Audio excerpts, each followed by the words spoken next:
Body Electric, a Mystic City novel by Theo Lawrence. Read by Amy Finnegan. Prologue. Aria. Hunter says, "Are you with me?" My arms begin to shake from the energy still flowing from my fingers.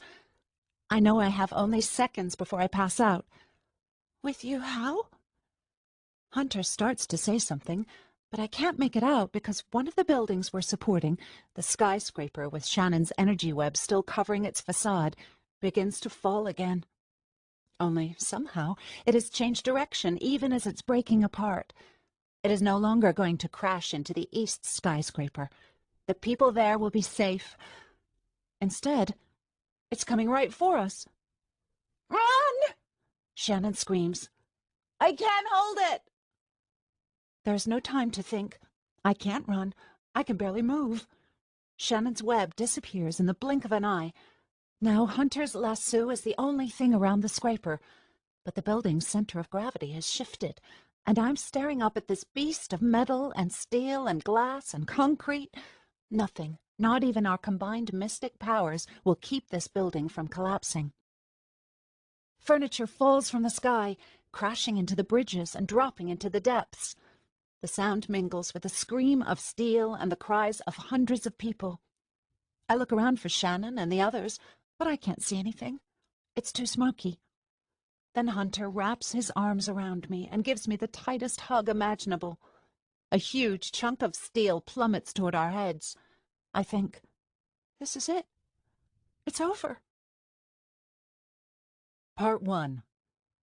That which does not kill us makes us stronger. Friedrich Nietzsche. Chapter 1. I am weightless, fast, powerful. I cross the sky like a bullet, an arrow shooting through the air over Manhattan. Below me is a tightly packed mass of people who have gathered at the base of the Empire State Building to cheer for peace, for freedom, for change. I navigate the air as if I were born to fly. It's as easy as breathing. The sun is near the horizon, its rays bleeding through the grayish smog and clouds. "Aria! Aria! Aria!" I hear below me. I can't help but smile. My heart beats rapidly inside my chest. Is it my heart I feel, or Davida's? I twist in the air. It's nothing to change direction, to go higher, lower. I tilt my head and dive toward the depths as if it were a swimming pool. The air whooshes around me. It's a good thing I barely have any hair, otherwise it would surely whip across my eyes. I feel cool, even though I'm sweating. The cries of the people echo around me as I drop down past the Ares. Past Turk, waiting for me on the observation deck. Past Hunter, presumably still on the roof of a nearby building, where I broke up with him. Past my brother Kyle, who promised he would be open to a peace treaty between the Ares and the Depths, but ambushed me instead. Past Thomas, once my fiancé and now my enemy, who stood by and did nothing as Kyle unleashed his army. Past my parents, though I have no idea where they are, probably in their lavish apartment high on the west side of the Ares. Past Kiki and Benny, whom I haven't seen or heard from since I threw my lot in with the rebels. The people of Manhattan, mystics and humans alike, deserve better than Thomas and Kyle, better than my father. Their chanting grows louder the closer I get to the depths, the lower part of Manhattan, where the poor and the mystics live. They deserve a leader with their best interests at heart, a leader who believes in right and wrong, in justice. "Aria! Aria! Aria!" From the sound of it, they've already found one. I only hope I can live up to their expectations. I touch down in the depths, near a canal. The air is sticky and hot, and the scuffed-up pavement practically sizzles. The training gear I'm wearing does a little to deflect the heat, but not much. I walk a few feet along the canal, which is surprisingly empty, save for a few gondolas tied to some rickety posts in the brownish-gray water. I'm a couple of blocks away from the crowds around the Empire State Building, but it's practically deserted here. Though it has only been a few hours, it feels like a long time since I've been in the depths. the broken-down layer of the city where everyone lives who is not a supporter of my family, the Roses, or Thomas's family, the Fosters, who together control Manhattan. It has been even longer since I left my Erie's life as the privileged daughter of one of the wealthiest and most powerful men in Manhattan. I used to spend my days with my friends Kiki and Benny, shopping, gossiping, trying to figure out who was sexier, my brother's friend Danny or Benny's younger brother Felix, who was a class behind me in school. Benny abstained from these discussions because of her blood relation to Felix, and because she was dating my brother and was madly in love with him. This was all before I met Hunter Brooks, however, and life as I knew it changed. I pass a few storefronts with broken windows. What's left of the glass is covered with grime and the remnants of graffiti, most of which condemns my family. I duck down an alley, grateful for the shade, and glance up at the Empire State Building, towering in the distance. The Peace Summit was meant to bring city leaders together to try to find a way for humans and mystics to live harmoniously. It was to be a meeting between Hunter, representing the Depths dwellers, mystics and non-mystics alike, Kyle, representing the Rose family, and Thomas Foster, representing his own family. The goal was to stop the impending war between the Aries and the Depths, and to save as many lives as possible. It failed. And now I'm one of them, a mystic. I stretch my arm out in front of me. It looks the same as it always has, but I know it's not. There is mystic energy pulsing through my arteries, the same energy that helped to build the super-tall skyscrapers of the Aries, forged from Damascus steel, and the silvery bridges that connect them. It's the same energy that has been forcefully drained from the mystics after the conflagration, stolen from the magic workers against their will, and used to fuel the city of Manhattan. Davida, my personal servant for 7 years, was one of the most powerful mystics in the city, and a rebel spy. She died for me, and with Turk's help I found her heart, which contained all of her mystic powers and had been excavated from the canals. Then, per her last wishes, I ate it, just minutes before the summit. Now I have her powers surging through my body. I already know I can fly. What else can I do? My fingers begin to tingle. The tips, I notice, are the palest shade of green. Are Hunter's fingertips like this? I can't seem to remember, even though I should know such a detail about my boyfriend. Ex-boyfriend, I remind myself. It's still hard to believe I ended things with Hunter, the boy I defied my parents for. A rebel mystic, whom I still love, though I know I can't be with him anymore. Carefully, I reach down and press my hand to the pavement. I feel a pulse in the center of my palm. My skin throbs like someone just stabbed me, and jets of electricity shoot up my arms, firing every neuron. I hear a rumble, and the ground beneath me seems to move. I close my eyes and feel a shooting pain in my chest. And then... Days like these make me wish my uniform were white. As I leave the apartment, my coal-black blouse and skirt absorb the heat like a sponge. The gloves don't help, of course. They nearly reach my elbows, but since it's my choice to wear them, I can't reasonably complain. I have an hour to meet him, and seeing how it will take me nearly 20 minutes to get there, we will have basically no time at all, a few minutes at most for the whole encounter. I keep my head down as I cross the bridge from the Rose apartment building to the nearest pod. Thank the sisters for my hair, which is even blacker than my uniform, and long enough to tousle in front of my eyes, hiding my face. The last thing I need is to have people ask Mrs. Rose why her maid was flitting around the Aries on the eve of Arya's engagement party. Engagement party. Ha! What a sham. People pass me on either side, Aries dwellers, rich humans who support either the Rose family or the Foster family, their enemies, who respectively run the west and east sides of Manhattan. Not for long, though, since tonight the families are announcing their union, which begins with Arya marrying Thomas Foster. Arya remembers none of it. Not falling in love with Thomas, or their secret rendezvous, or begging her parents to let her marry a Foster. She's been told her memory loss is the result of an overdose of stick, the drug the rich take to feel what it's like to have mystic energy coursing through them. I don't need a drug to know how mystic energy feels, and unlike Arya, I remember everything about her relationship with Thomas, notably the fact that it's a lie. She asked me what I make of it all, and I haven't told her the truth. That she never even met Thomas before her parents erased her memory. That she has never taken stick. It's not that I don't want to tell her, but knowing the truth right now is too dangerous for her. If she let something slip, she could be killed, and I would never want to be responsible for any harm coming Arya's way. I breathe a sigh of relief when I see the pod and finally can get out of the sweltering sun. It's a triangular heap of metal with a facade of mirrored glass, almost like a pyramid, and it works like a supercharged elevator. A point of descent station is the only way for drained mystics and humans who work as maids or cooks or janitors to get from the depths to the homes of their employers in the Ares, assuming they don't live there, like I do. The only other way to get from the Ares to the depths is by private helicopter. Many of the rich Ares folks have these, but they don't travel to the depths. They use them to go on vacation somewhere exotic, like Hawaii or one of those islands I've heard about in Central America.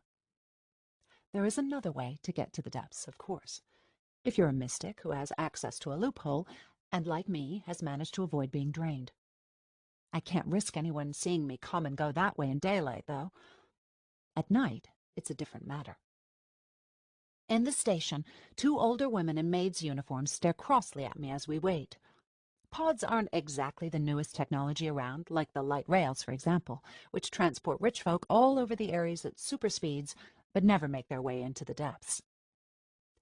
I submit my gloved hand to the scanner, and the name Alana Carter flashes across the screen. Thanks to my enhanced gloves, I can ride the pods and remain off the grid. The fingerprints of hundreds of dead folks are embedded into the tips. I nod hello to the women, noticing the Rose family insignia sewn into the collars of their blouses, which means they work for families that support Johnny Rose, Ari's father. I watch the women's eyes as they locate the same insignia on my uniform. They each give me a tiny smile as the pod arrives and the doors open. They think we are the same. If only they knew who I really work for. Because I grew up there, I never realized the depths had a smell until I left and came back. The depths smell like sweat, like desperation, like struggle. It's overwhelming and fishy and dank and wet.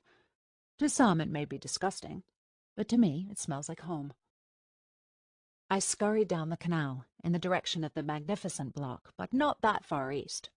The Magnificent Block, which houses the Great Lawn, used to be known as Central Park before the oceans rose, the streets of the city filled with water, and all things green and glorious died. Now the block is where drained mystics live in tenements. It's where my parents would have lived had they not gone underground. Our meeting place is always the same, an abandoned subway station at 72nd Street in Amsterdam. It's boarded up, but that has never stopped us. I haven't seen him since the night Arya's parents had her memory erased. We met that evening on Arya's balcony while everyone was at the hospital. Since then, we've been communicating mostly through coded texts. In spite of everything, I can hardly wait to see him. I pass a few women who have set up tiny stands on the street across from the Broadway Canal, selling trinkets and bottles of water. It's loud here, messier than the Ares. I see children rushing about, shouting and weaving through the crowds and skipping pebbles into the dirty canal water until the gondoliers yell at them to stop. It brings a smile to my face. The Ares are so crisp, so clean, so quiet. It's the difference between a fancy meal in an exotic restaurant that leaves you hungry and a hearty, spicy dinner with friends where you eat and laugh so much that your belly hurts. I prefer the latter, though I haven't had many laughs or much time with friends or family in many years. Not since my parents enlisted me to help the rebel cause.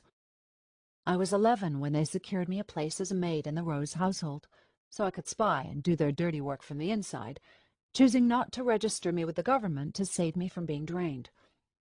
I've lived in the Ares ever since, for nearly 7 years.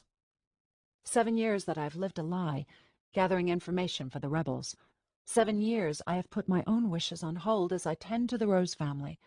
Johnny, ruthless and powerful, his wife Melinda, their son Kyle, and their daughter Arya, who has grown to be like a sister to me. The only thing that makes it worthwhile is seeing him. I reach the subway station and see the 2 large green pillars that mark the entrance. Years ago, before the Ares existed, people used subways for transportation. Once the city flooded, though, these tunnels became useless, and the entrances were sealed. The only people who inhabit the underground nowadays are the rebels, like my parents' friend Violet, his mother, who is leading our cause, as his grandfather did before her. It is our hope that soon no mystic will be forcibly drained of his or her energy. Soon, we hope, we will not be persecuted and will live as equals with the humans and the Aries. Soon, we will be able to make enough money to support ourselves and our families. We hold on to our dreams because they are free, and because without them, life would be unbearable. I check to make sure that no one is watching. Taking off my gloves, I place my palm on one of the small green globes at the subway entrance. Energy surges through me, and the globe begins to glow. Then wisps of green energy flow from my fingertips, swirling around the globe and burrowing into the hammered sheets of metal in the sealed entrance. This is when I know it's safe to enter. I walk forward and press my other hand into the metal, watching my fingers disappear, then my hand, then my entire arm. I tingle as my body passes through. For 1 second, it feels like I'm trying to squeeze my skull into a keyhole. The air gets sucked out of me. Then I hear a pop, and I'm on the other side. The only light is from the tiny green bulbs of mystic energy plastered to the tunnel walls to help us navigate. And there, in the shadows, is my betrothed, Hunter. He steps toward me, and my heart leaps. His blue eyes blink, and he sweeps his dirty blonde hair away from his forehead. I want to run to him, to this man I've known since I was a baby, when our parents promised us to one another before either of us knew how to speak. The trouble is that Hunter isn't mine. Not really. Instead of me, he loves Arya. I want to slap him or kiss him, but I do neither. She's all right, I tell him, confused, but fine, for the moment. He steps toward me, and I can hear him breathing. Davida, he says, I want to visit tonight. You can't just to see her, to make sure she's safe. She's safe, I tell him. You need to get a message to my parents. Tell them I want to come home. I nearly choke on the words. To come home now, to give up my place in the Rose family, would be to admit failure. But I don't care about the revolution, not the same way they do. I care about Hunter, about love, and in spite of everything, I do care for Arya. Hunter shakes his head like he doesn't understand what I'm saying. Home. But it's over, Hunter, I tell him. She doesn't know anything. She doesn't know who you are. He bites his lip. If she sees me, he says. If she just sees me, then I'm sure she'll remember. She won't, I say emphatically. You have to believe me. Arya, he whispers. Even in the dim green light, I can see that he's about to cry. She's gone, I tell him. Arya, he says again. Arya. Arya. Arya. Arya. Arya. Arya. Arya. Arya! I gasp and open my eyes. I feel like I'm underwater, like I can't breathe. Arya? I'm on the ground, huddled up against the wall of a dilapidated building, knees pressed to my chest. I feel like I've been punched in the stomach. I blink. Yarrick? He nods. Are you okay? Next to Yarrick is Shannon. What are you doing? She says, glaring down at me. Taking a nap? Leave her alone, Yarrick says, crouching in front of me. We saw you flying and we followed. He shakes his head and lets out a strange laugh. I can't believe I just said that. We saw you flying. What have you done, Arya? My entire body is sore, and I'm weak. I feel drained. Shouldn't you be with Rhea? I ask Shannon, remembering our fight with Alyssa Genevieve, the power-hungry mystic who worked for my father and betrayed her people. She's in good hands, Shannon says. They're doing the best they can. Rhea, a spunky rebel mystic and our friend, suffered massive burns over much of her body during the fight, a victim of Alyssa's powerful mystic energy. At least she didn't lose her life like Landon did, and like Alyssa did, too, in the end. And you, I say to Yarrick, shouldn't you be on the observation deck with Turk? The last time I saw Turk was when I left him at the Empire State Building before flying away with Hunter. I assume he's still there, and that Hunter went back to save him from Kyle's soldiers, who had attacked us before the start of the peace summit. They're handling things, Yarrick says. After Shannon left Rhea at the triage center, she met up with us on the deck, and that's when we saw you, and, well, we wanted to make sure you're okay. I'm fine, I say. Yarrick raises one dark eyebrow. But, whoa, I say, trying to stand up and almost toppling over. Yarrick reaches out for me, grasping my hands and pulling me to my feet. Shannon continues to stare at me like a disapproving schoolmarm. "We've got to get you out of here," she tells me, "and back to the hideout. Then we can discuss—" But she doesn't finish her sentence because just then the Empire State Building explodes. Chapter 2. Turn the volume down, I say. I can't watch anymore. Turk mutes the TV. We're in the library at the rebel hideout, watching footage from the explosion. It's been 3 days since the bombing of the Empire State Building sent rubble flying through the sky, falling from the Ares like dangerous hail. I can still taste the smoke and hear the screams as people ran to safety while stone and metal smacked into the streets and buildings and canals of the depths. And watching every news channel play it over and over doesn't help me forget. I remember the immediate aftermath of the explosion, when the air was black and cloudy, and I don't even know how Yarrick, Shannon, and I got back to the hideout. All I know is that at the time, I had no idea whether Turk and Hunter had survived. Luckily they did.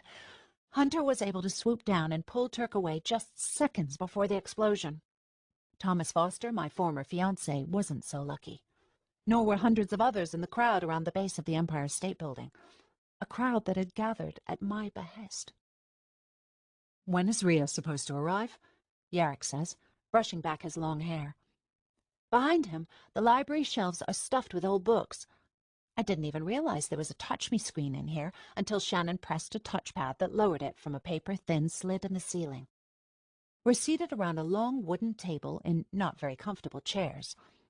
I don't know what to do with my hands, so I stuff them under my legs. "Soon," Shannon says. "Maybe an hour." "It's already 6, Yarrick says. "Are you sure she's coming home tonight?" Shannon says. "Yes." Seeing Rhea passed out on the ground, not moving, after Alyssa attacked her was one of the most frightening moments of my life. Rhea, a mystic with boundless energy, all wide-eyed and full of fervor, was practically at death's door when I saw her last. I have no idea what state she'll be in when she gets here, or how long it will take her to recover, if she'll ever be the same. The inside of the hideout is oddly quiet. People usually are coming and going at all hours. Since the hideout is protected by mystic energy, it's a safe house for us. But after I broke up with him, Hunter and some of the other mystic rebels set up another hideout downtown. Kyle, who also survived the explosion, has informed the press that we, the rebels, were responsible for the damage to the New York City monument. Sadly, Kyle's relationship with the truth is as distant as his relationship with me. I've heard Hunter is preparing for retaliation, but as for Hunter himself, I haven't laid eyes on him since I broke up with him. He's made sure of that. "It doesn't matter what time Rhea shows up," Turk says, "as long as she does."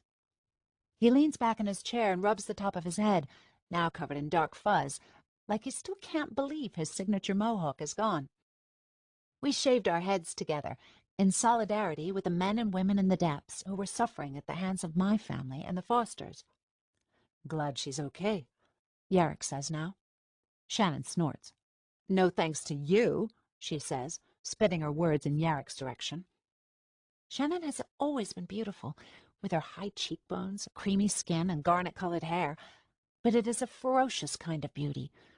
She has the kind of face that makes you nervous to look away, the kind of mouth that could eat you alive, the stance of a warrior.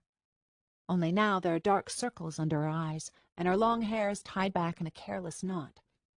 It seems the stress of the past week has gotten to her. It's gotten to me, too.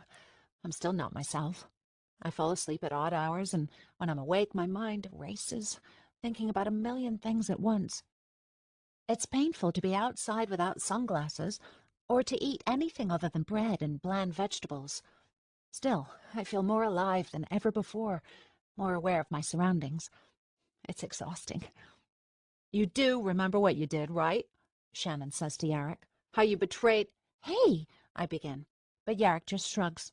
It's fine, Arya. She's right, he says. Despite being incredibly tall, Yarrick looks like a little boy right now. His shoulders are hunched, like he's trying to curl into a ball. His cheeks turn the color of rose petals, and he averts his eyes, looking anywhere except at Shannon. See? Shannon says. Yarrick knows he's guilty. Don't you think I regret what I did? Yarrick says, his voice full of pain. If I had known that Alyssa would capture me, that she would use me to hurt you... He looks around. All of you, and... Landon. He sounds like he's about to cry. Landon and I had our differences, but I loved him like a brother. I never wanted anything to happen to him, or to Rhea. Yarrick's failed attempt to steal Davida's heart and ingest its powers is what led to our confrontation with Alyssa Genevieve and the battle that cost us so much. I am responsible for Landon's death. I may not have killed him, but he died because of me. I'm responsible for Rhea getting hurt as well, Yarrick says to Shannon. Nothing you can say to me is as bad as the thoughts running through my head. Looking at him, I can tell Yarrick is racked with guilt. A small part of me doubts that I can trust him, but for better or for worse, he's one of us. As long as he's sincere about his remorse, I don't see why we shouldn't give him a second chance.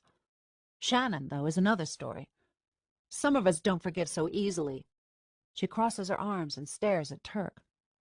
That's not something to be proud of, Turk says sternly. Let it go, Shannon. He gives a sympathetic glance to Yarrick, who looks relieved. I watch as Shannon considers Turk's advice. Fine, she says at last. Besides, we have more important things to worry about, like this. She takes the remote and unmutes the television so we can hear the announcer and some dark-skinned man with a fake smile. In a matter of weeks, he is saying, nearly the entire Foster family has been eliminated. Do we have to watch this? I ask no one in particular. Yes, Shannon replies. It's difficult to believe, Stern, says his co-anchor, a beady-eyed blonde.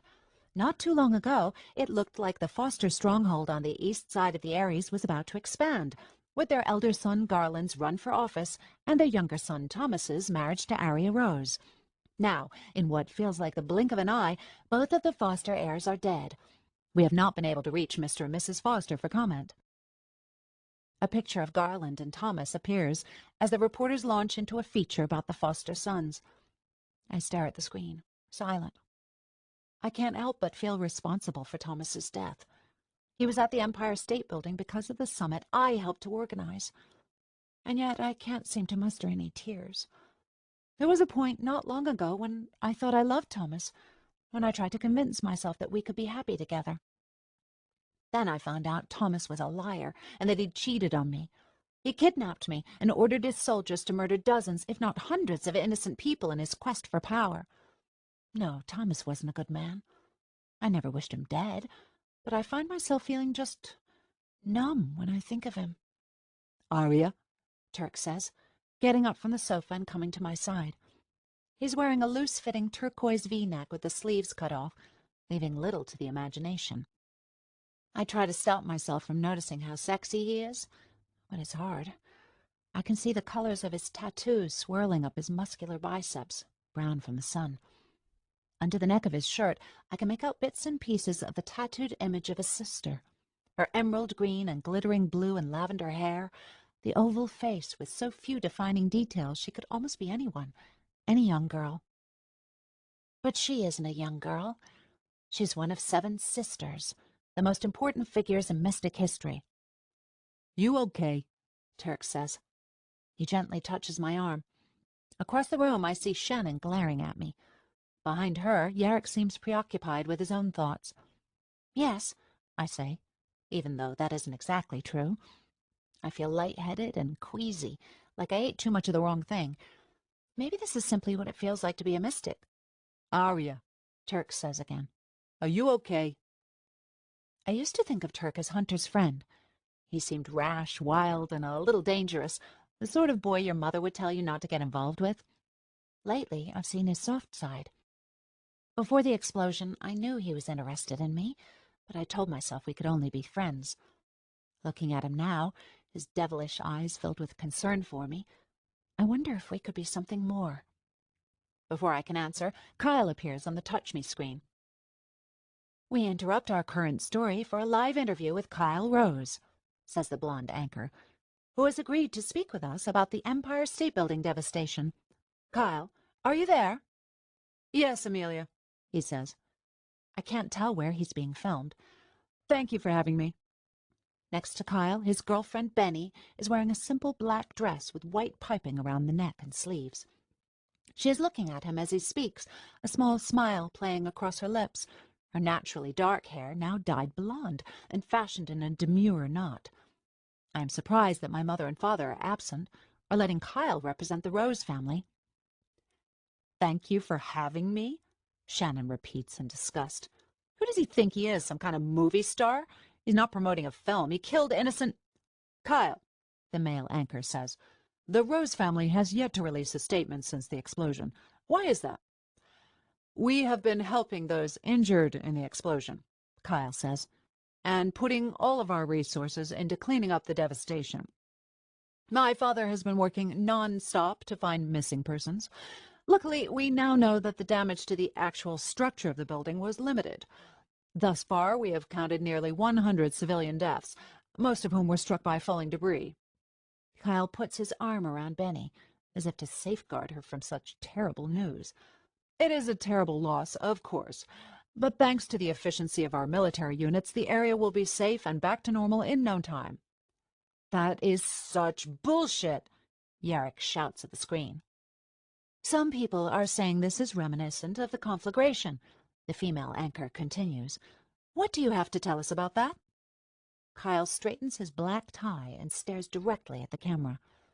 I can see in the way he holds himself, like a miniature Johnny Rose, that he's grown more self-confident in the past few weeks. The conflagration was one of the worst events our city has ever suffered, he says. That bomb, made of mystic energy, took the lives of thousands of innocent civilians. After that, the power of the mystic population was severely limited to prevent another such tragedy. This, of course, is only partly true. The conflagration was devastating, but as it turns out, Alyssa Genevieve, a mystic traitor, was responsible for making the bomb.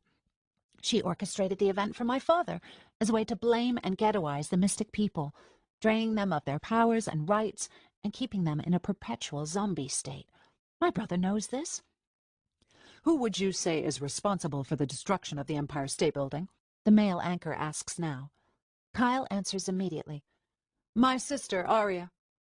I gasp. Seriously? He's blaming me? Ever since Arya took up the mystic cause, she hasn't been the same, Kyle continues in a calm, even voice. She's gone so far as to ingest stick, which no doubt accounts for all the footage we've seen of her flying around the Ares. Ha! Turk says under his breath. If he really knew. Meanwhile, Kyle turns to his girlfriend. Wouldn't you say so, Benny? I can't help but cling to the hope that my friend is going to stick up for me. Benny may be a few years older than I am, but she, Kiki, and I were a team, a trio. Surely she'll tell the truth, that I'm not a bad person, that I have the best interests of the people of Manhattan at heart. Arya is not the person I used to know, Benny says, shaking her head. She has certainly changed. This feels like a blow. Turk reaches out to me, but I shrug him away. I can still remember when Kyle introduced us to Benny. He'd met her at college and brought her home just before the December holidays. My parents were at dinner, and Kiki and I were stealing sips of my father's schnapps and asking my brother's best friend, Danny, what college is like. So you don't call your parents ever? Kiki had asked. Danny laughed. He and Kyle have been friends forever, like me and Kiki. Danny's father, Martin, is one of my father's most trusted employees. They've been friends since they were boys, and Martin is a full-fledged Rose supporter. It's hard to find people you can trust, my father always said. But Martin Fogg is reliable. Danny and Kyle went to preparatory school together as teenagers, and both of them attended Columbia University on the Upper West Side of Manhattan. I call every couple of days, Danny had said, sipping from his drink. I remember the sound the ice made as it clinked against the glass. How handsome Danny was with his tousled brown hair and his deep-set puppy-dog eyes, the sort of eyes that kept secrets. I've known Danny and his family almost as long as Kyle has, but I've never really spent any time alone with him. He was always with Kyle. So what is she like? I asked. Danny blinked. Who? Benny! Kiki shouted, throwing up her hands. Duh, the whole reason we're here. Danny shifted in his seat. She's, you know. Pretty? Kiki asked. Sweet? Amazing? She narrowed her eyes. Bitchy? Just then, the front door opened, and my older brother Kyle shouted, Hello! He walked into the foyer, dressed in a dark navy suit and polished black shoes. Next to him was Benny, a beautiful girl whose shiny black hair and long legs immediately made me jealous. Guys, Kyle had said, this is Benny. I remember a lot about that night. Meeting my brother's girlfriend for the first time, realizing that not only was she beautiful, but she was smart and funny and way more interesting than Kyle. She came from a family my parents would most definitely approve of. Even Kiki liked her. The only person who didn't seem completely in love with her was Danny, who stood back from the group and drank more that night than he probably should have. I remember wondering if he had a thing for Benny himself. Benny had the kind of personality that drew you in, made you feel comfortable around her. She was kind, and soon she was my friend, and Kiki's too. At least, I thought she was. Now I'm staring at a person on the Touch Me who looks like someone I used to know, but the resemblance stops there. Arya is giving people false hope, my brother continues, his arm still around Benny. The happy couple. She is encouraging civil disobedience in the depths, causing death and violence when we need to restore faith in our city. Faith? What do you mean by that? The female anchor asks. Manhattan is a strong city, Kyle says, but even we are vulnerable to invasion. We must protect our borders from other cities that might view us as an easy target, like Philadelphia and Trenton, even New Haven or Boston. Easy target? The male anchor says with a nervous chuckle. What exactly are you implying, Kyle? Well, Kyle says, we cannot allow ourselves to be perceived as weak, and we cannot let people like my sister tear us apart from the inside. That is why I urge you, Arya, to turn yourself in. If you do not, there will be dire consequences. And if anyone out there knows of Arya's whereabouts, do not keep them hidden. She is a traitor to our great city. He lowers his voice. And traitors will not be tolerated. That's enough of that, Turk says, snapping off the Touch Me. But, Shannon starts to say. The intercom buzzes sharply. Someone is at the front door. I'll get it, Yarrick says, disappearing down the hallway. I can't believe Kyle is blaming me for the explosion, I say. Shannon rolls her eyes at me. Well, I can believe it, I amend, but it makes no sense. Everyone was cheering for me. They were cheering for peace, Shannon says, and they thought you were going to provide that. But guess what? You didn't. She sneers at me like I'm her enemy. Shannon has never liked me. After the battle last month, when Hunter's mother and Garland Foster were killed, Shannon resented having to stay in the country to train me when she'd rather have been on the streets of Manhattan fighting alongside the other rebels. Even now, back in the city, she's never kind to me. Always brash, with jabs and comments that stab like knives. Not yet, I say. I thought Shannon and I had connected after our battle with Alyssa.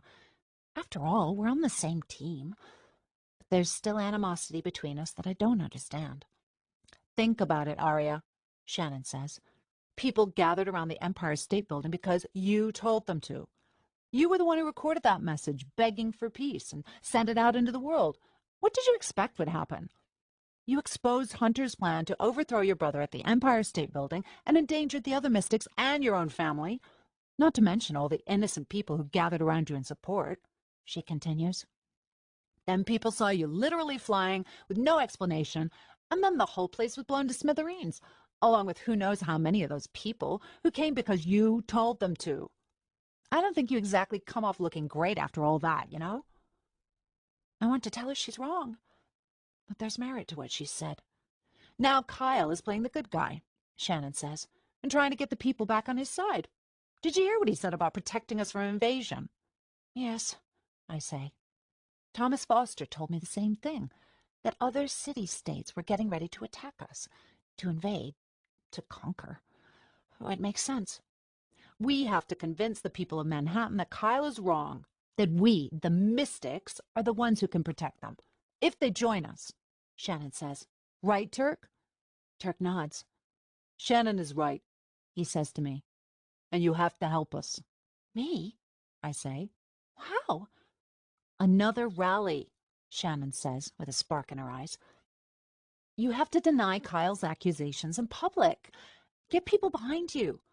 They want to believe that you had nothing to do with this. You just have to convince them.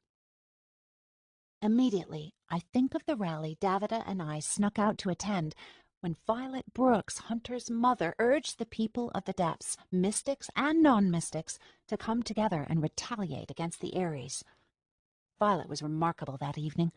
She spoke of her dreams for a world where mystics and humans could live on equal footing, as friends, colleagues, and companions. A few weeks later, she was gone, killed in a battle she hadn't started, a victim of Alyssa Genevieve's malicious intent. Hunter was supposed to take his mother's place, but he turned out to be more interested in bombs and guns and revenge than in peace. I don't know, I find myself saying, thinking of how eloquent Violet Brooks was. I share her passion, but not her charisma. What if I say something wrong, or people don't find me convincing after the explosion? I'm not the best public speaker, I say to the others. Maybe it shouldn't be me at that podium. So you're backing out? Shannon says. That's it? Of course not, I say. But Kyle just put a price on my head. I look at Turk, whose lips are pressed together in an expression that's difficult to read. He wants me to turn myself in, or worse things will happen. Maybe people won't want to hear from me. Maybe— Don't, Turk says. He comes closer to me so that our arms are touching. Don't doubt yourself, Arya. Whatever Kyle said, you're a good person. You may not be a natural-born leader, but people still look up to you. You're Johnny Rose's daughter, who left behind a life in the Ares because of love, because she believed that Manhattan could be better than it is right now. No one in the depths wants to hand you over to Kyle. They want to hear what you have to say. I promise. He places his hand over his heart. Let us fight alongside you, Arya.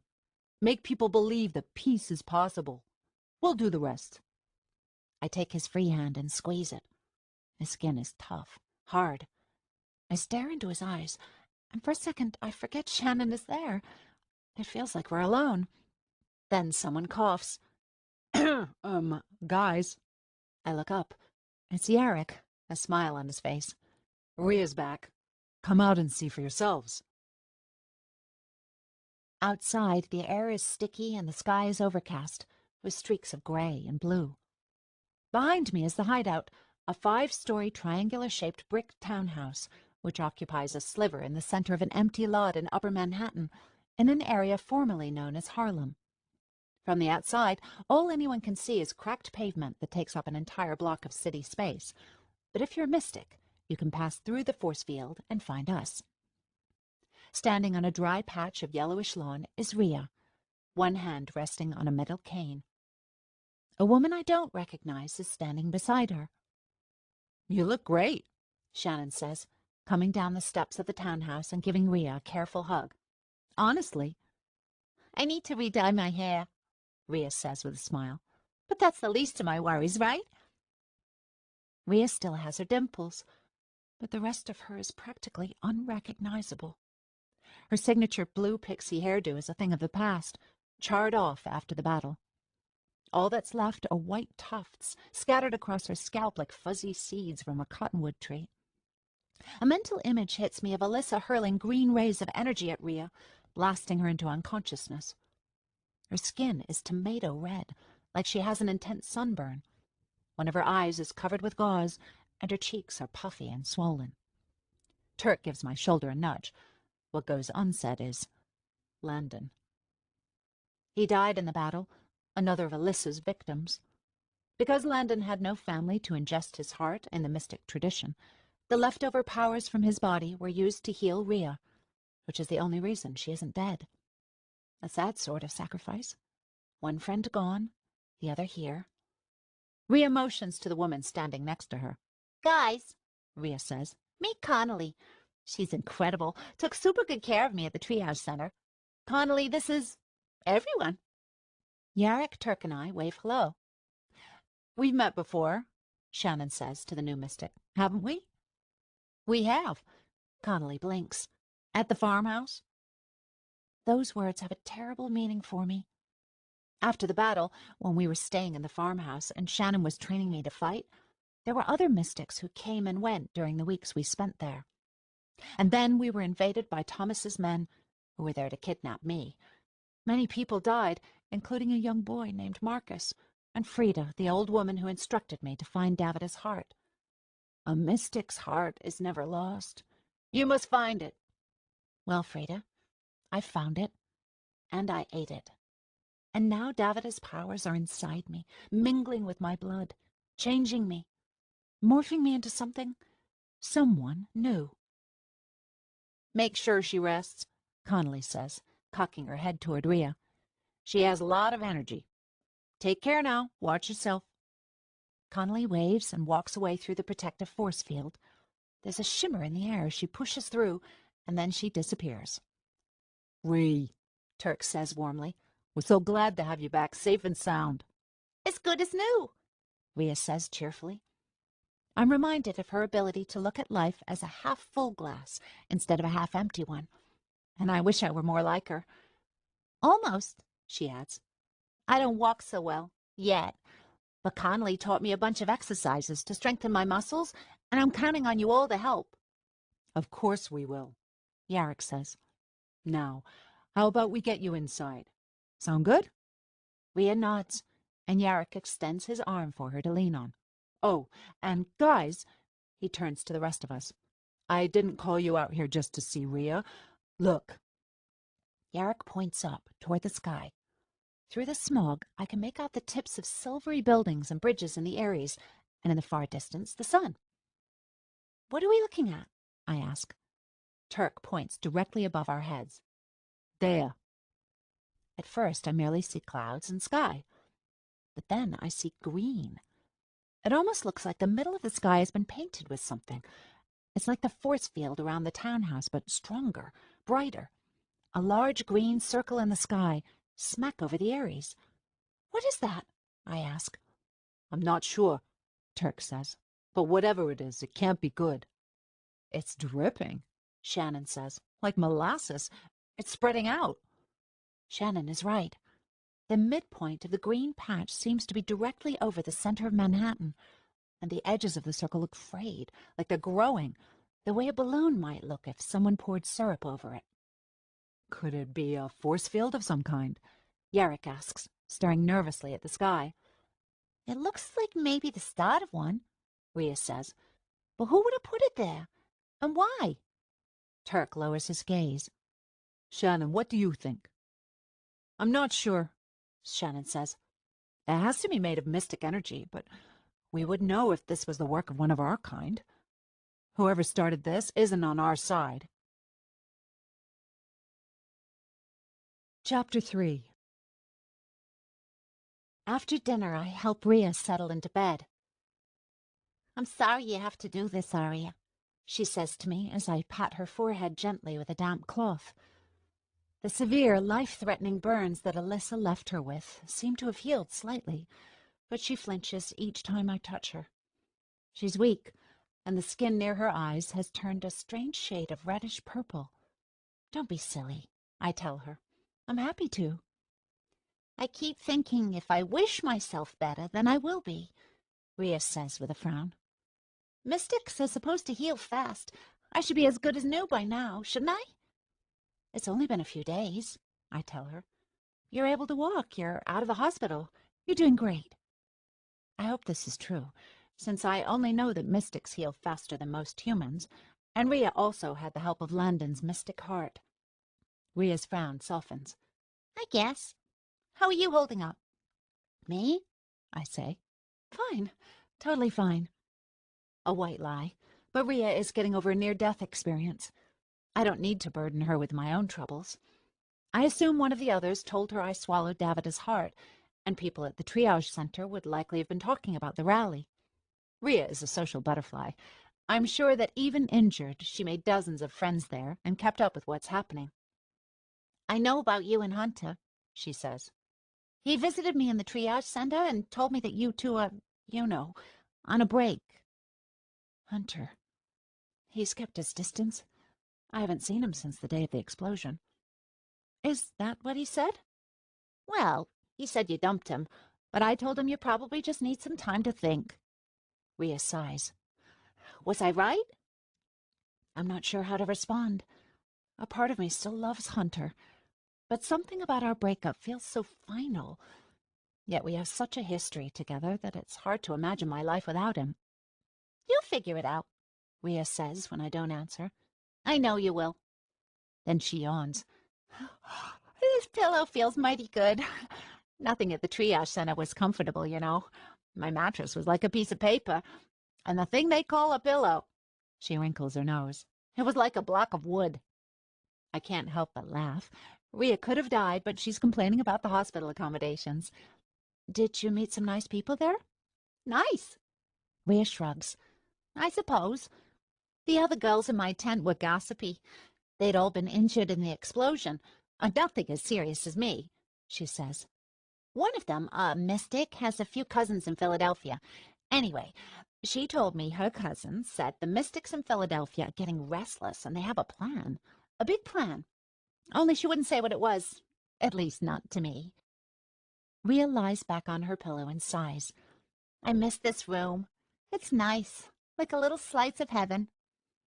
I glance around the space. There aren't many bedrooms in the hideout. One for boys on the floor above us, and this one, which Rhea and I share with Shannon. It's nothing fancy. 3 small iron beds with faded linens, 2 beat-up wooden dressers, and a desk tucked away in the corner. But I understand what she means. The familiarity is comforting. I'll holler if I need anything, she says. Maybe tomorrow you can help me decorate my cane. I laugh as she closes her eyes. I'm serious. Got it. I'll hunt for some glitter first thing in the morning. Good night, Rhea. We can use our mystic powers for that, silly. Good night, she says as I shut the bedroom door behind me. For a moment, I stand in the hallway, my back pressed against the wall. There's so many things I still don't know about life as a mystic. When will I have time to learn them all? Then I feel a vibration in my back pocket, accompanied by a faint buzzing sound. I touch me. Maybe we should go? I hear someone say downstairs. It's a male voice, Yarrick. I take a step toward the staircase, and the floor creaks. I pause, but it doesn't seem like anyone heard me. I place my hand on the banister and listen. Go? I hear Shannon say. Her sharp nasal voice is immediately recognizable. Go where? Anywhere, says Yarrick. Anywhere but here. You want to leave Manhattan? Shannon says. Is that your thing? Just running away whenever things get tough? It's dangerous here, Yarrick says. Kyle is out of control, and that force field. I've been asking around, and Hunter's group is sure the Roses are behind it. But the level of energy it's using... He doesn't finish his sentence, but I know what he's about to say. My brother, and in turn my father, is up to something dangerous with mystic energy. They have access to all the stored mystic energy used to run Manhattan, energy that has been saved up and stored in the light posts for decades. But that green patch, whatever it is surely using a massive amount.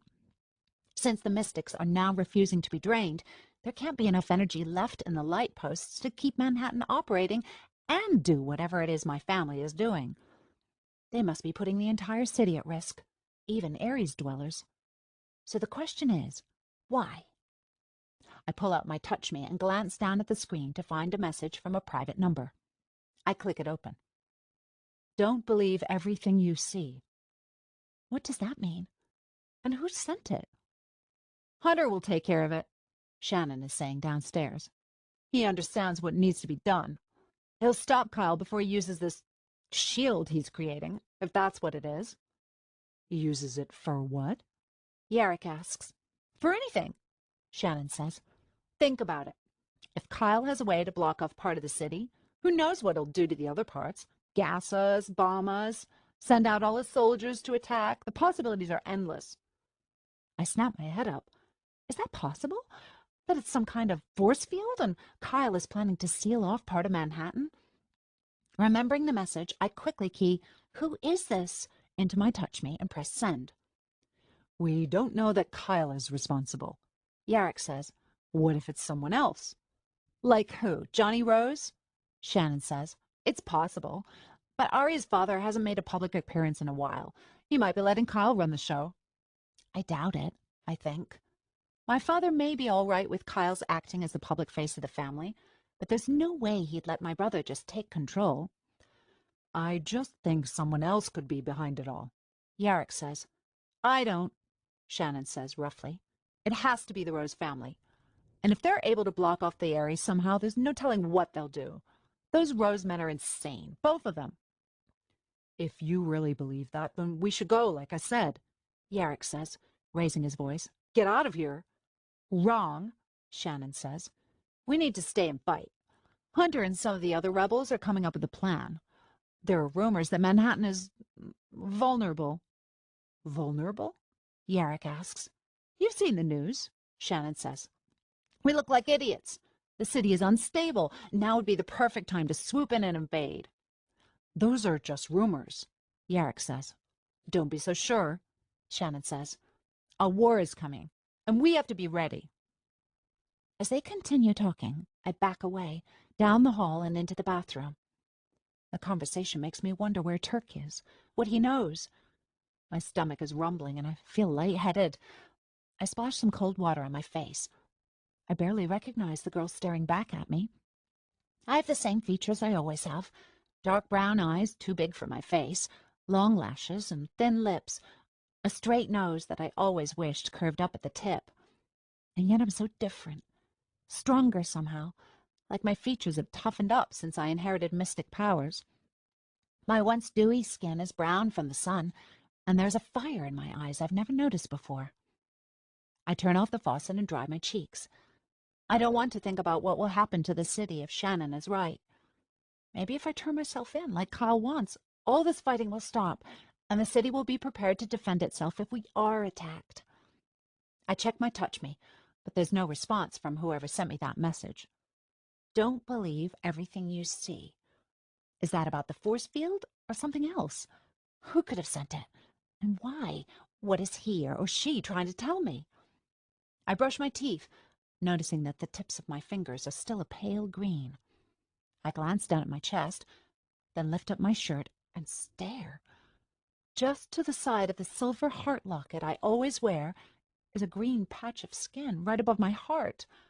The color is spreading outward in a burst of tiny green veins. I don't think this is normal, even for a mystic. There's a knock at the door. There's a knock on the door. Just a sec, I say. I let go of my shirt, smoothing it over my stomach. Another knock. Just a sec, I repeat, opening the door. Turk is standing outside. Hey, you, he says with a crooked grin. Hey, I answer. Spy much? What do you mean? You were listening in on Shannon and Yarrick, he says. You're not exactly a stealth operator. Plus, these creaky floorboards are the worst. He pauses. Don't worry, I won't say anything about you spying. The shadows in the hallway play off his face, making it almost impossible to tell what he's thinking. Thanks, I say. Although it sounds like you were spying on me to see if I was spying on Shannon and Yarrick. Turk raises an eyebrow and laughs. How do you feel? He steps into the bathroom and into the light. I don't want to tell Turk about my headaches or how difficult it's been to fall asleep. I don't want to tell him that my mind is racing a mile a minute and parts of me are turning green. What if I do and he tells me none of this is normal? None of it is what it's like to be a mystic. I shake away the thought. I'm fine, I tell Turk. Great. You can't be great, Arya, Turk says. You ingested an entire mystic heart. That's more power than any human being is supposed to have. You need help. I said I'm fine. I don't believe you, he says harshly. stepping toward me so I can feel his breath on my neck, sweet and warm. What you did is dangerous. I understand why you did it, sort of, he adds. But we need to get that heart out of you. No, I say, thinking of Davida, her meeting with Hunter in the depths, her job to gather information on my family. The heart has given me powers and secrets I'm only starting to understand, and I need more time with it, more memories. It's not up to you, Turk says. I put word out in the Mystic Pipeline to summon his sister. If she's not already here, she should be in a few days. I don't know much about the Seven Sisters, but I do know how revered they are, how integral to the Mystic people. I can't imagine that contacting one would be easy. I don't want to give back the heart, I say. I only just got my powers. Davida's powers, Turk says, correcting me. She wanted me to have them, I say. She was my friend, Turk, and I lost her. This is her legacy to me. He frowns. Her legacy is killing you. Look, I say, I appreciate your concern, but really, I'm fine. I attempt to move past him back into the hallway, but he doesn't let me. Instead, he steps farther into the bathroom and closes the door. What are you doing? I ask. Blocking you, he says. Even in the unflattering bathroom light, Turk makes an impression. The tattoos along his arms fit together like puzzle pieces, each one telling a different story. A mystic slaying a fire-breathing dragon, a dozen skulls with black eye sockets, 10 roses linked together around his left bicep, an angel with her wings spread wide. See anything you like? Turk says softly. I catch his eyes. What's this one? I ask, pointing to a phrase etched along the inside of his wrist in a language I don't recognize. Ut amen et foveam, he says, is Latin. It means, so that I love and cherish. I got it after my parents died, to help me remember them. It's beautiful, I say. Turk leans in so that our faces are practically touching. I wouldn't be able to live with myself if something happened to you. Davida's heart could be killing you. I need to make sure you're safe. Can you understand that? I nod. Part of me feels relieved that Turk cares about me. Another part feels guilty that his feelings for me run so deep. I understand, I tell him, but I'm fine. I can handle the heart. You can't, he says. No one could. That doesn't make you weak, Arya. It makes you human. I repeat his words in my mind. But am I? Are you what? He asks. Am I human? I ask. After what I've done. Turk is silent for a moment. Then he says, Do you know the lore of the sisters? What does that have to do with... When the world was created, Turk says, it was all one giant piece of land. A huge mass of soil and rock and green. That was God's intention, for all of his children to live as one race, one community. But the people wouldn't do that. They fought so much that God split up the land into 7 different pieces. Turk uses his hands as he talks, getting into the story. And created the oceans to keep the pieces away from each other, to protect his children from themselves. But he didn't trust them, not entirely. He chose 7 women, one from each piece of land, and gave them incredible powers. To breathe underwater, to fly, to bend the wind to their will. Those women were to watch over the lands they were given and keep the peace. They were the first mystics. So those are the sisters? I ask Turk. He purses his lips. Were the sisters. Over the centuries, they've been burned at the stake as witches, persecuted in wars. People didn't know who they were exactly, only that they were dangerous and powerful. So the sisters aren't invincible? Sadly, no, Turk says.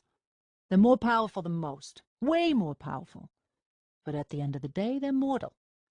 There's only one still alive, and no one has seen her in centuries. So even if you wanted me to see her, I say, it would be impossible. Not impossible, Turk says with a flicker of hope in his voice. Just difficult. But I'm doing all I can to make sure the sister arrives here in Manhattan to save your life. I need time, Turk. Now that I have mystic powers, I can help with more than just my words. If I learn how to control my energy... It's not the time to give in, I say. I need this.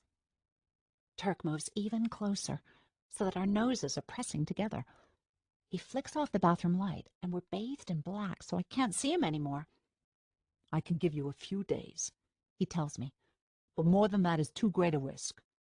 That's not a lot of time, I say. No, he says. It's not, but it's enough. Just promise me one thing, Arya. What's that? I feel the weight of Turk's hand on my waist. He pulls me to him. That when the sister gets here, you'll be ready. I almost don't go to sleep after that. The story of the sisters runs through my mind, and I keep thinking of how close Turk and I got, and how he almost kissed me, how he could have kissed me, and I would have let him. Why didn't he kiss me?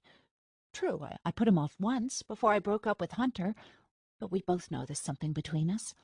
I can feel it. Electricity. Like if I touched him, it would start a fire. I hate myself for being attracted to him, and I hate that he's Hunter's best friend. If anything ever happened between us, I'm sure it would destroy Hunter. And then, somewhere inside me, a little voice speaks up and says that it wouldn't destroy Hunter, that he would be just fine.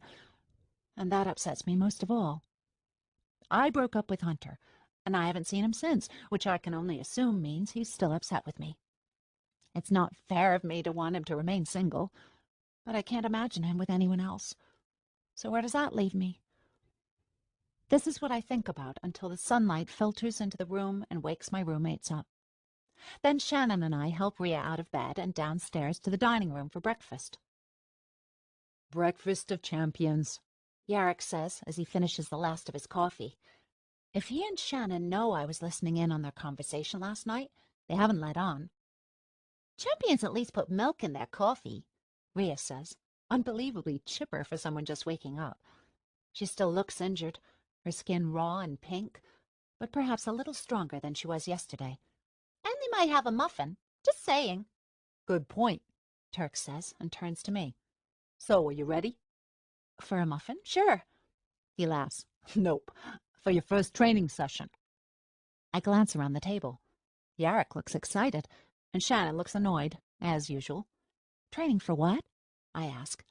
You said you wanted to use your mystic powers, Turk says. So you need to learn how to use them without hurting anyone. I have to go check on a few things, but the others will give you some pointers. Right, guys? Turk's statement makes me realize there are no secrets at the table. Everyone, including Rhea, knows what powers I possess. Even if they didn't know Davida personally, they surely knew the extent of her powers, which were extraordinary. Is everyone okay with that? I ask. No one says anything at first. Then Rhea reaches across the table and squeezes my hand. Of course we are. Yarrick pats me on the back. Ditto. It must be hard for him to help me harness Davida's powers. After all, he wanted them for himself. Shannon is the only one who hasn't said anything yet, which doesn't surprise me. I don't know if there's anything I can do to make her like me. Arya, Yarrick starts to say. there's something I want to tell. Turk clears his throat, and Yarrick stops. Whatever he wanted to say, not important enough for him to continue. Shannon, anything you'd like to add? Shannon rubs her temples as if she's warding off a migraine. Then she says, I have an extra training suit. You'll probably fit into it, Arya. Just don't have any more muffins. The training room is a long rectangular space in the basement with padded floors and fluorescent lights. One wall is made entirely of mirrors. Mystic power is dangerous, Shannon says as she trots to the far corner and then pivots to face me. You have to be very careful. It's strong, our energy, and if you don't control it, you can do a lot of damage in a short time.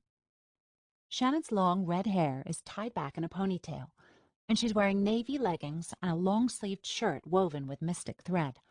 I'm wearing a similar outfit in pigeon gray. Next to me, Yarrick is wearing a skin-tight shirt and white spandex shorts that leave nothing to the imagination. In his right hand is something like a shield, made of what looks like rubber, and in his left hand he's holding a drinking glass. Rhea's upstairs resting, and Turk is, well, he wasn't exactly forthcoming about where he was going. I can only assume he's trying to locate the sister he reached out to. So, Shannon says, the first thing you need to learn is how to activate your energy. I stare down at my fingertips. which are still a faint green. How many times have I seen the powerful rays of green energy shoot out of Hunter's or Turk's fingers? Seen Rhea or Shannon blasting mystic energy into the air like deadly lasers. Now my fingers hold the same possibilities. The prospect is both frightening and exhilarating. This isn't like what we practice back at the compound, Shannon says, speaking of our time at the farmhouse, when Hunter left her in charge of training me, and she worked me like a drill sergeant. It's not about force. It's about control. With that, she extends one arm toward the center of the room, palm out, and straightens her fingers. Her eyes narrow as she stares at her own hand. The color starts in the center of her palm, then blossoms outward, a bright jade green. Delicate rays of energy as thin as silk jet from the tips of her fingers into the air, stretching toward the ceiling for about a foot, and then stopping in midair. The energy brightens, deepening in color and pulsing with a tiny hum that fills the training room. Then the rays begin to swirl together, crossing over one another and weaving together like threads on a loom. The rays thicken and coagulate into a ball that spins like the earth on its axis, growing until it's the size of a baseball. Now watch, Shannon instructs, moving her hand in a small circle. The ball begins to spin, and the energy crackles like thunder. She tosses back her head and calls out, "Yarrick, catch!" She winds her arm back like a pitcher, and the ball whips toward Yarrick as if on an invisible string. He holds up the rubber shield, and the ball smacks into it. I'm not sure what I expected. Maybe for it to explode into 1,000 sparks or just disappear. But it does neither of those things. Instead, the ball hits the shield's center and sticks, as if the shield were coated in glue. Then the sphere flattens out, dripping like honey from a squeeze bottle, until the shield is shiny with green energy so bright I have to close my eyes. I hear something that sounds like a zap, and when I open my eyes, Shannon is standing with her arms outstretched. Yarrick's shield is back to normal, and Shannon and Yarrick are looking at me. "What just happened?" I ask. "That," Shannon says, "was your first lesson, and now you're going to repeat it." "How?" I ask. "Good question," she says. "I don't expect you to be as quick or talented or good as me at transforming and transferring mystic energy." At this, Yarrick snorts. "But let's see you try to make a ball, okay?" I look to Yarrick for help, but he merely shrugs. "Okay," I say. "First things first," Shannon says. "Mystic energy is now lurking inside your blood, waiting for you to tell it what to do. Hold out your hand." I stretch out my fingers. The tips seem greener than they were yesterday. "Each of your fingers is an energy access point. You can activate just one." She extends her pointer finger and lets loose a blast of energy, which smacks the wall across from her and disappears with a sizzle. "Or more than one." Shannon shakes out her hand, then holds it up, facing me. One by one, her fingers put forth a tiny green flame of energy, like the mystic variation of lighting birthday candles. The flames flicker and grow, lengthening and bleeding together into one mystic ray as thick as her wrist. I watch intently as Shannon steadies the ray, then swiftly brings her arm down. There's a whizzing sound, and I duck. Shannon laughs. "Oh, come on, Arya," she says. "I'm not going to hurt you." "Not badly, anyway," Yarrick says with a smirk. "Now you try," Shannon says, ignoring him. "Just one finger." Again, I stretch my hands into the air, hoping no one will notice the green tips of my fingers. I choose my index finger and focus my mind on making something, anything happen. I wiggle it a little, and before I can blink, my hand is burning, as if I stuck it right into a fire, except that I feel no pain. Then a ray of green energy flies out of my fingertip and into the ceiling, bursting one of the light bulbs. Shannon frowns. "What were you just thinking?" she asks me. "Thinking? I was thinking I want something to happen. Energy, come forth." "Energy, come forth?" Yarrick repeats, and I can hear the sarcasm in his voice. "This isn't a movie, Arya." I sigh. "I'm trying, okay?" "It's fine," Shannon says calmly, seeming to enjoy my frustration. "It's fine. Just don't think. That should come easily to you." "Hey, What I mean, she says, forcing a smile, is just focus. Focus on your one finger, okay? Nothing else. Not me, not Yarek, not this room. Just one finger. Go. I inhale and stare at my finger. At the nail I anxiously bit last night. At the fingerprint whorls that have turned a faint grass green. Take it slow, I think, and I feel heat in my palm, as if I pressed my hand on sun-baked pavement. The burn eases into a tingling sensation that creeps up my finger and explodes out the tip, into a tiny, focused ray of energy as bright as Shannon's, maybe even brighter. I glance at Shannon. Now, she says, grow it. Grow, I think, and watch as the ray of energy begins to swirl, shooting into the air like a sword. Slowly, I sweep my arm a little higher toward the ceiling, and the ray moves with me, an extension of my arm. I move it the other way, and it follows. Now, see if you can reach Yarek, Shannon orders. Across the room, Yarek holds up the rubber shield, blocking his face. I plant my eyes on him and will my energy toward the shield.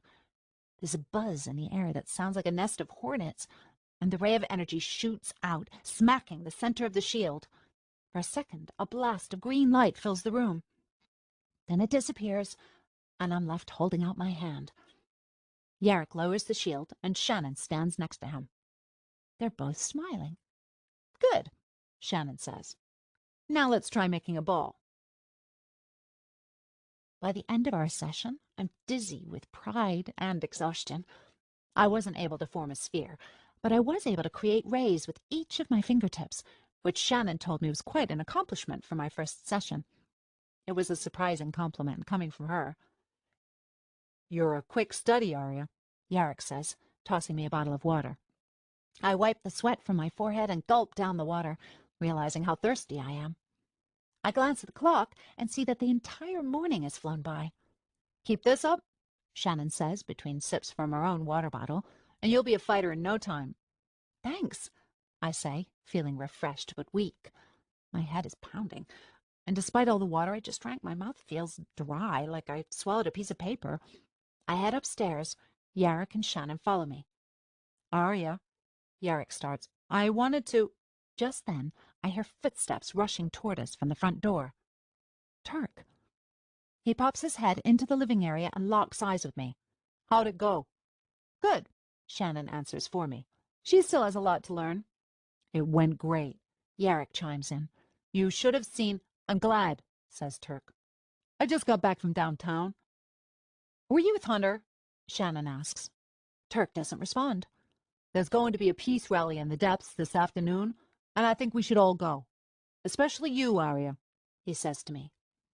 I'm not sure I can even walk, let alone place myself in a high-energy situation. I might need a rest, I say. Rest when you're dead, Turk says, his eyes wide and excited. This rally is a chance for you to reassure the people that we had nothing to do with the explosion, that we're still on their side. You want me to make a speech?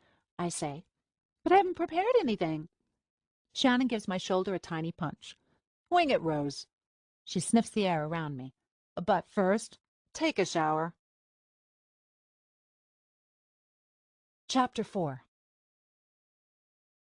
It has started to rain. Plump droplets cascade off my helmet and soak my skin in a symphony of pitter-patters.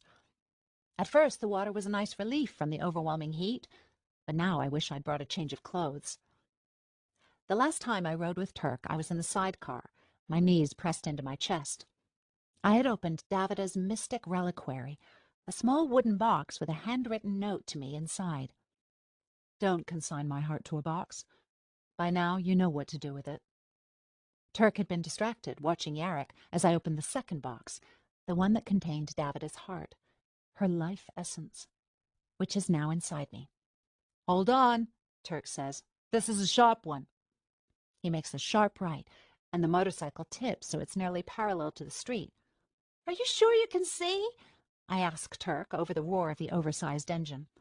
His hands are firmly on the handlebars, his arms pressed against my sides. His thighs squeeze me tightly, making sure I don't fall off into one of the canals. Of course, Turk says, shifting his weight to the left. A little rain never hurt anyone. This is nothing. I could drive through a blizzard and see just fine.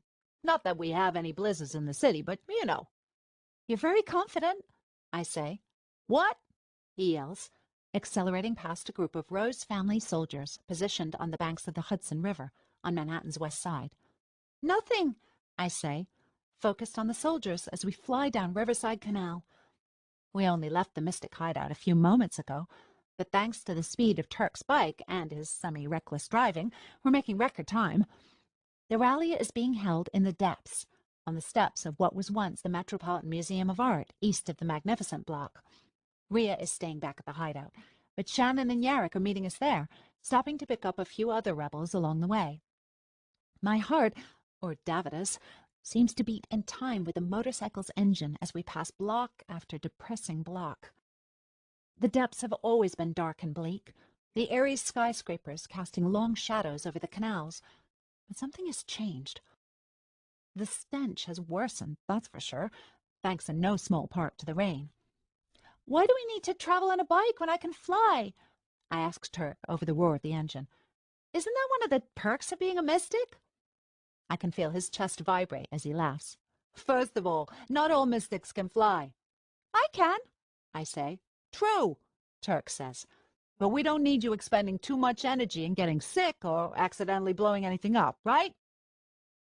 I don't respond, noticing instead what seems to be a never-ending line of Rose family soldiers along the western border of the city. No matter how far south we travel, I see them, and their weapons. Kyle can say they're protecting the city, blocking enemies at the borders, but I know they're really keeping people from getting out. I tilt my head back and see the emerald sheen that has begun to spread across the sky. It's brightest in the center, then drips down around the edges, turning the blue-gray tinged sky into something deadly, unknown. I notice people in the streets staring up and pointing. And then I realize what's so different about the depths from the last time I was here, before the explosion, when people came together and shouted my name, crying for peace. There was hope in the air then. The words change and equality were on the tips of everyone's tongues. But now, instead, there is fear. Fear that no one can save them, that their lives are only going to get worse. Fear permeates the air and billows down the streets. It clings to the broken windows and the crumbling facades. It locks people inside and lowers their voices to a whisper.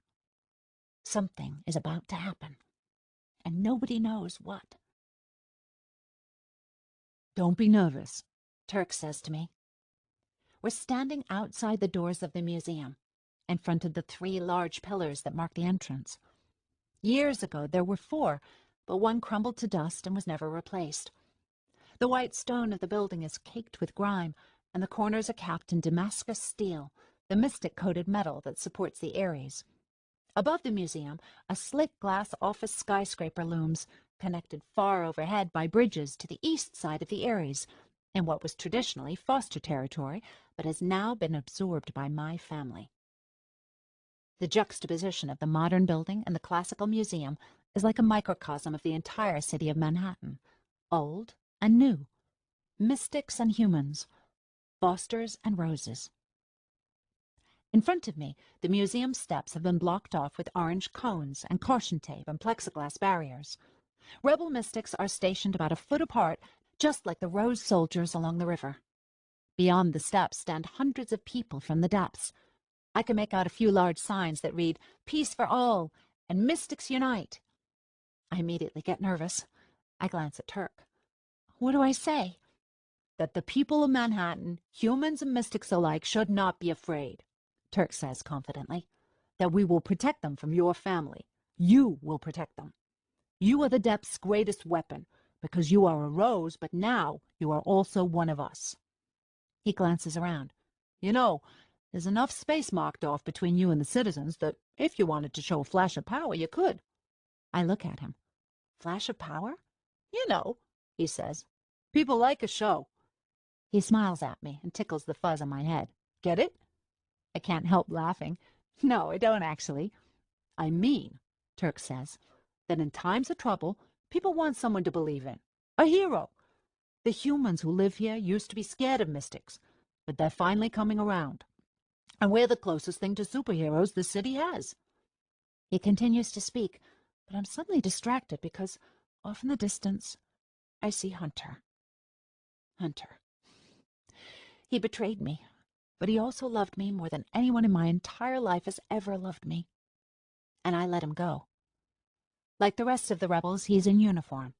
Snug gray pants with metallic trim up the sides, a skin-tight bulletproof shirt with fine threads of Damascus steel woven into the fabric. I can't see his blue eyes from here, but his blonde hair seems even blonder in the sun. It's the first time I've seen him since we broke up, since I flew into the sky and never looked back at him, since the explosion. Arya, you okay?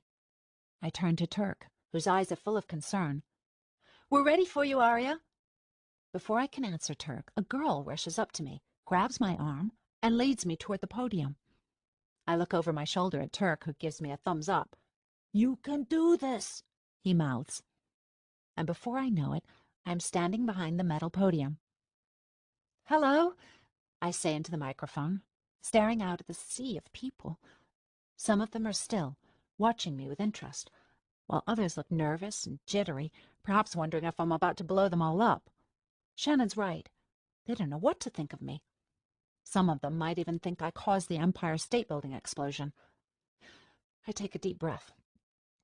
I'm here this afternoon to speak to you all and defend myself against my brother's accusations. Let me start by saying, Arya!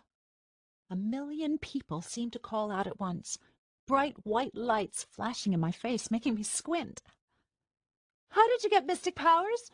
Someone asks. I hesitate before answering. Swallowing Davada's heart went against mystic tradition, even if it was what she wanted. The answer to that is complicated, I say, but I was granted powers by a dear friend of mine, a mystic who saved my life, and I plan to use those powers to help Manhattan fight back against my brother Kyle. I have not changed. I am still Arya Rose, and I am still here to help all of you. Are you responsible for the explosion of the Empire State Building? Of course not, I reply. I grieve alongside all of you for the lives that were lost. Your brother says you were, the speaker continues. How do you respond to his claims?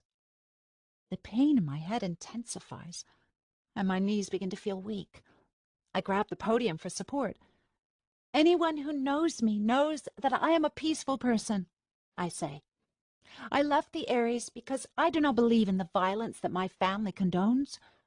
I was at the Empire State Building that day to beg for peace between the Ares and the Depths. I was unsuccessful, and many lives were lost. But I still believe that we can unite Manhattan. We must not give in to my brother's threats. We must join together and fight for what we believe in. A man steps forward. Kyle says that if we turn you over to him, he'll stop whatever he's doing. The man points to the sky, where the green patch has grown larger. It's no longer small and blurred and round. It has angry tendrils that seem to be reaching out, spreading downward against the grayish-blue clouds. What is he doing? We're not safe here. Because of you. There's venom in the man's voice, and I see dozens of faces turned toward the sky. They want someone to blame, I tell myself. They're not really angry at you, but it feels like they are. Out of the corner of my eye, I see some of the mystic rebels shift their stances, as if preparing for the crowd to turn on me. It's suddenly hard to breathe. Why are Rose soldiers stationed around the city? A woman asks. What are they doing? I want to know the same thing. We're looking into it, I say. Look harder, the woman says, and I hear murmurs of agreement. The air around me is hot, oppressive. I wipe the sweat from my forehead. Why won't you turn yourself into your family? I blink. Well, if you really wanted to help us, you'd go to your brother and stop this. Where can we go to be safe? Are we going to be attacked? What's happening? The questions become a barrage, overlapping and bleeding into each other until I don't know where to look, what to say. Help us! Do something! Do something! Stop. There is silence. I realize my eyes are closed, and I open them to see Hunter standing next to me at the podium. Arya is not to blame for the city's problems, He says to the crowd. They know him, I realize. Not like they know me, some rich girl from the Ares. Hunter is a mystic rebel from birth, the son and grandson of rebels. Violet Brooks's son. Arya is on our side, He goes on. We will protect you from whatever Kyle Rose and his family have planned. They were behind the Empire State Building explosion, no matter what Kyle says. And he will do whatever it takes to go on living his privileged lifestyle. If it were up to him and Johnny and Melinda Rose, Hunter says, sweeping his arms out, all of us would be dead. Do not panic, he says directly into the microphone, his words bouncing off the buildings and the water in the canals. We will protect you. He grabs my hand in his and raises them over our heads. I shiver at his touch. That's all for now. More questions are thrown at us, but Hunter ignores them and turns to me. It's like staring at the most familiar picture I know. The deep-set blue eyes, the perfect lips, the crooked yet handsome nose. The strength and comfort of his features make me feel, for the first time in days, that I can relax and be myself. You don't look so great, he says to me. Not exactly the first words you want to hear from your ex-boyfriend. Thanks, I say. Not that, he says. You're burning up. You look like you have a fever. It's true that I'm burning up, overwhelmed by my feelings for Hunter. I want to tell him that I'm sorry for leaving him, that I made the wrong decision, that I miss him, that I don't know what to do about my brother or my parents or the city, that I want him back in my life as a friend or maybe... Arya. Hunter touches my forehead, and his finger feels like a poker that has been sitting in the fire. My skin burns, and my brain feels like it's about to explode. You're... For a second, I see Hunter's lips turn down in a frown, and then I see nothing at all. Tell us, Davida. My mother looks at me with her wide-set eyes, her face concerned. What news do you have? I am with my parents at a dinner table in a tiny ramshackle apartment in the tenements of the magnificent block, where all the registered mystics are forced to live. From the outside, it might appear to be a nice family scene, mother, father, and daughter breaking bread together, only this isn't my parents' apartment, and all they really want is information. Yes, dear, my father says, smoothing his mustache. You must have something. Even though my parents live underground and retain their powers, they make their way into the block all the time. It's how they get their gossip. They scrape a living together, selling and trading secrets. Sometimes, when they discover that an apartment is vacant, they stay for a few days, listening in, seeing people, gathering information. I look around at the bare-bones space we're in now. Hardly more than a roof and 4 walls, just a tiny kitchenette with a dripping faucet, a small round table, and a deflated-looking mattress on the floor. A mystic named Rosa used to live here, an older woman with no remaining family. She died from the drainings 2 days ago. The city has yet to move anyone else in here. I take a sip of my soup, which is no more than water, salt, and a few turnips my mother must have picked up at the market. It pales in comparison to the food the Roses eat, to the food I eat when I am in the Ares. Just this morning I had an omelet with fresh peppers and mushrooms and toast with blueberry jam. I wonder if my parents have had jam once since the conflagration. There's not much to tell, I say, averting my eyes so they won't know I'm lying. I don't like keeping secrets from my parents, especially since the reason I'm in the Ares at all is to spy on the Roses. I don't mind spying on Johnny and Melinda.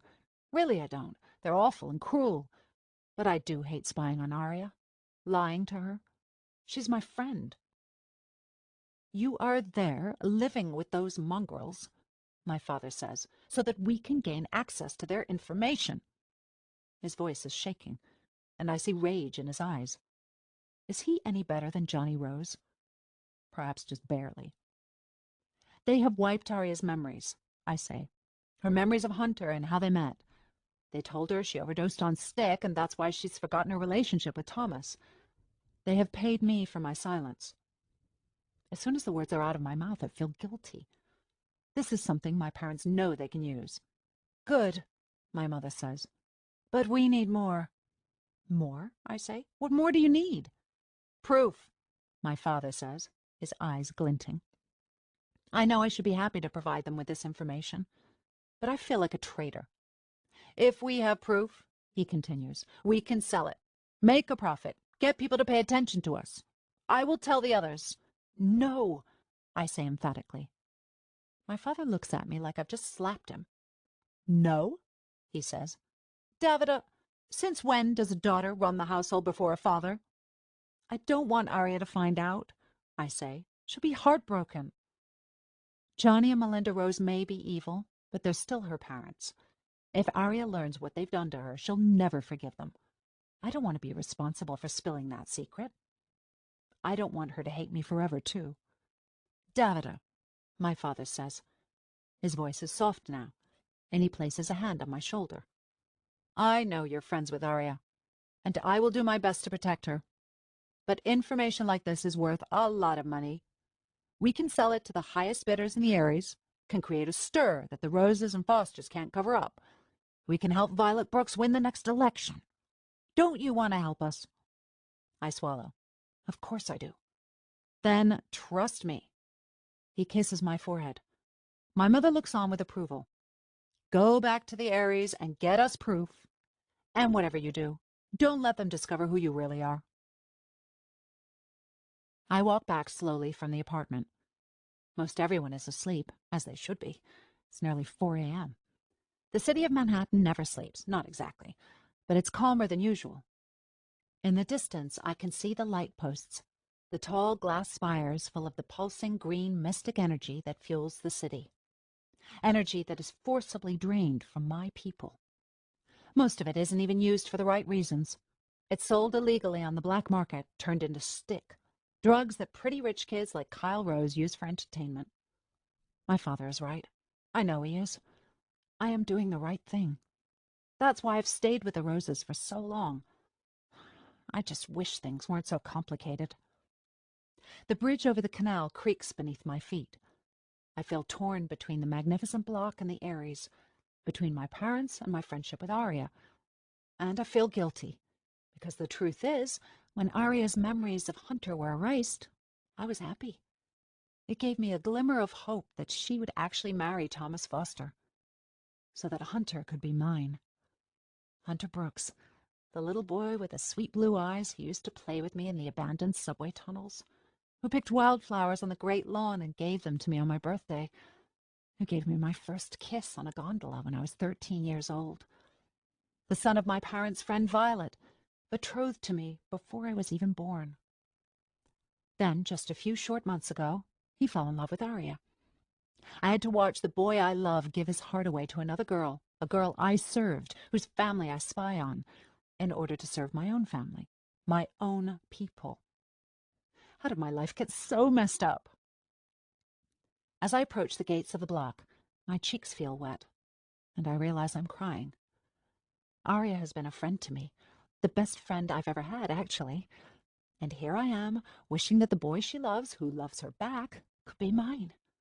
Finding happiness in the fact that her parents robbed her of her memories. How selfish can I possibly be? I take off one of my gloves and wipe my eyes. I hear a crackle, a twig, a branch, I don't know. But someone is behind me. I whip around and see nothing. And then a figure emerges from the darkness, a boy in a navy blue sweatshirt. The hood covers his face, but I can see his eyes. Hunter, I say, are you following me? Maybe. He steps forward, and a bit of light from one of the street lamps falls onto his face. I can make out the light stubble on his cheeks and his deep blue irises. He looks beautiful and tired. Are you okay? I ask him. He shakes his head. Not really. She doesn't remember me at all. I hold up my arms, and he steps into them. It's all right, I tell him. We'll get through this together. I just love her so much, he says quietly into my shoulder. I hold him more tightly, thinking that I know all too well what it feels like to lose someone you love. Chapter 5. I open my eyes and stare up at Turk? Arya. Turk says to me, shaking me gently. I blink and look around. I'm in an old-looking diner, slumped in a booth. Where is Hunter? Where am I? You passed out, Turk says. Thank the sister you're all right. Across the table, Shannon is reworking her long red hair into a ponytail. Instinctively, my hands go to my own head. Nope, Shannon says, watching me. You're still bald. Shannon, Turk says, scolding. leave her alone. He turns to me. The rally got out of control, He says. People were attacking you. Hunter stepped in, but I think it was all too much for you. We're only a few blocks away. I look around. Except for a waitress and us, the diner is empty. Through a dirty window, I can see Yarek's tall figure standing guard outside, together with a few mystic soldiers. How'd I get here? I ask, rubbing my temples. My head no longer feels like a pounding jackhammer, more like a long, slow ache. My entire body hurts, even my skin. I am exhausted. Turk flexes his biceps. You carried me? I ask. Shannon snorts. More like 4 soldiers carried you and Turk sort of directed them. Thank you, Shannon, Turk says. but seriously, Arya, you need to eat. Get your strength up. He calls the waitress over and orders me something. All I can think about is the memory of Davida. Not long before she died, she told me the truth about who she was, but we never really got to talk after that, about our families, about growing up in the same household. I realize now how similar Davida's parents were to mine, and we were both in love with the same boy, the kind of love that eats you up and destroys you from the inside. She and I were more alike than I ever knew, and now she's gone, and Hunter is... I can't stay. Turk says, tugging at his collar and motioning to the door. You're leaving? Shannon says, sounding distressed. Why? Turk raises his studded eyebrow. You gonna miss me? Yeah, Shannon says dryly, taking a sip of soda. It'll kill me.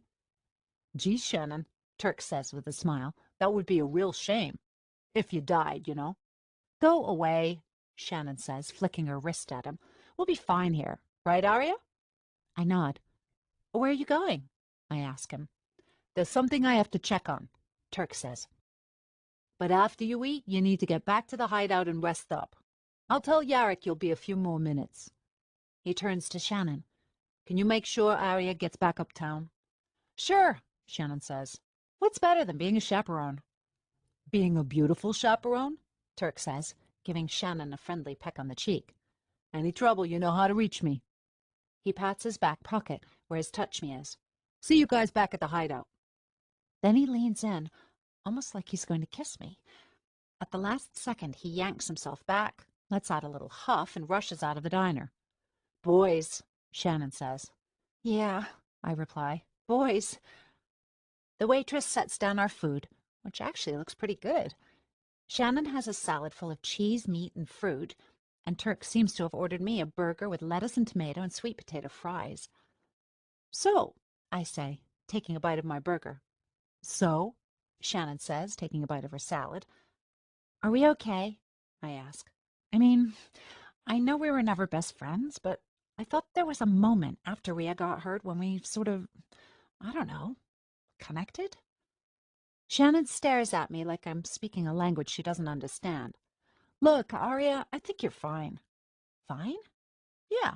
Yes, she says. Fine.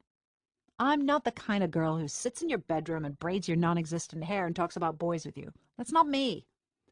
I'm not asking you to be someone you're not, I tell her. I just don't want to walk around thinking you hate me. There are too many other more important things going on. Fair? Shannon takes another bite of her salad and chews. Fair, she says finally. So we're friends. The words sound strange coming out of my mouth. Her eyes shift and her mouth opens as if she's about to tell me something.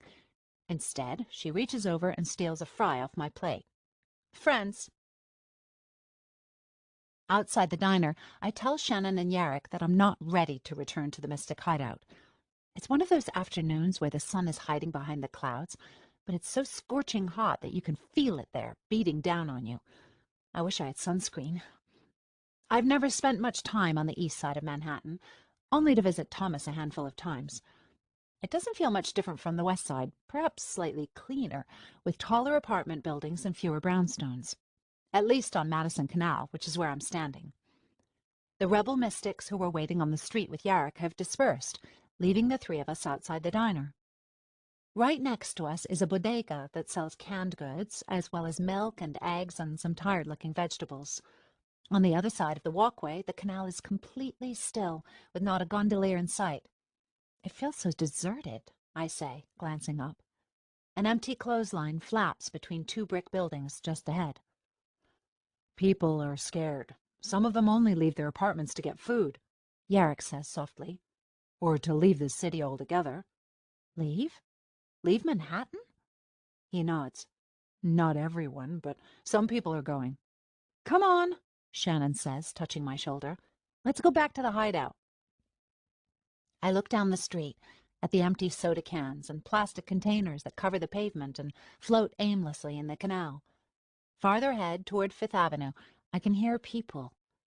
I want some time to myself, I realize, to think. I'll meet you guys there, I say. Shannon crosses her arms and looks at me like I'm a child. Seriously? You think I'm just going to let you wander around the depths after you fainted? I'm fine, I say, trying to sound energetic. Really? Yarrick looks at Shannon. I don't think so, Arya, he says to me. No offense. The last time I let you escape, it didn't end well, for either of us. He's talking about when Hunter blocked the exits of the Mystic Hideout, for your own good, and Yarrick helped me escape through the basement. I used a loophole to get out and find Davida's heart, but we were captured by my brother and nearly killed. I just want to think. Really, I say. I don't have plans to go anywhere. You can wait here if you want, and I'll circle around. I need some time alone. What I don't say is that it's Davida I need to think about. Are her memories coming to me randomly, or did she leave specific ones to me on purpose? It sounds crazy, but after all, she did plan for me to swallow her heart if she died. She left that message in the reliquary for me. Davida knew me better than I knew myself. Who's to say she didn't plan what would happen after I ate her heart? Yarrick stares at me like he's not going to give in. I give Shannon a pleading look. Friends? I say. I promise I'll be safe. She sighs and uncrosses her arms. We're heading back uptown. If you're not back at the hideout in an hour, we're going to come looking for you. We'll bring rebel soldiers, and it won't be pretty. Deal, I say. Here. Shannon is wearing a lightweight jacket over her shirt. She unzips it and hands it to me. There's a hood. Use it and keep your head down, okay? I put the jacket on. Despite the heat, the mystic-infused material doesn't add much in terms of weight, and Shannon's right. The hood is a good disguise. I flip it over my head and watch them go. Yarrick looks confused, unsure why Shannon is pulling him away. What? I hear Shannon say. It's her life. I don't listen for Yarrick's reply. I turn and walk toward Fifth Avenue. I'm alone. Sort of. The depths, even when mostly deserted, are way more full of life than the Aries. As I walk, I can hear the voices of people inside their apartments, perhaps making dinner or playing with their children, or, if Yarrick is right, packing up and preparing to go somewhere else. Another city? The only way out of the depths is by boat. Either the public ones, which pack people in like sardines and are regulated by the government, or private gondolas, which aren't cheap. My family controls all public transportation.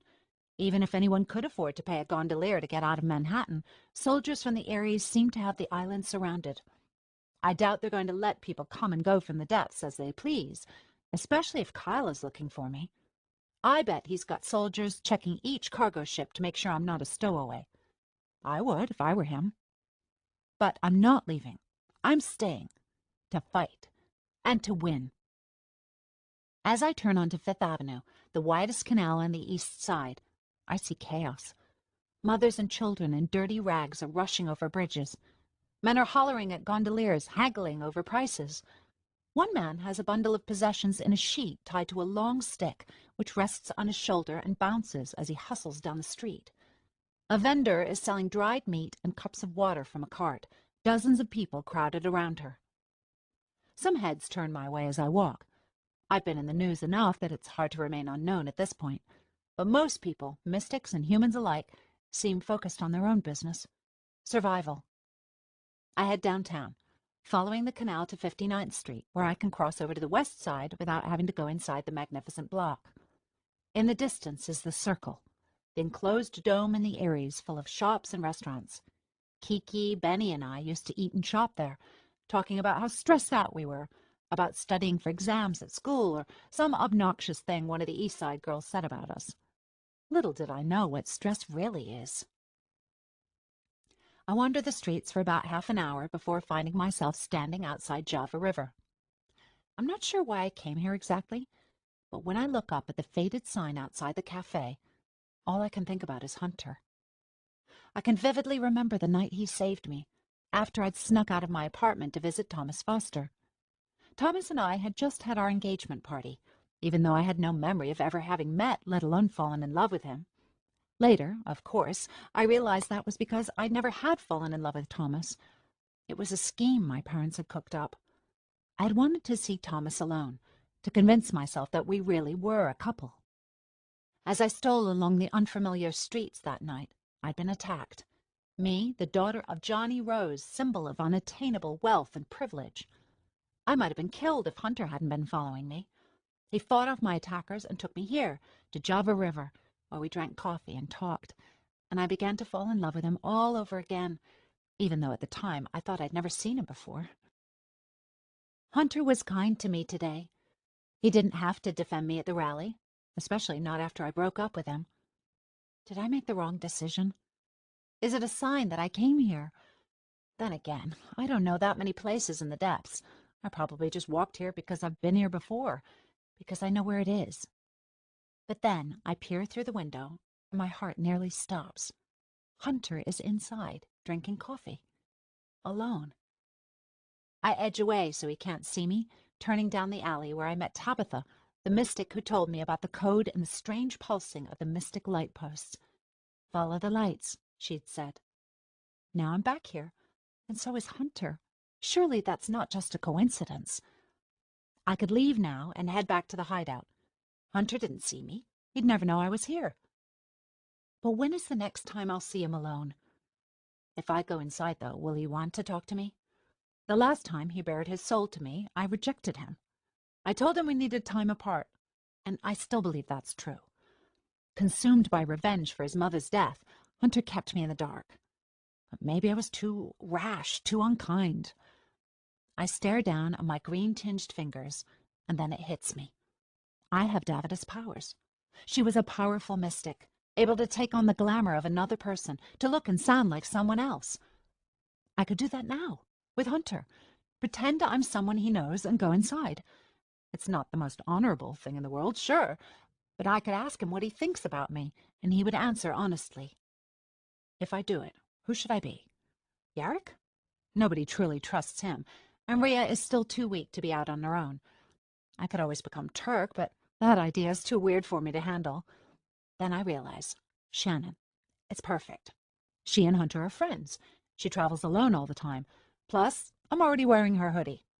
Okay, I tell myself. How do I do this? Davida didn't exactly leave instructions. I close my eyes and picture Shannon at the diner today. Her red hair tucked behind her ears, her dark, piercing eyes, the way her silver uniform set off the creamy color of her skin. I hear her voice in my head. Friends. And then I begin to feel something. It's almost like a whirring that starts in my toes, like I'm being pricked with 1,000 tiny needles. The blood rushes to the surface of my skin. A warmth blossoms in the center of my belly and spreads outward. I can feel my bones lengthen and shift and move, my features reshaping themselves as if my body were made of clay. I'm short of breath. My scalp buzzes, and I feel hair growing and falling down my back. The bones in my fingers crack and lengthen. My skin pinches. And then, as quickly as the change started, it's over. I peek around the corner of the street and run in the opposite direction of Java River, toward another store with a glass window. I take off the hood and stare at my reflection. I'm Shannon. Shannon? Hunter flicks his eyes up to me. What are you doing here? Hi. What would Shannon say? I think. Sometimes a girl just wants a cup of joe, I say out loud, trying not to cringe. Sometimes a girl just wants a cup of joe? Hunter laughs. It's been so long since I've seen him laugh. His entire face brightens and relaxes. I guess that's true, he says. Here, sit. I take a seat and order cappuccino. The waiter stares at me like I have 3 heads.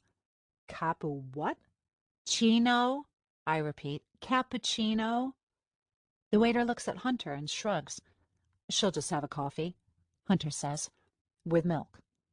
The waiter leaves, and Hunter looks at me strangely. Since when do you order cappuccino? I bite my lip. I'm just trying it out.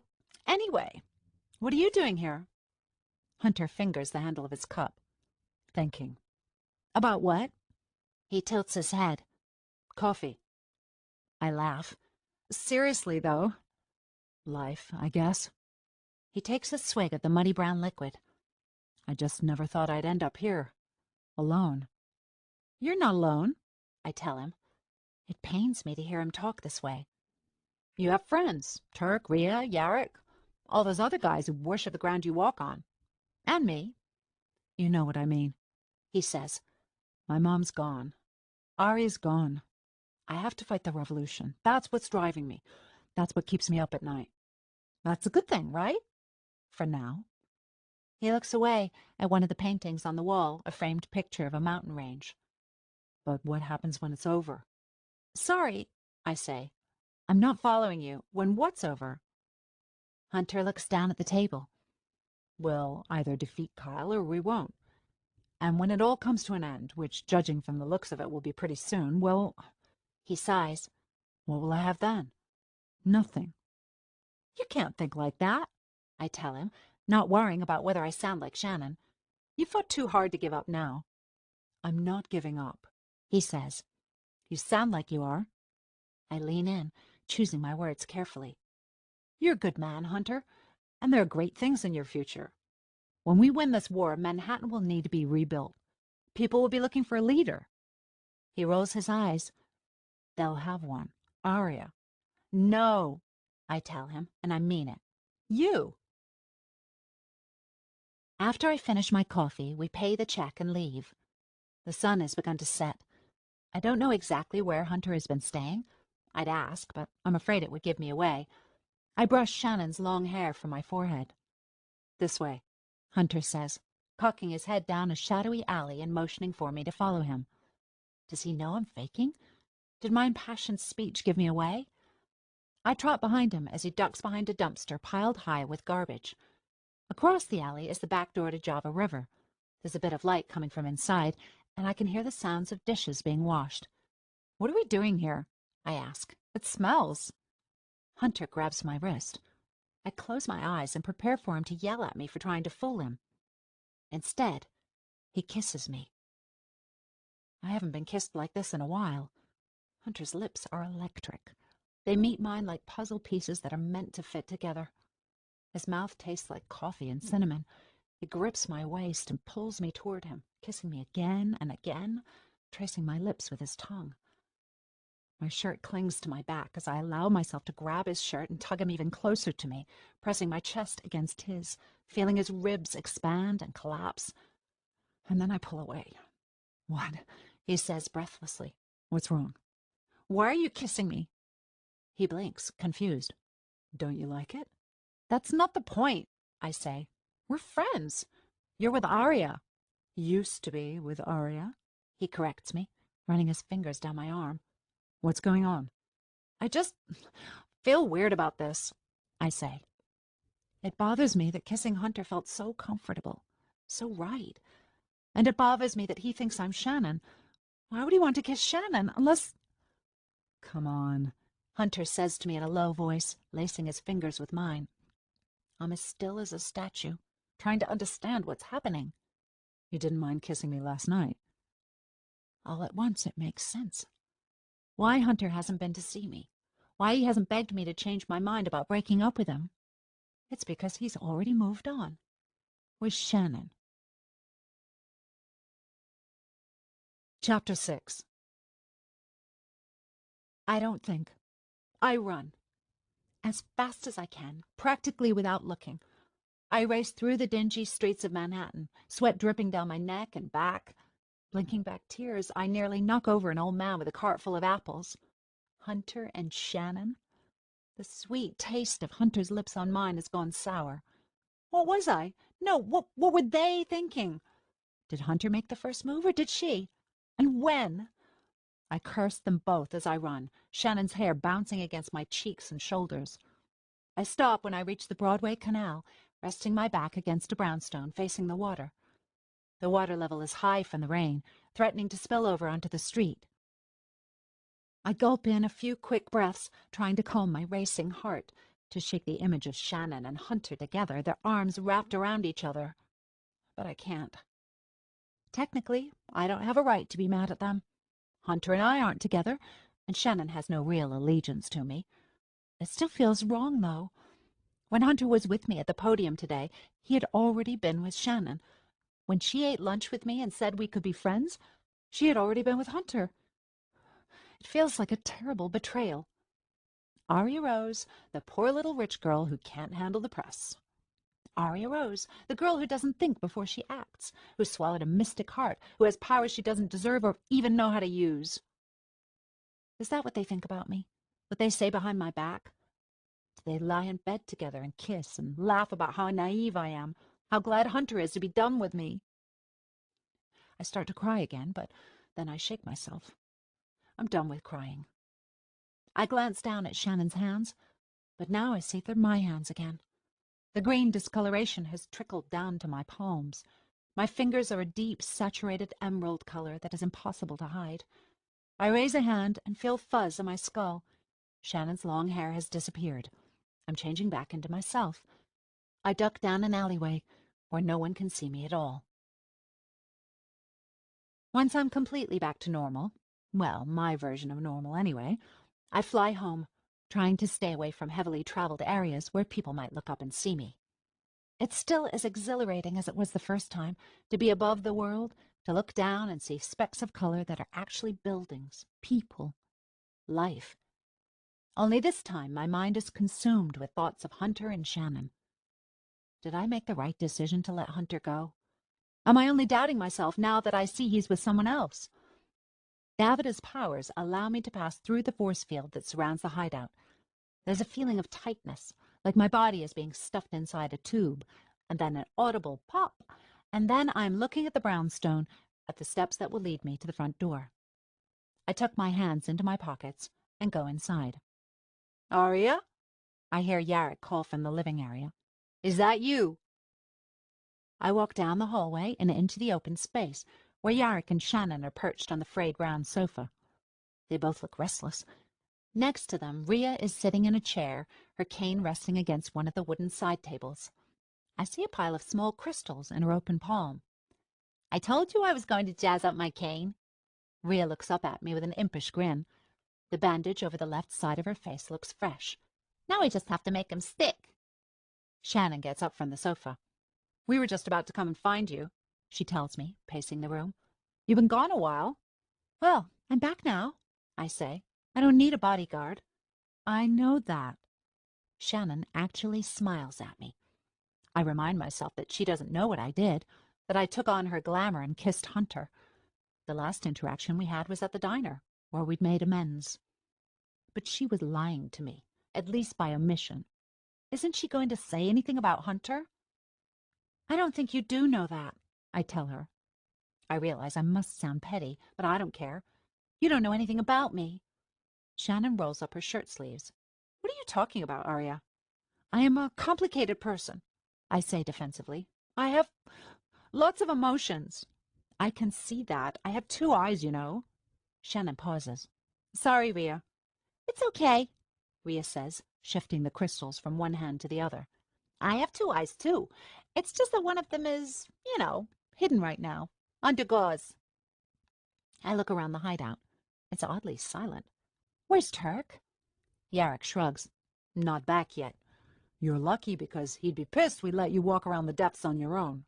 I'm not a baby, I say. I'm a perfectly capable woman. We know, Rhea says. Woman, I emphasize, as in grown up. Great, Shannon says. Good for you. She looks at me curiously, likely wondering what's going on in my head. Wouldn't she like to know? Yarrick glances between the two of us.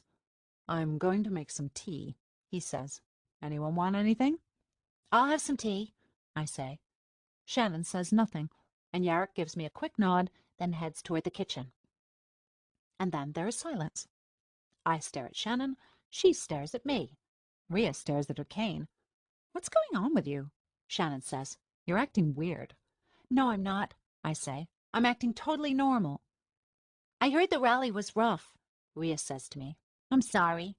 It was fine, I say. I'm fine. Shannon glares at me. You're clearly not fine. You're on edge. You're being... Sit down. You're making me nervous. I don't want to sit down because I don't want to take my hands out of my pockets. If I do, everyone will see that they're green. I'm good. Do you want to talk about the rally? Rhea asks me. Maybe it would help. She reaches for my arm. Instinctively, I pull away. I feel jittery, nervous. I don't want to be touched by anyone, even Rhea. I really don't want anyone to see my hands. Aria, Shannon says sharply. Her glossy hair frames her face, the same hair that was on my head only a little while ago. What's the matter? You're the matter, I scream. Everything about you. Shannon's mouth forms an O of pure surprise. Oh, I thought we were friends. Ha! I move away from her toward the stairs. You never thought that. Yes, I did, she insists. Only you're acting so crazy it makes it difficult to actually be your friend. I'm acting crazy. I can feel myself panting. I'm acting crazy? The others are staring at me, but I can't seem to stop myself. Aria, Rhea chimes in. You sort of are. Tea's ready, Yarrick calls from the kitchen. Aria, you're... I don't want any tea, I shout, gesturing wildly. The words fly out of me like bullets, full of rage. I don't want tea, and I don't want fake friends, like you. I point to Shannon, realizing that I'm out of control. I wish I could fade into the wall, into the air. For a second, no one says anything. And then behind me, I hear Turk's voice. Aria, he says, what's wrong with your hands? I collapse to the floor and rest my head against the wall. I don't know, I say softly, feeling the tears begin to flow. I don't know. Turk sits down next to me, pressing his leg against mine. It's okay. You're okay. I wipe my eyes and press my leg against Turk's. Thank God for you, I think. Yarrick walks into the room. He crouches down and hands me a mug of tea. It's hot, he says. I grab the mug. It doesn't feel hot, but I do. I glance down and see that my skin is blotchy and blistery red, where it's not green, that is. I busy myself by staring at the wooden floorboards. I don't look up because I don't want to see Shannon. I don't look up because I don't want to see Shannon staring at me with anger, or worse, pity. I sip the tea, which tastes like honey and mint. It doesn't calm me, though. It only makes me hotter. Feel any better? Turk asks. When I don't respond, he pushes himself up from the floor and reaches out his hand. Come on, I'll help you upstairs. You should lie down, take a nap. Instead of taking his hand, I grip the mug even tighter. Steam rises from the liquid like fog off a river on a warm summer night. And then, without warning, the mug shatters in my fingers. Bits of ceramic slice through the air, and I jump. I glance down at my lap, but there's no liquid anywhere, though there is steam all around me. The mere energy from my hand was hot enough to vaporize the drink. Whoa, Yarrick mouths silently. Shannon stares at me like I'm dangerous. You okay? Turk says, stepping over to me. There's a cut on the inside of my palm, but otherwise I'm fine. I grab Turk's hand, yanking myself off the ground. Seeing the concern in his eyes, I force a smile. Maybe I will take that nap. I'm not sure how long I sleep, though it's long enough for a jumble of dreams. Hunter and Shannon swirl through my mind, as well as my brother, Danny, Benny, and Kiki. I even see snippets of Davida, her hands in black gloves, careful not to touch anything in my parents' house with her bare skin, making sure her real identity stays hidden. I see skyscrapers flashing by, and then I'm riding with Turk on his motorcycle. I touch his shaved head, the beginnings of soft black fuzz covering his scalp. He looks so much gentler without the mohawk, less of a tough guy. His green eyes peer into mine, seeing what I don't know. Is he in love with me like Davida was in love with Hunter? A painful kind of yearning? Or has he already moved on like Hunter? I wish that I knew what he saw in me so that I could try to see it in myself. When my eyelids flutter open, I glance at the clock. 8 p.m. Ahem, someone says. I turn my head and realize that Turk is in a chair beside my bed. It's far from a terrible sight to wake up to. Hey, he says gently. Hey, how long was I out for? A few hours. He shrugs. How do you feel? Aside from a headache, which seems to be the norm for me these days, I'm fine. I push myself up and rest my head against the iron bed frame. Physically or emotionally? Turk rests his elbows on his knees. Both? Physically, I'm fine, I say. Emotionally, I'm confused. He doesn't press me for specifics, which I appreciate, and motions to a bowl that's resting on the nightstand. Gazpacho, he says. Maybe I should hold the bowl and feed it to you. You know, to prevent any accidents. I laugh. I'm fine, I promise. He hands me the soup and a spoon. It's cold, which is nice, and I dip the spoon into the red concoction and bring it to my lips. Look, Arya, Turk says to me while I eat. I know you think you're fine, but... He trails off, staring at my hands. My green hands. It's a side effect from the heart, I say. It looks strange, but really I'm all right. I know you think you are, Turk repeats. But would it hurt to have someone check? Who? I say. The last doctor I went to lied to me and stole my memories. I don't exactly have much faith in the medical profession. Turk shoots me his signature lopsided smile, playing with a silver chain around his neck. Not a doctor. A friend. I put down the soup. Who? Lyrica, he says. The name conjures up instant memories for me. Lyrica is an old mystic woman whom I've met exactly twice. I close my eyes, and an image of her sweet face stares back at me, her eyes glimmering with magic and knowledge, her long gray hair worn in dozens of thick braids. You've spoken to her? I ask. This surprises me, as Lyrica never stays in one place for long. She's nearly impossible to find. I reached out, Turk says, and she asked that I bring you to her. Bring me to her? What can she possibly do for me? I don't know, he says glumly. This isn't the Turk I know, full of vigor and attitude. He seems defeated. But we can't just sit around and wait for you to... To what? Die, Turk says. The word weighs heavy in the air. I'm not going to die, I tell him. You don't know that. He stands and goes to the window, staring out at the blue-green sky. Even from here, we can see the force field, spreading like a deadly disease. Davida's heart is poisoning you. Can't you see, Arya? Look at you. I flex my fingers and hold them out in front of me. My hands look like someone else's, not mine. Lyrica can help, Turk insists.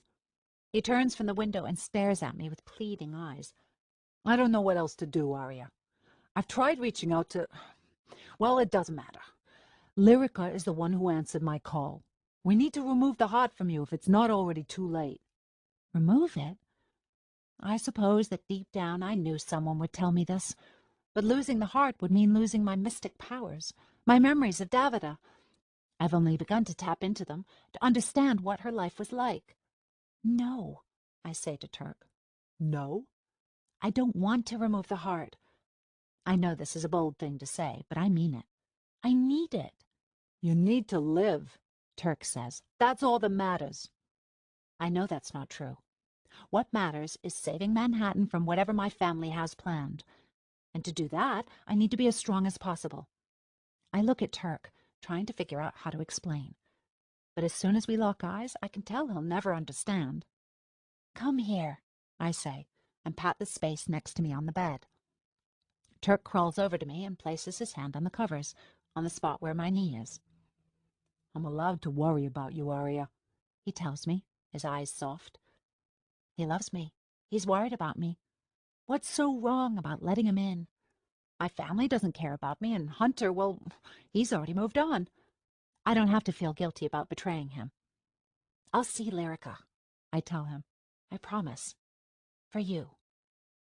Turk moves his hand up to my stomach and presses his lips to mine. His kiss is different from Hunter's, sweeter, more tentative. He tastes like vanilla coffee with a bit of cinnamon, the kind my mother's maid Magdalena used to brew for me before school. He breaks for a second. "Is this okay?" I lift the bed covers so that he can slip in next to me. It's better than okay. This time I initiate the kiss, running my hands over his chest, tracing the shapes of his tattoos with my fingertips. He's wider than Hunter, with broader shoulders and a thicker waist. He's sturdy. Turk slides over me so that we're staring into each other's eyes. I wrap my legs around his, and he kisses my neck and collarbone, soft butterfly kisses that feel like jolts of electricity. "I've waited for this for so long," he says in a husky voice. I pull him closer to me. I just want more and more of him. I don't even worry that he'll see the green starburst over my heart. Turk loves me, I think. Our lips meet again and again, each time a little more passionate. There's a sense of danger in Turk's kisses now. They're so powerful that if I'm not careful, I could lose myself in his arms and never find my way back. And then the door to the bedroom slams open. It smacks against the wall with a loud thud. I push Turk off me and look up to see Yarrick standing in the doorway, his cheeks bright pink with embarrassment. "What?" Turk says, clearly annoyed. Well," Yarrick says, stumbling over his words. "I "Just spit it out," Turk says. Yarrick points downstairs. "You guys have to see this." Chapter 7. Good evening. I regret to inform you that Manhattan is under threat of attack from the neighboring city-state of Philadelphia. Kyle is dressed in a sharp-looking gray tweed suit, speaking directly to the people of New York City in an emergency broadcast. His blonde hair is slicked back, and his green eyes sparkle on the screen. Benny is by his side in a pale blue dress with a scooped neckline, her eyes fixed on Kyle's face, staring at him adoringly. They look like a younger version of my parents, so much so that it's frightening. We're all gathered in the library, watching. Across the room, Shannon stands behind Rhea, who is gripping her cane and looking incredibly distraught. I say this not to cause alarm, but to let the courageous people of Manhattan know that we in the Ares have a plan to protect our beloved city. "Protect?" Shannon says in a mocking tone. "Calm down, Shannon," Turk says to her. He's standing next to me, close enough that I can feel the heat of his body. "It'll be fine," she snarls, throwing a darting glare at him. "Guys," Rhea says. "Shh." As some of you may have already noticed, soldiers have been positioned along our borders. In addition, all of the bridges leading into and out of Manhattan by way of the depths will be closed by tomorrow morning, Kyle says. Guards will be placed at each entrance with a list of those who are approved to enter and exit. All others must remain in Manhattan until further notice. "He's locking us in," Yarrick says. "Everyone who doesn't have access to a private helicopter in the Ares," Shannon clarifies, "which means the entire depths population. Starting tomorrow, our city is on official lockdown," Kyle repeats. "It is the only way to repel potential invaders. I thank you, the people of Manhattan, for putting your faith in me and my family, especially my parents, Johnny and Melinda Rose. I promise you will not regret it." Kyle gives a stern nod and the emergency broadcast is over. Like clockwork, everyone's touch-me's begin to sound. Shannon steps to the corner of the room, speaking in a low, hushed voice, while Yarrick, his device pressed to his ear, nods as if someone is giving him instructions. Rhea has a nearly invisible headset in place and is rapidly taking notes on her TouchMe. The library blossoms with noise, with urgency. "What do you mean they haven't found her yet?" Turk says into his TouchMe. "Found who?" I mouth to him, but he's too wrapped up in his conversation to notice. Everyone is occupied with something except me. And then my TouchMe buzzes. I glance down at the screen. "Get out while you still can." Like the first time I got an anonymous message, the number is private. There is no way for me to call whoever sent this. Before anyone notices, I reply, "Who is this?" I wait for an answer, but my TouchMe remains silent. Whoever is sending these messages is trying to protect me. But why is he or she remaining anonymous? Then I see Shannon click off her TouchMe. "What's going on?" I ask her, surprised to find that my earlier anger has vanished. Who is everybody talking to? There is a second when I think she might not answer me. Then she sighs and says, "Other rebels." And I'm relieved that Shannon seems to have forgiven my earlier outburst. We need to know what's happening in Philadelphia. If what Kyle is saying is true, that they're getting ready to attack. "What if it is true?" I say. Shannon smooths back her hair, which looks like it could use a good wash. Then we prepare to fight. "I just spoke to someone at the hideout downtown near the seaport," Yarrick says, coming over to us. "He says there are Rose soldiers everywhere." "They're all along the west side, too," Rhea says. "And in the north." I recall the line of soldiers Turk and I saw on our way to the rally. "It's true what Kyle said," I say. "We're surrounded."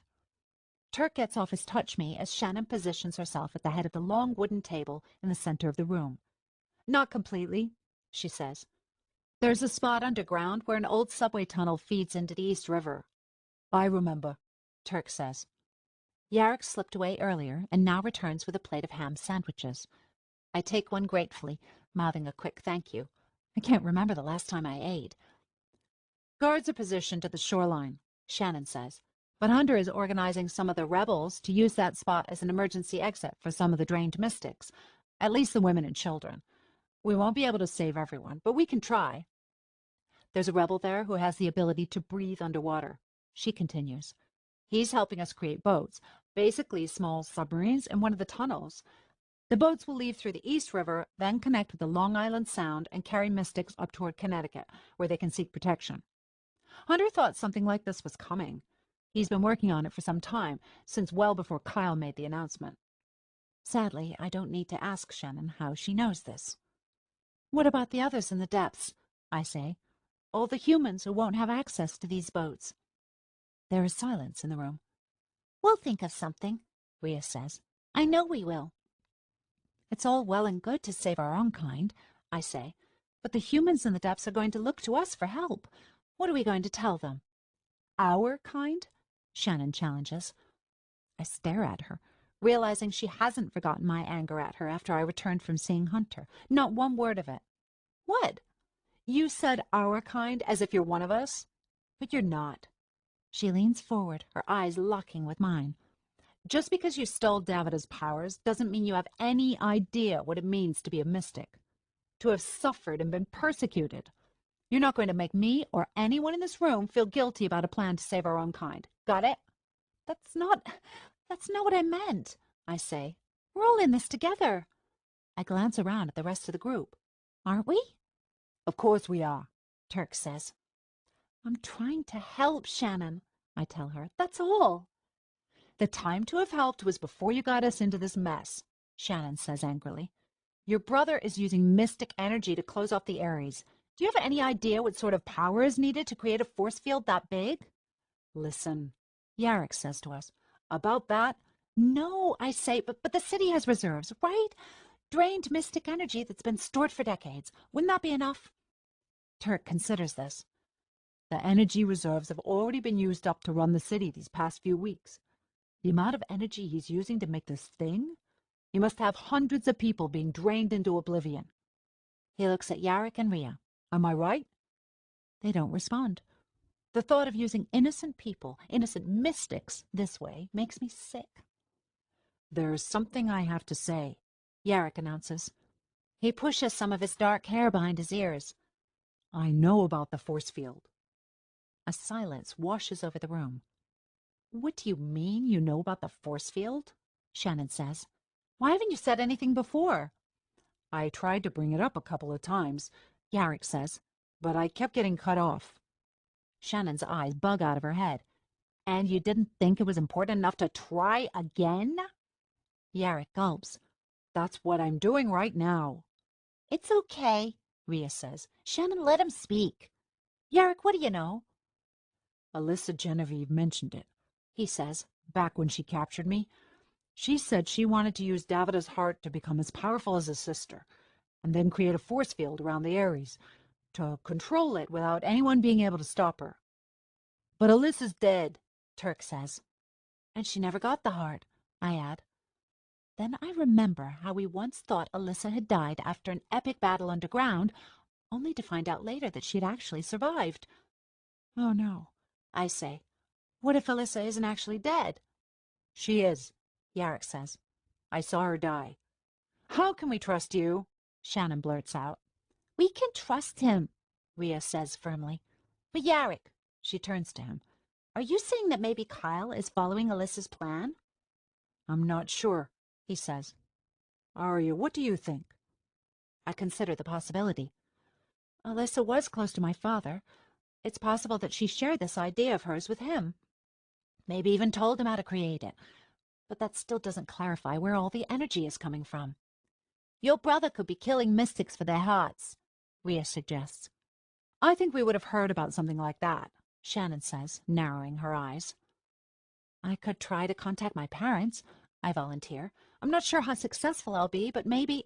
Your parents are checked out, Arya, Shannon says, her beautiful features furrowed and angry. They're leaving Manhattan.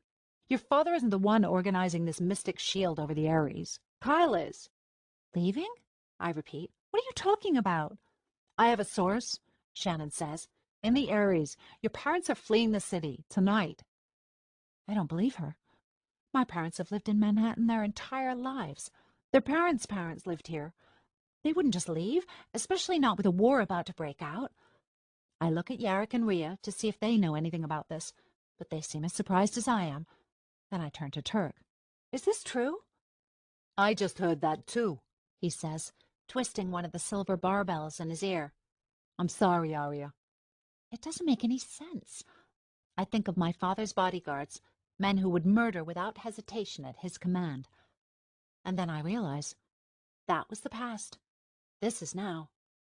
Think about it, Shannon says to me. When's the last time your father has appeared in public? I don't know, I say. Exactly. He is checked out, Arya. He knows the city is about to blow, and he's letting Kyle do his dirty work. This sounds like the opposite of the Johnny Rose I grew up with. A man who lived for power and authority, who sold lives and traded illegal drugs in the blink of an eye. A man who looked upon Manhattan as his personal playground and his family as property, which made it fine to marry off his only daughter to cement a political alliance. Maybe if I talk to him, I find myself saying, I can convince him to stay. Maybe he can rein in Kyle and fix whatever's going wrong. Even as I say this, I know how it must sound. Shannon laughs. Even if that was a good idea, which it's not, your father hates you. Turk growls. Shannon, take the bitch level down a notch, okay? Is anything I'm saying untrue? Shannon asks. Yarrick shrugs. It is sort of true, Arya, he says. I don't think your dad will put much stock in whatever you have to say to him right now. He coughs. No offense. It's true, Rhea says gently. Even if you went to him and pleaded, I don't think you'd get far. Turk reaches over to comfort me, but I turn away. You're right, I say to Rhea. I wouldn't. I feel for my touch me, safely tucked into my back pocket.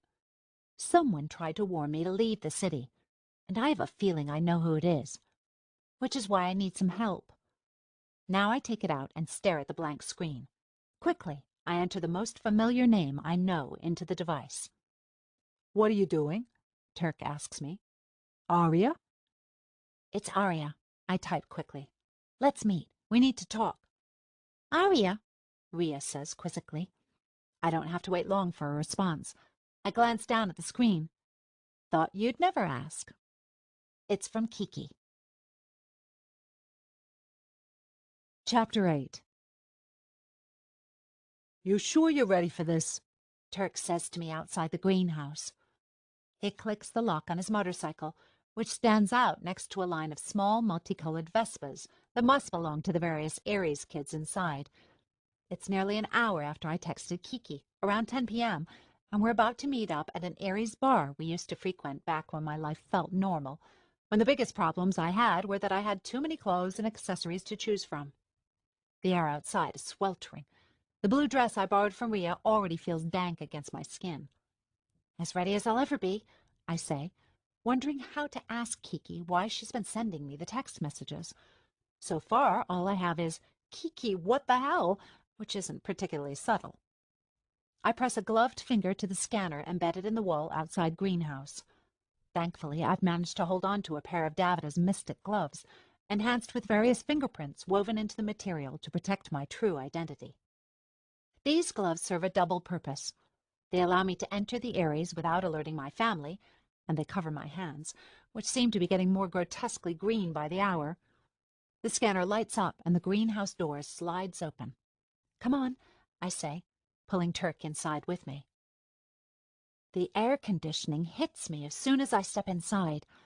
The lights are just the right kind of dim for a bar, bright enough that you don't trip over your own feet, but dark enough that everyone looks like a model. A memory comes flashing back as I take Turk's hand and weave through a cluster of tables. Kiki and I doing shots to celebrate the end of a school year, lying about our ages and flirting with boys who must have been 2 or 3 years older. Then we left, letting them pick up the tab. Once we were outside, we laughed so hard that we cried. This place is wild, Turk says. In a way, it is. The greenhouse bar is attached to an actual greenhouse. Ivy clings to the brick-covered walls, while tropical plants live in vases nearly as tall as I am. The mirrored glass on the back of the bar is lit with soft green lights that illuminate the liquor bottles and make them look even more expensive than they are, which is pretty pricey to begin with. I can't help but notice how many people are stuffed into this bar, drinking and chatting and eating like nothing is wrong, as if the bridges in the depths aren't being closed, possibly leaving all those who live down there to be annihilated. Outside, I can see the force field as it wraps itself around the Aries, the green visible even against the night sky. But inside, it's just a party. Girls a little older than I am show off their smooth skin in short designer dresses dyed in vivid, mystic-infused colors. The men wear tight pants and sparkly muscled T-shirts, or dress shirts sewn with mystic thread, throwing off bright, colorful light. Everyone's hair is dyed in wild hues like fuchsia and tangerine, the exposed skin on their necks and arms covered in mystic tattoos. I search for Kiki as I pull Turk along, locating our usual table in the back. Then I stop short. There she is, my best friend, tapping her purple nails against the table, checking her touch me, and sipping a yellow drink. Kiki, her blonde hair enhanced with mystic dye, bright blue streaks that pool together at the tips, a glowing magenta mystic heart decal on her neck. A child of the Aries, with no worries except her social life. She spots me. Aria? I just stand there. There are a million things I want to say, but hi is all that comes out. Kiki stands up and starts toward me, opening her arms for a hug. I open my arms too, and we embrace. She's wearing the same perfume she always does. She smells like a rose garden. It has been so long, she says, breaking from the hug and shaking her head. Well, not that long in the reality of, time, but a lot has happened, right? Before I can respond, she pivots to Turk. Who are you? Kiki, this is Turk, I say, watching as Turk extends his hand. Kiki just laughs, pushing his hand away and giving him a hug as well. Who shakes hands anymore? Turk laughs nervously. He seems completely and totally out of his element, which I find charming. I picture him kissing me. I smile at him, and he smiles back. Hello? Are you going to just stand there like statues? Sit. Kiki motions to the empty chairs next to her. Seriously, sit. We do. The glass tabletop lights up as soon as I touch it, listing the menu. I've forgotten how easy life is in the Aries, where you can order food at the touch of a button, whatever you want. How opulent everything is. Next to us, the fringy leaves of a foxtail plant graze Turk's neck. He scratches like there's a bug biting him. "What do you guys want to drink?" Kiki asks. "Oh, you have to try the chlorophyll water here. It's to die for. I mean, not literally, because it's supposed to, help your immune system or whatever, but it's delicious." She looks at me eagerly. "So, will you try it?" "Sure," I say, scrolling through the menu and selecting a drink. "Turk?" Kiki says. "What about you?" Turk shrugs. "I'll maybe have regular water." Kiki throws up her hands. "Boring. Anyway, Turk, is that your actual name?" He grins. "Yep." Kiki rests her chin on her knuckles. "Like your God-given name?" Turk gives me a side glance. Because, my name is Kiki, but it's a nickname. My birth name is Claudia, but that's, so dull. The only person who ever called me that besides my parents was Aria's—" Kiki stops herself before she finishes her sentence.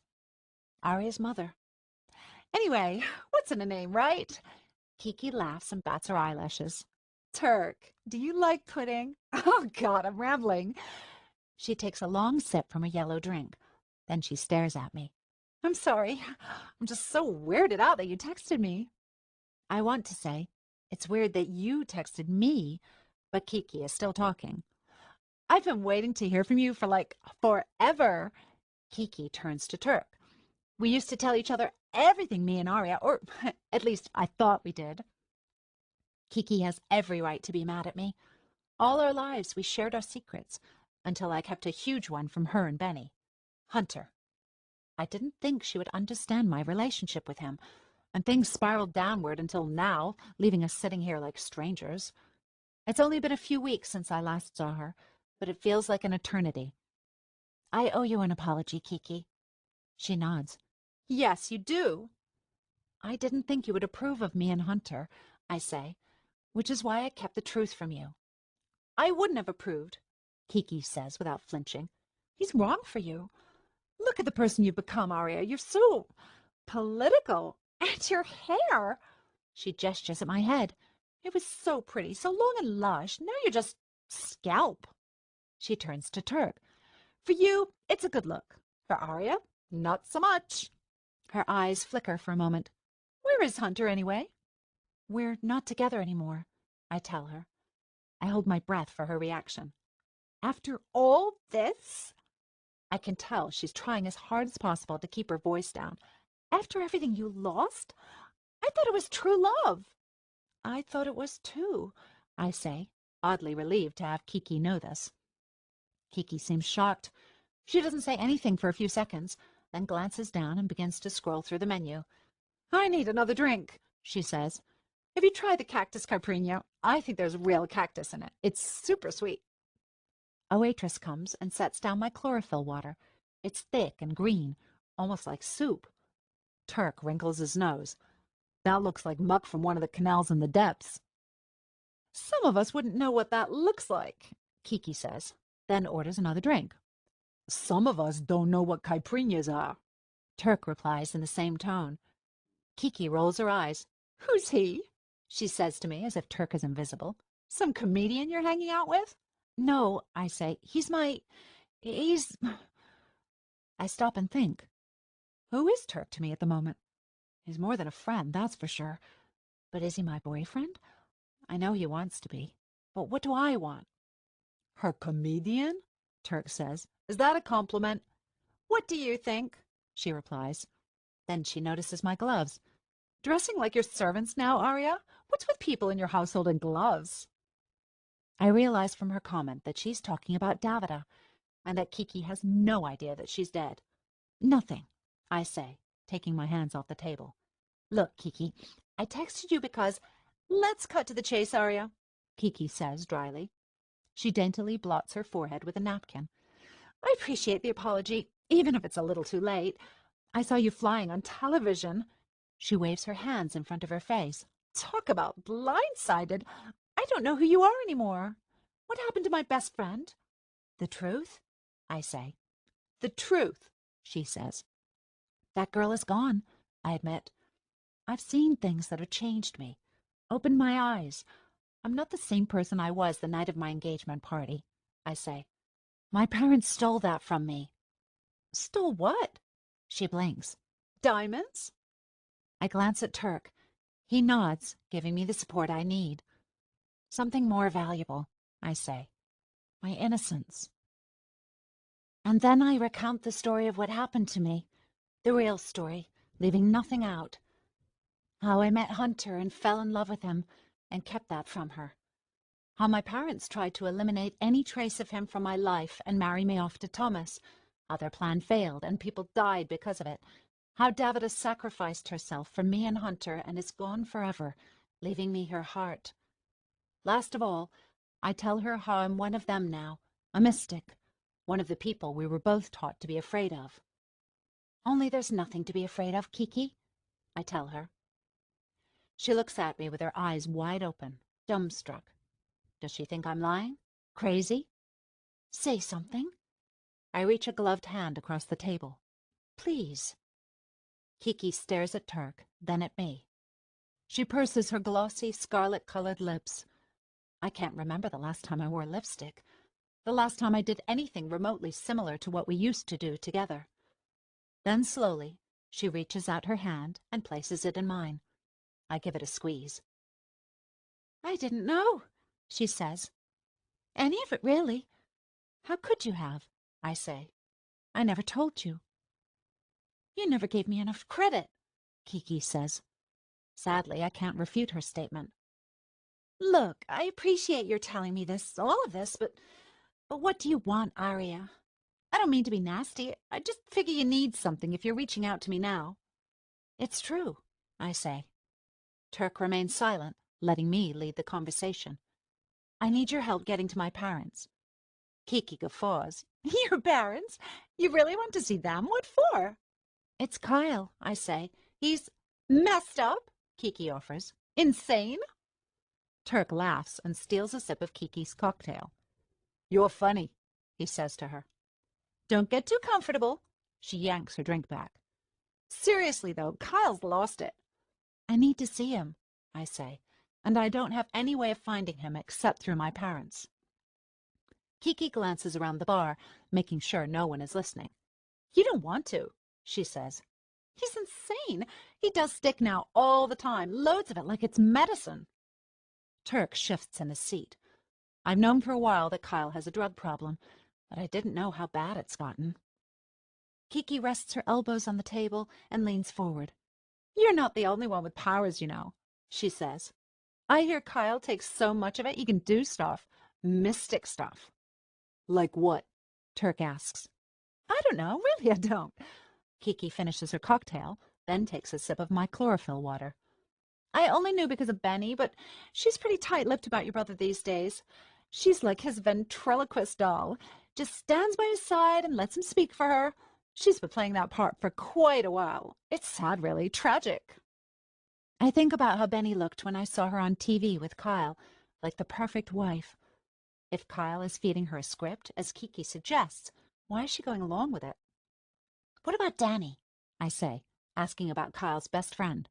Surely he still sees Danny. Maybe he has some influence over Kyle. Kiki bites her bottom lip. No one's heard from Danny in a while, she says. Not since that soiree Benny threw at her folks' place, actually. Pictures from that night immediately come back to me. How I watched someone overdose on stick right before my eyes. How I walked in on Thomas cheating on me. What a terrible night.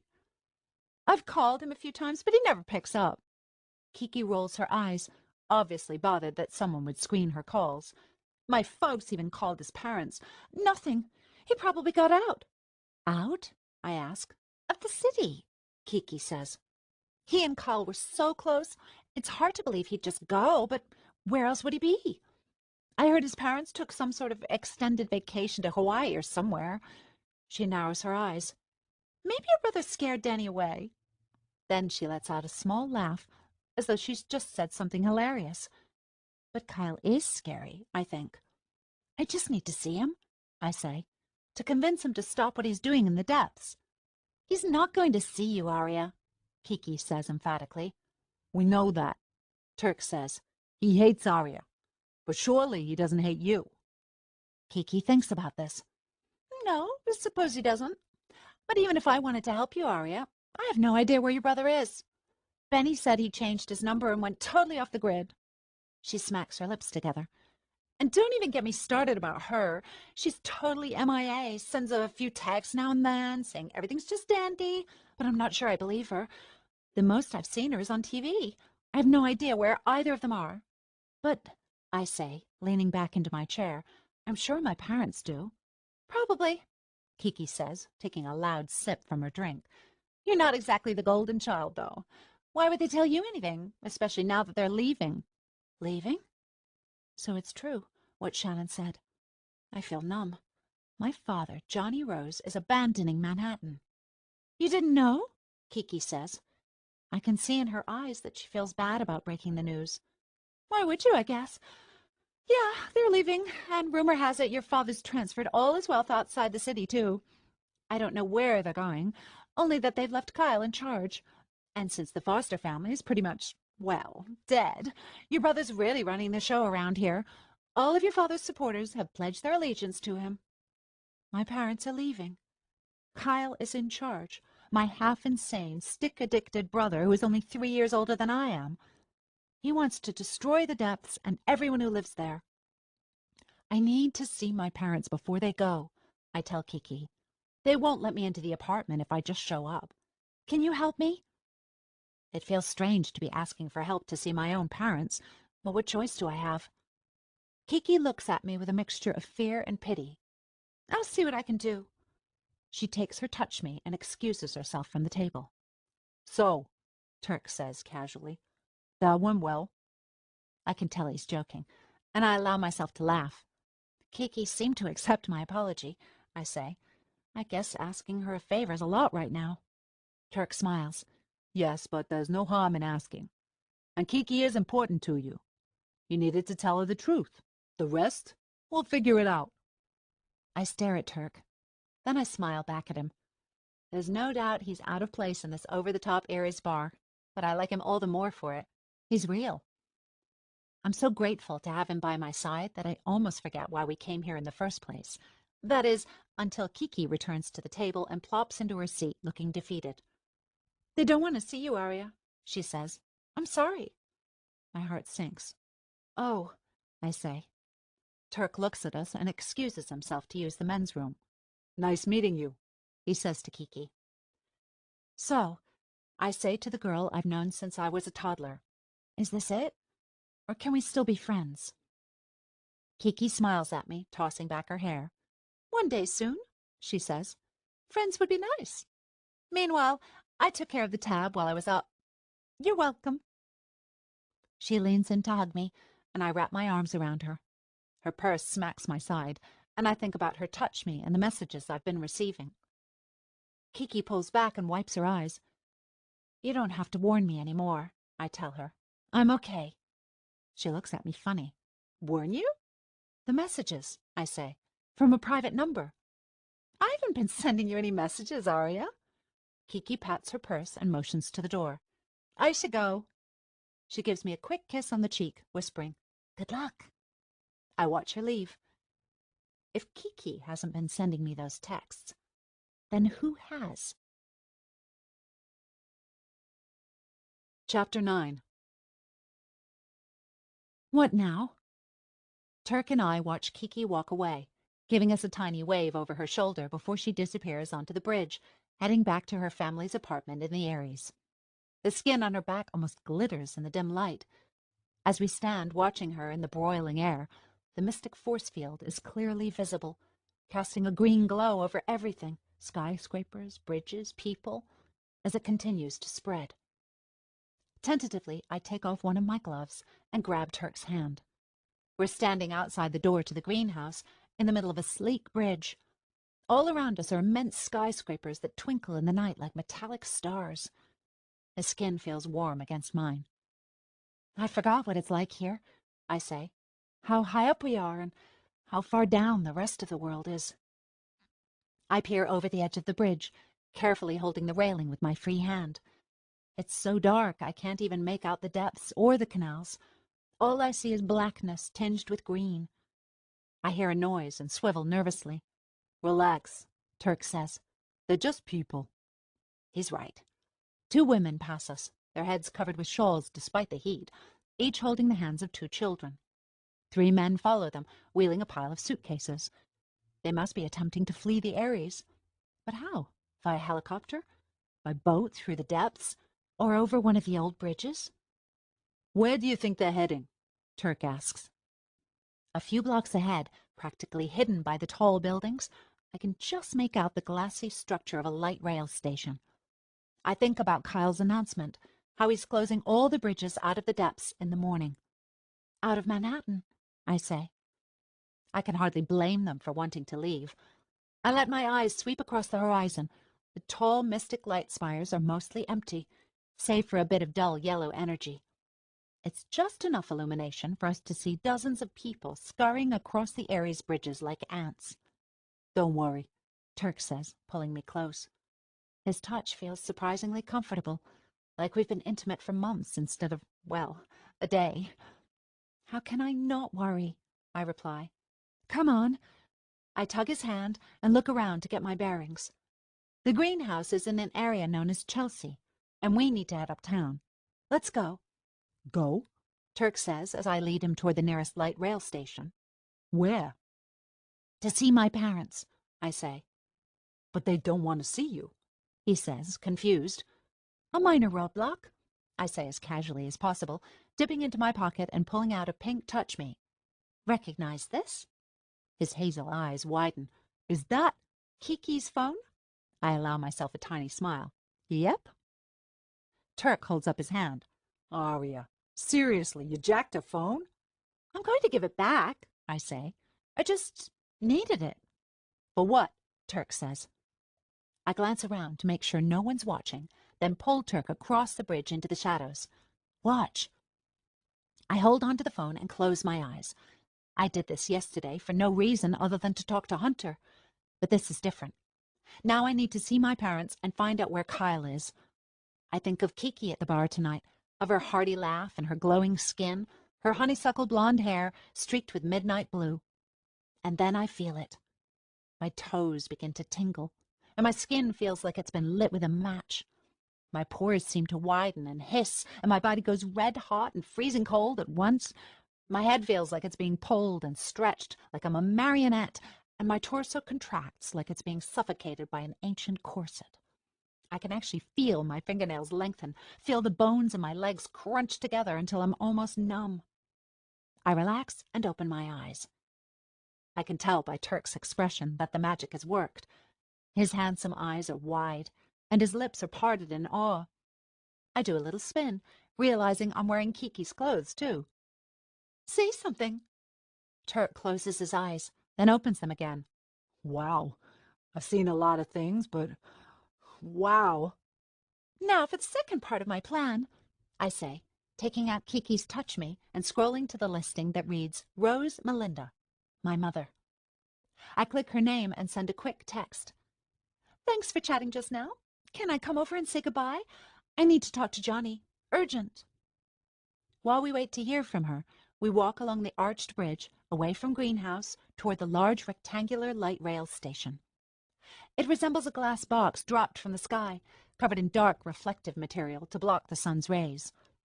Everything appears different now because of the light from the force field, bright green against the night sky like it's all been bathed in emeralds. The same green as my hands, I realize. I can't believe how much you look like her, Turk says. Seriously, it's freaky. Don't worry, I tell him. Even my voice sounds different now, like Kiki's. It won't be for long, just until I talk to my father. Has your mother texted you back yet? Turk asks. I glance down at Kiki's Touch Me and shake my head. No response, but there's still time. You're even crazier than I thought, Turk tells me. That's a good thing, right? He doesn't answer. When we reach the station, I give one of my gloves to Turk. Here, I say, put it on.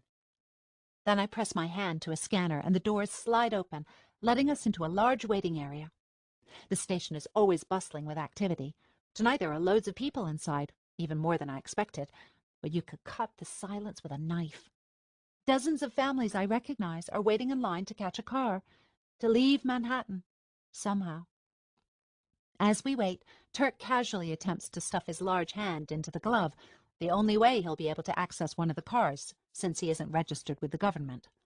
Thanks to Kiki's fingerprints, I'll be fine. We join one of the long lines for an uptown car. On either side of the station is a wall of terminals, one side for uptown, the other for downtown. The light rail is so fast, you usually never have to wait more than a few moments. But tonight is different. "Kiki," says a woman a few feet in front of us. "Is that you?" I turn my head and look down. "Stand in front of me," I tell Turk. "Block me." "Never mind," I hear the woman say to her companion. As we wait, I let my eyes wander to the various terminals, which light up when a car is ready. The shuttles blink in and out, with more and more people leaving the station.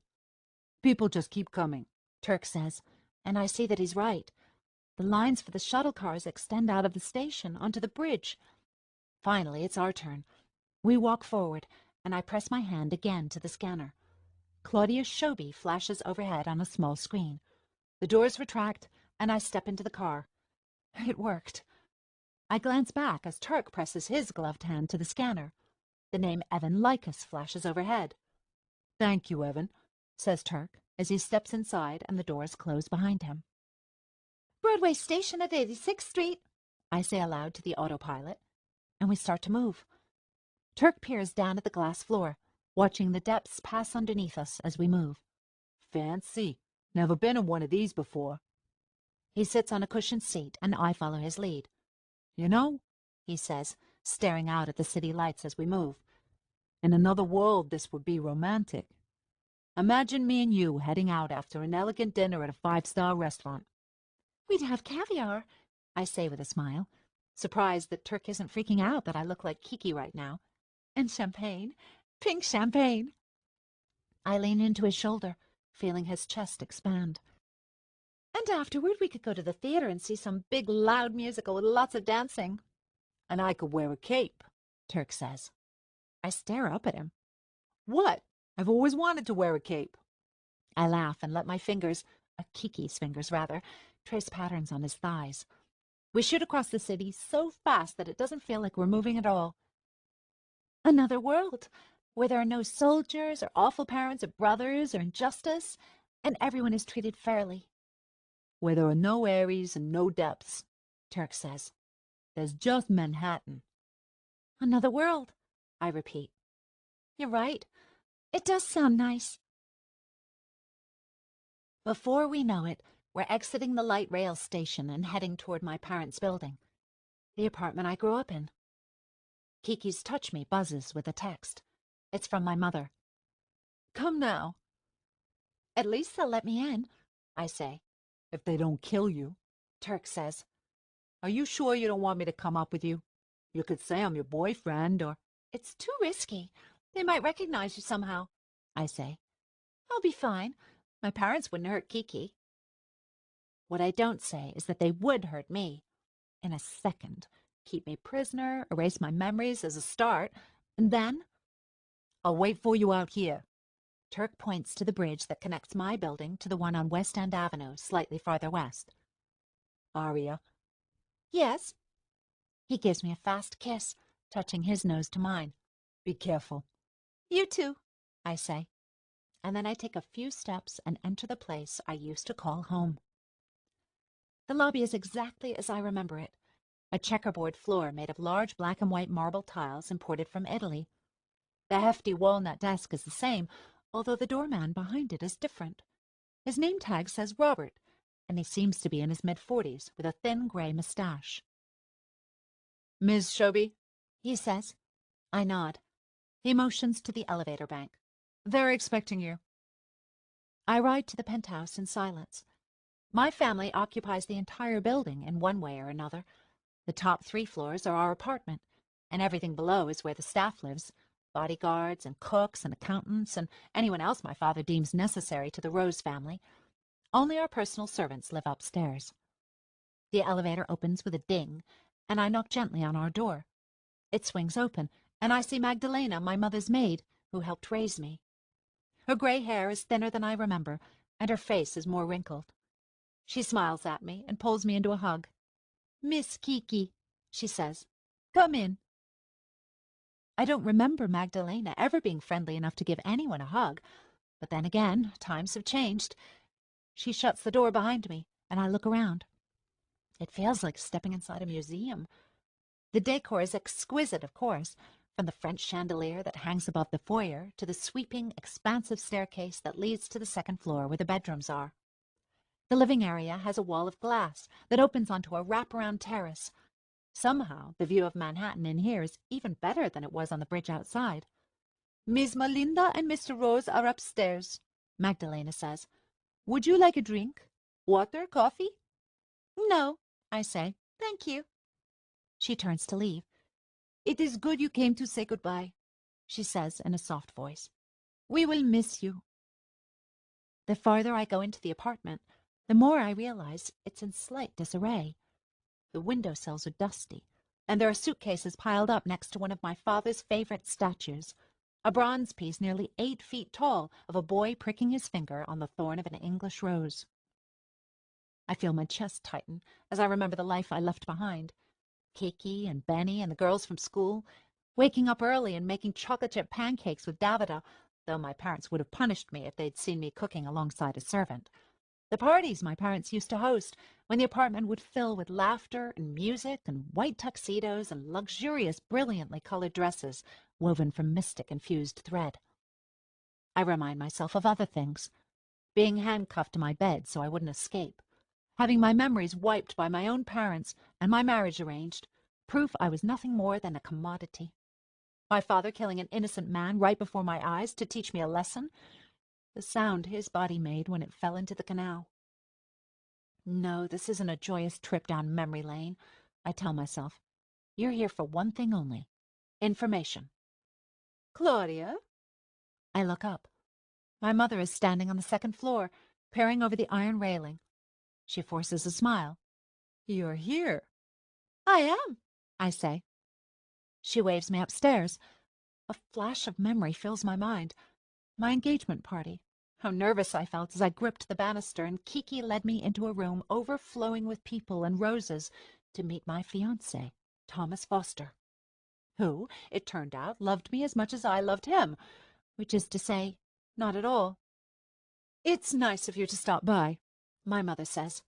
She seems rushed, not as put together as usual. Her platinum blonde hair hangs down past her shoulders instead of being pinned into an elaborate updo.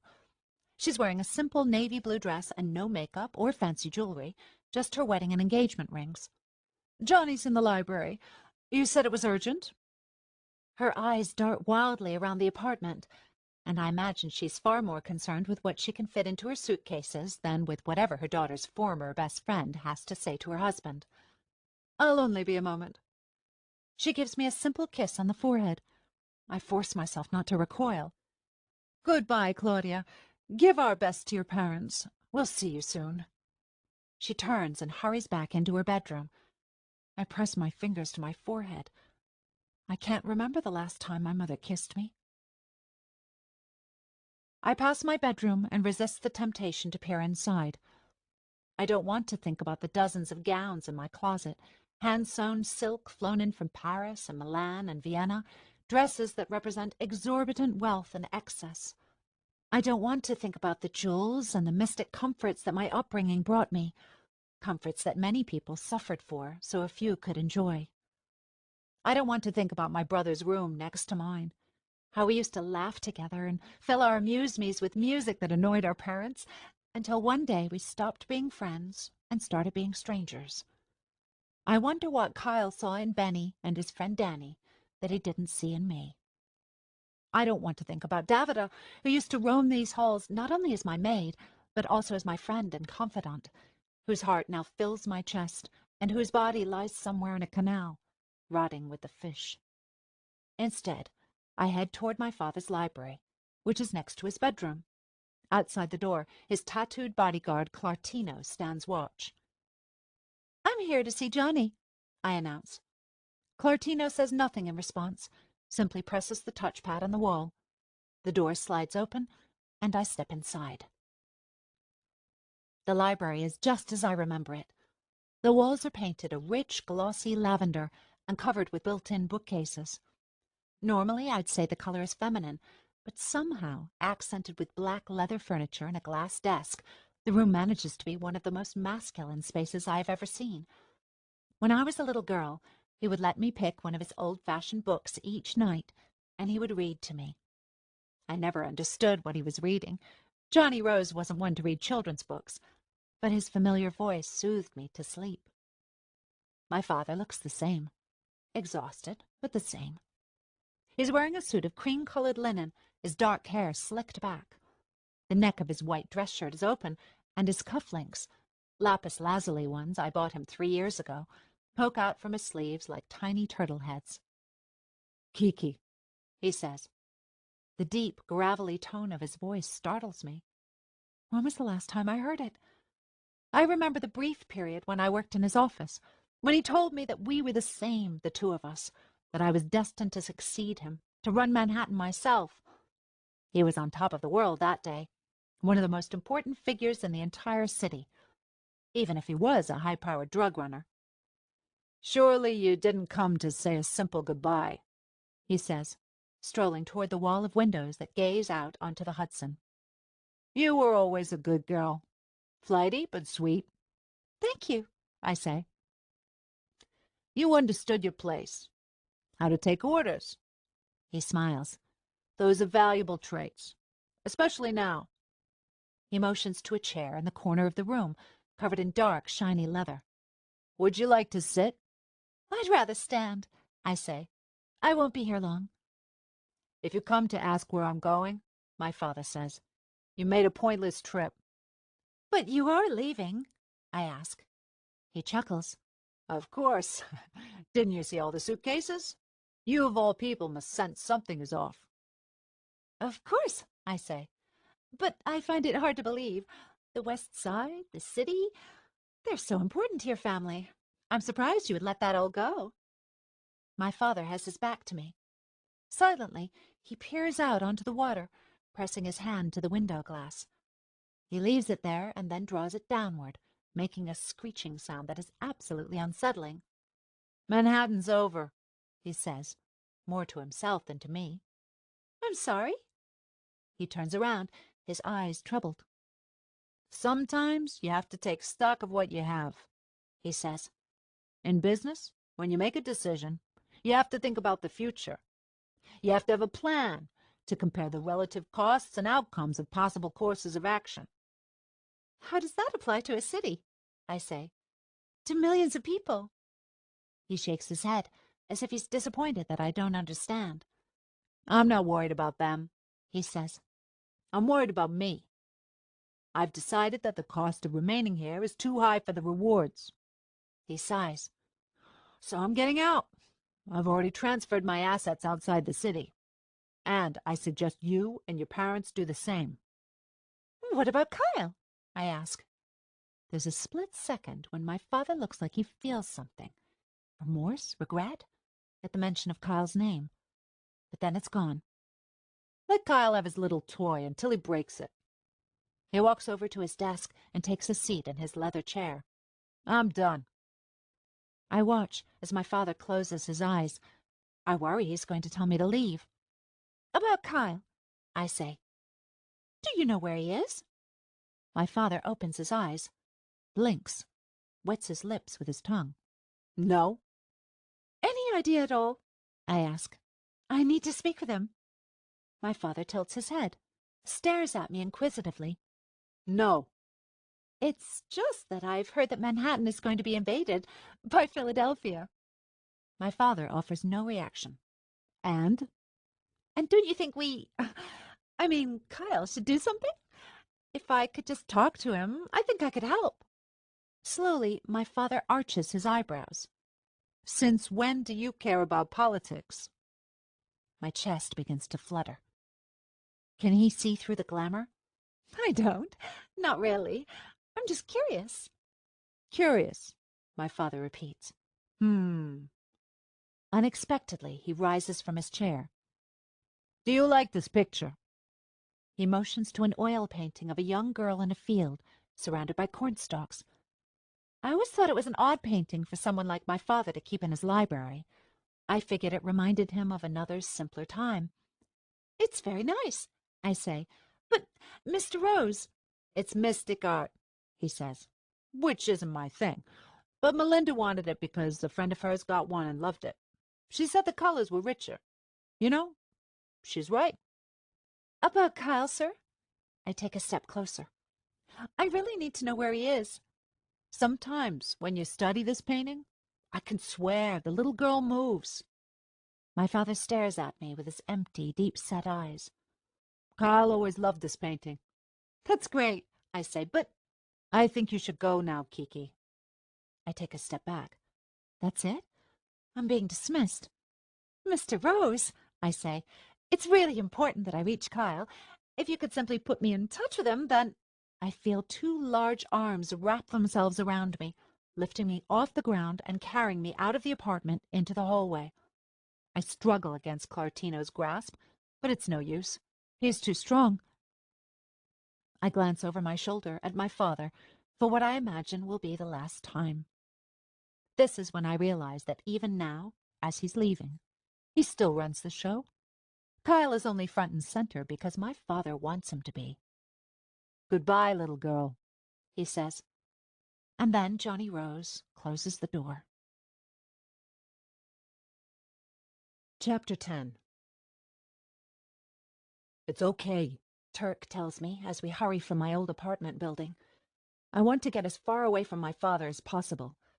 We'll figure out another way to contact Kyle.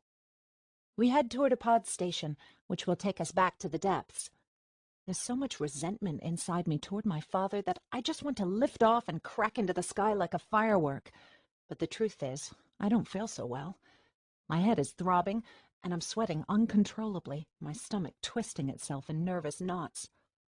The only comfort I have is Turk's hand in mine. I failed, I tell him. I got nothing from him, Turk. Nothing. The most he talked about was some stupid painting. It's all right, Turk says calmly. Everything will work out, I promise. The bridges are more hectic than when I went to see my parents, not even half an hour ago.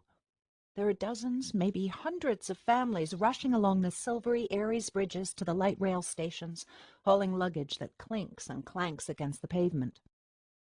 Fathers are carrying their children on their shoulders, running as if they're being chased. It almost feels like the depths, with nervous chatter filling the air. Aries dwellers are fleeing. But where are they all going? The energy force field over the Aries has grown. It drips down from the clouds, low enough that I can make out the asparagus-green glow beginning to touch the tips of the tallest skyscrapers. Up close, it pulses in a way that reminds me of the light posts where the drained mystic energy is stored. At the rate it's been growing, it will only be a few days at most before this shield covers the entire Aries. The force field is taking shape now. I can see that it's not just green energy coloring the sky. It's like a massive bubble that's spreading out over the Aries and beginning to pinch inward below us, at an angle that will cut the Aries off completely from the depths. The air fills with the sound of helicopters, the richest Aries dwellers providing their own escape. The others? Once they make it down to the depths, what will they do then? Walk out of the city across the lower bridges? Surely Kyle's soldiers will prevent them from leaving by boat. And even if they do succeed in leaving Manhattan, how do they know troops from Philadelphia aren't lurking across the border, waiting to attack? They don't, but they seem willing to take a chance. They're scared, I find myself saying. Turk takes in the scene around us. Can you blame them? No, I say. I guess not. I'm angry, I realize, at my parents, at my brother, at myself, for not finding a way to stop this, for not reaching a truce with Kyle, for falling in love and not understanding soon enough what really matters. Life. My legs ache, and I stop walking and rest against the railing. Don't you see what this means? That everyone wants to get out of the city, Turk says. Yes, I say, because they don't trust Kyle. Turk scratches his head. Where are you getting that from? If the people trusted him, I say, they'd be staying. They'd be confident he would protect them. Look around. We stare at the crowds. Maybe if my father had been the one giving the instructions, people would have listened.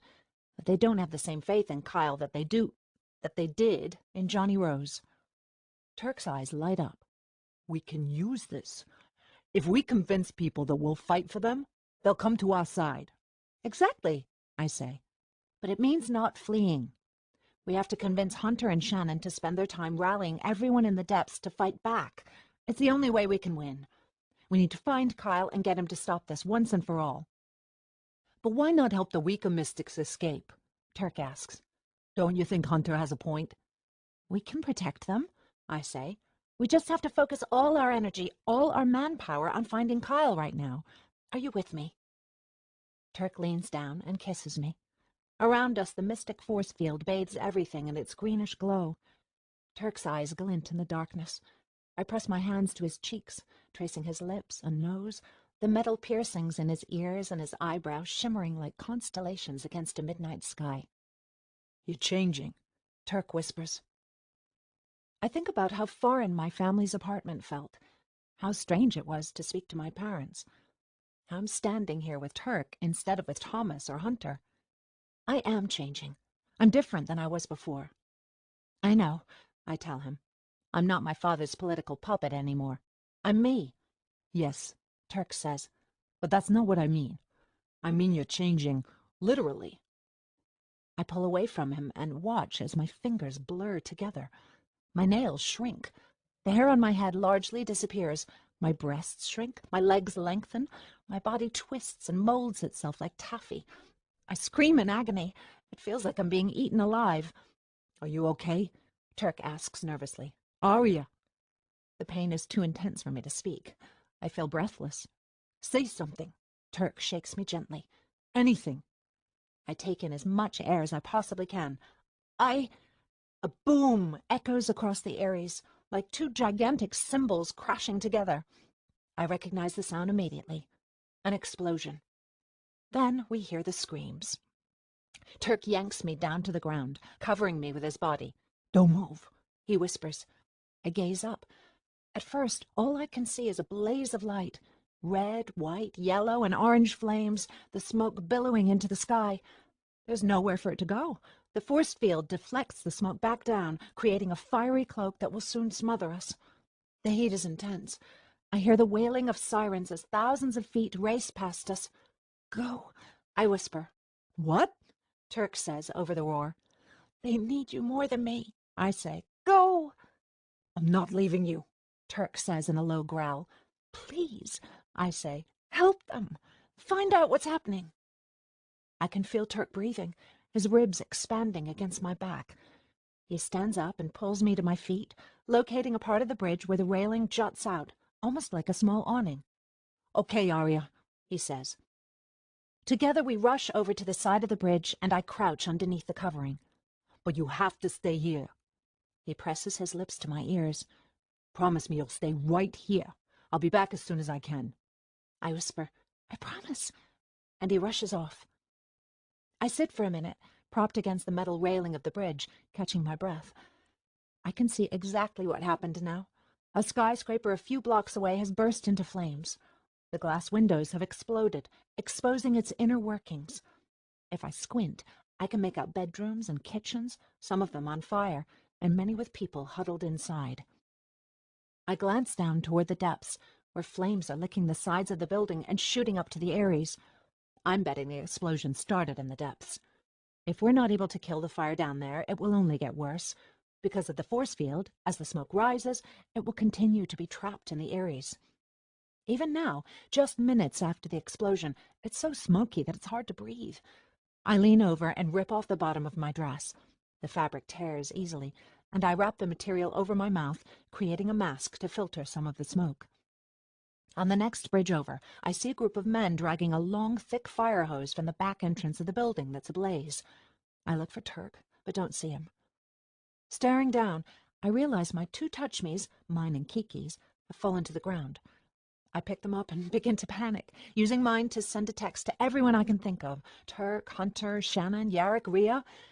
Outside my parents' apartment building. Need help. Bomb. I type as quickly as my fingers will let me. The intense heat and the chaos surrounding me have made me feel like I'm about to faint.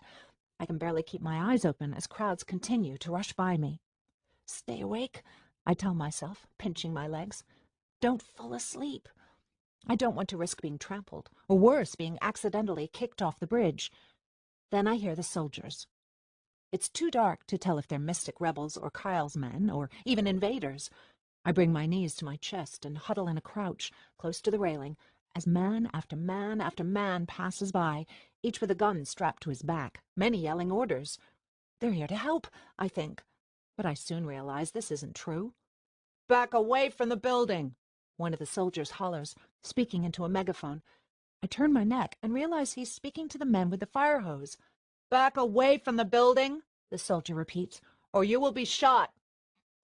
You want us to let those people die? A man yells back. What are you doing to help? There are more screams in the background, more cries.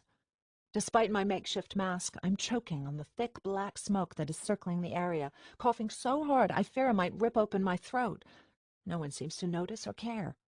This is your last warning, the soldier says. Back away from the building. I don't hear a response, but then I hear the worst sound imaginable. Gunshots. No! I hear a woman cry. Please! The gunshots continue. I feel sick. You want us to die?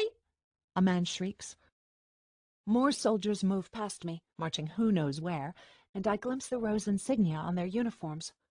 They must be my brother's men, and they're obviously not here to help, which must mean that Kyle is behind this explosion.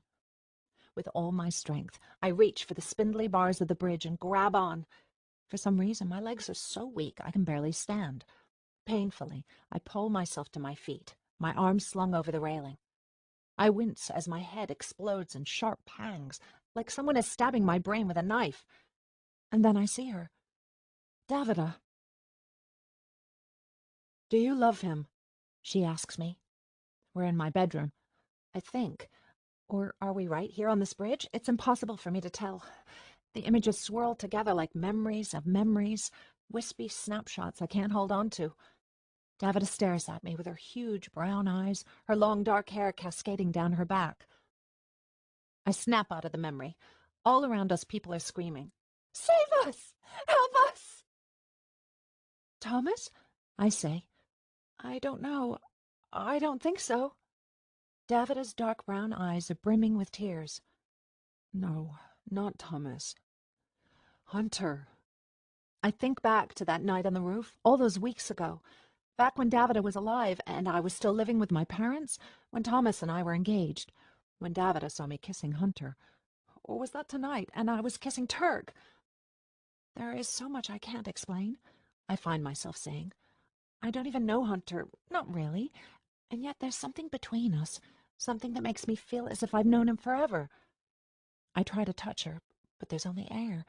Is she really here, or is she just a ghost? Another explosion. In front of me is the skyscraper with its sides blown away, its lower floors in flames, and it seems to be falling, tipping, like the world's largest domino. I glance around for Davida, but I don't see her. And where is Turk? And then I see more flames as the roof of the skyscraper just east of the damaged one blows up, breaking into a million pieces that fall like deadly rain. Behind me, people rush, screaming to find safety. The smoke is everywhere, in my eyes, in my lungs. I blink to clear my eyes and watch as the eastern skyscraper leans toward the right. If it goes any farther, it will surely crash into the next building. And what then? Will that one fall into the building on the other side? Now both buildings are burning. If I don't do something, the skyscrapers are going to topple into one another, falling in a line, like dominoes. I glance down at my hands. The green has almost reached my wrists. Power, I think. I have the heart of an incredibly powerful mystic inside me. I try to remember my all-too-brief training session with Yarrick and Shannon. I focus on my hands and fingers, willing them to life. I extend them before me and reach. And then it happens. 10 filaments of green energy explode from my fingertips, each no thicker than a needle and about a foot long. I shake my hands and watch them grow, thickening and spiraling outward. I squeeze my fingers and the filaments braid into one thick ray for each hand, 2 light swords that I raise into the sky. My feelings for Hunter are real, I find myself saying. Is it love? I don't know. Maybe. I'd like it to be. Then I will protect you both, Davidus says. for as long as I can. Her tears are gone, but her eyes are filled with dark emotion. She seems on the verge of saying something else, but then she brushes her black curls behind her ears, glancing away. How will you protect Hunter? Davidus swallows. I will protect him the only way I know how, with my powers. I can feel my blood pumping, Davidus' heart coming alive inside me. My body crackles with electricity, like I've been struck by lightning. And then I shoot. The building to the left, the first one bombed, is collapsing. People are jumping from the open floors into the depths. I must save them, I tell myself. I must help. I extend my left arm behind me, like a pitcher winding up for a throw, and then I let go. My arm shoots forward, and so does the ray of braided energy, flying in front of me like a fishing line. I flick my wrist and watch as the mystic energy lassoes the building, wrapping itself around the exterior once, then twice. I let out a wild cry as I do the same thing with my right hand, creating another lasso that soars into the sky, cutting through the smoke and targeting the second building, which, without a roof, is crumbling from the top, floor by floor. I pull my left hand in and watch as my lasso stops the first building's downward slide before it crashes into its neighbor. I keep pulling with every ounce of strength I have, and slowly the building begins to straighten. Meanwhile, on the right, my rope of energy spreads out over the building's face, keeping the windows from falling off and crashing into the depths. I will protect you both, I can hear Davidus say to me again. Only this time I see her face floating before me. There is no body, just her head. Davida? I whisper. She smiles at me. Hold on, Arya, she says. Help is on the way. I squeeze my eyes shut, and her image disappears. I focus on one thing, keeping the energy flowing from my fingertips. I feel like meat on a stick, roasting on an open fire. Sweat and tears trickle down my cheeks. My arms feel like they're going to fall off. I can't do this any longer. A voice inside me is saying, I need help. Help me. Help is on the way, I hear Davida's voice say to me again. And then I hear another voice. Arya. Hunter's rich baritone fills my ears. It's me, he says, and I feel his hands on my arms. Let go. And I do. Chapter 11. I close my eyes and stillness washes over me. I'm able to forget the heat, the smoke, the screaming and shouting and crying. Hunter is behind me, and it's almost as if I'm flying. My heart warms in my chest, and I relax. I feel no pain, just lightness, as if I'm a feather, free, easy, fearless. Then I open my eyes. Hunter's chest presses against my back as he leans forward, green rays pulsing from his fingers. Don't move, he says. The rays from his fingers have woven themselves into the lassos I created, and we're both supporting the skyscrapers. Sweat from his forehead drips onto my neck. Arya, Yarrick calls out, standing at the opposite end of the bridge. You okay? I blink, taking in the scene. When did Yarrick arrive? Shannon is standing on the bridge next to him, her hair even redder from the flames. Energy explodes from her hands in long green spindles that she weaves together, creating a net, which she flings in the direction of the first skyscraper that exploded on the west, whose glass facade has nearly fallen off completely. The people inside have stopped jumping, waiting to see what will happen. Many of the fleeing Ares dwellers have paused to observe the rebel mystics. Do they understand what we're doing? Shannon's net lands on the tip of the skyscraper and falls down over the facade, helping to steady it. Don't let go just yet, she shouts at us. I won't, Hunter shouts back. He groans. Amid the black smoke, I see a blinking white light. At first, I think it must be reflected from something, but then I recognize the familiar chrome wheels of a motorcycle. Turk. Thank God. The engine roars as Turk surges forward. He raises one of his arms high in the air, draws it back, then releases, loosing incandescent rays of energy that streak through the sky. The rays thicken and bleed together into one long band that wraps around the eastern skyscraper, the one with no roof, steadying it and ensuring that it won't topple into the adjacent towers. I think we did it, Hunter whispers behind me. I think so too, I manage to say, keeping my eyes and fingers on the scene in front of me. Davida's power still blazes out from my body, though Hunter is controlling it now, and I feel even weaker than before. Davida, was she really here? I could have sworn I saw her, spoke to her. But it could have been a memory, a recollection of when I told her about my love for Hunter. I breathe in Hunter's familiar scent, now mingled with smoke and debris. Davida gave up so much for us. And for what? Hunter and I aren't together anymore. He's with Shannon, and I'm with Turk. Right? I hear a cackle of glee in midair where Turk's mystic-powered bike hovers just above the top of an Ares bridge. Arya, Hunter says, are you with me? My arms begin to shake from the energy still flowing from my fingers. I know I have only seconds before I pass out. With you? How? Hunter starts to say something, but I can't make it out because one of the buildings we're supporting, the skyscraper with Shannon's energy web still covering its facade, begins to fall again. Only, somehow, it has changed direction as it breaks apart. It is no longer going to crash into the adjacent skyscraper. The people there will be safe. Instead, it's coming right for us.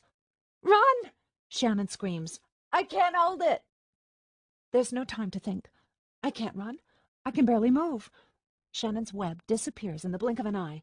Hunter's lasso is the only thing around the building, but the center of gravity has shifted, and I'm staring up at this beast of metal and steel and glass and concrete.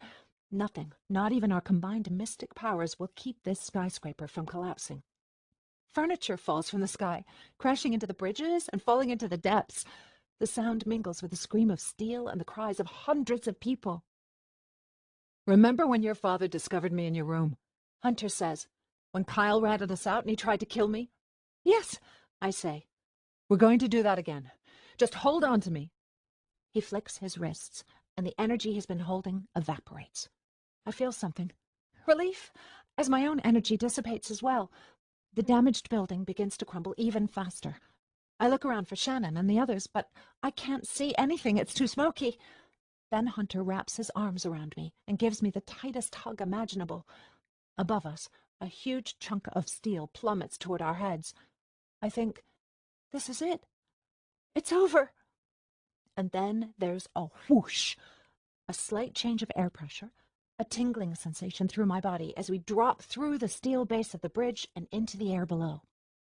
I almost forgot. Hunter can walk through walls and drop through ceilings. My heart lurches in my chest as we fall. Hunter lets go of me with one hand and aims it upward, creating a line of energy that latches onto a window in the center of a nearby skyscraper with a pointed top.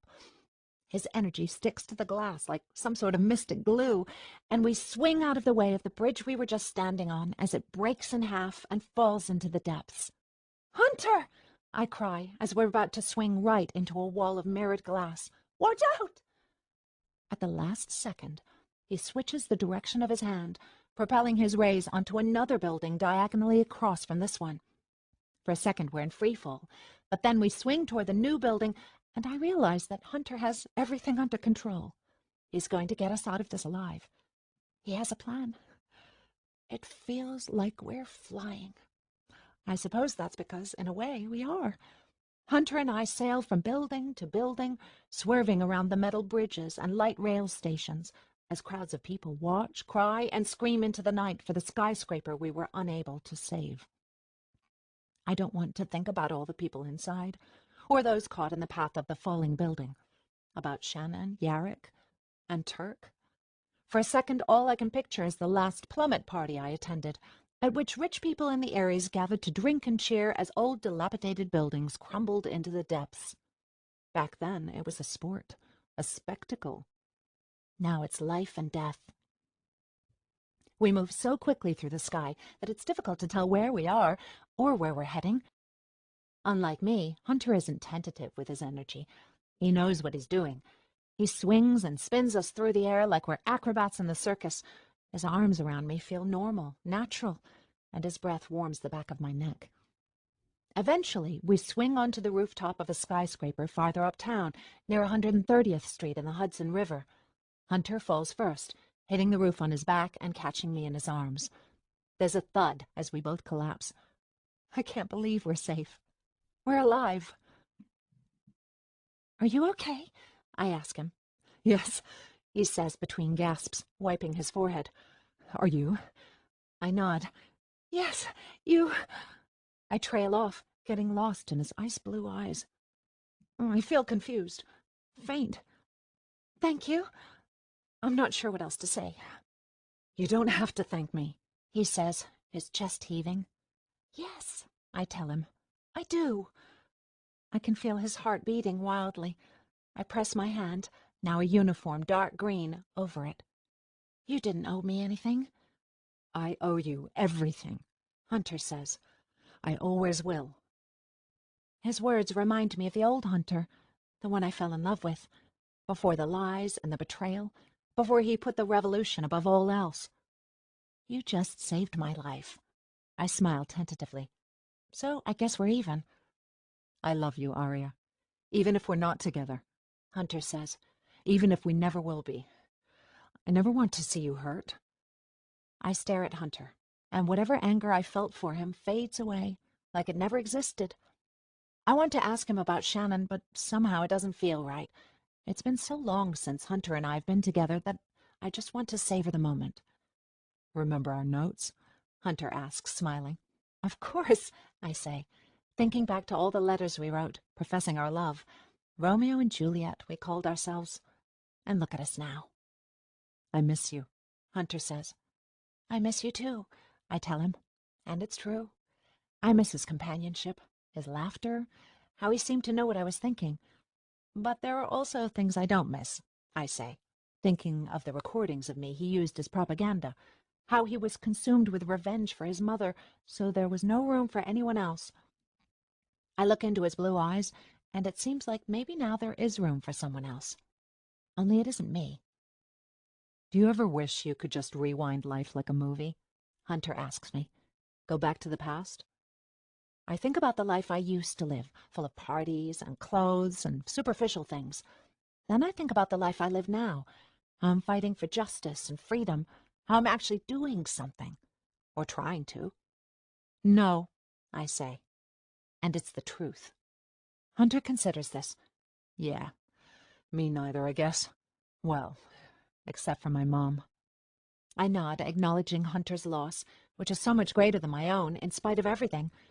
Yet that is all I feel. Empathy. I don't want to lean over and rip his clothes off. I don't want to be comforted in his arms. My desire for Hunter used to be like water gushing from a faucet, steady, strong, unrelenting. But now it's as though the faucet has been abruptly turned off, and I couldn't turn it back on even if I wanted to. Hunter was my first kiss, my first love, but we grew apart somehow, and now it seems like forever ago that I was madly in love with Hunter Brooks. I don't yet understand how you can know someone so intimately that the world revolves around him, and then he's gone, and the world keeps spinning. I glance up at the sickly green sky. It's less smoky here, but I can still hear the faint wail of sirens. I can't help but envision all the people caught nearby, searching for their loved ones and their belongings, simply trying to make it through the night. I see that between them, the smog and the force field have covered all the stars. I pray that my friends are all right, that they escaped the scene unharmed.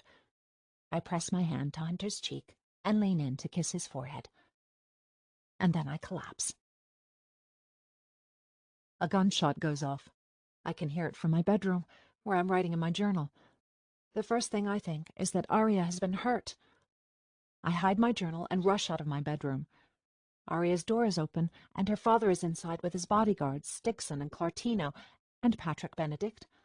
Kyle Rose, his face an angry tomato red, holds a broken piece of lead pipe in either hand. "Where'd she go?" Johnny Rose yells. How can you just disappear through the floor? He slams his fist against the wall of Arya's bedroom, punching a hole in the plaster.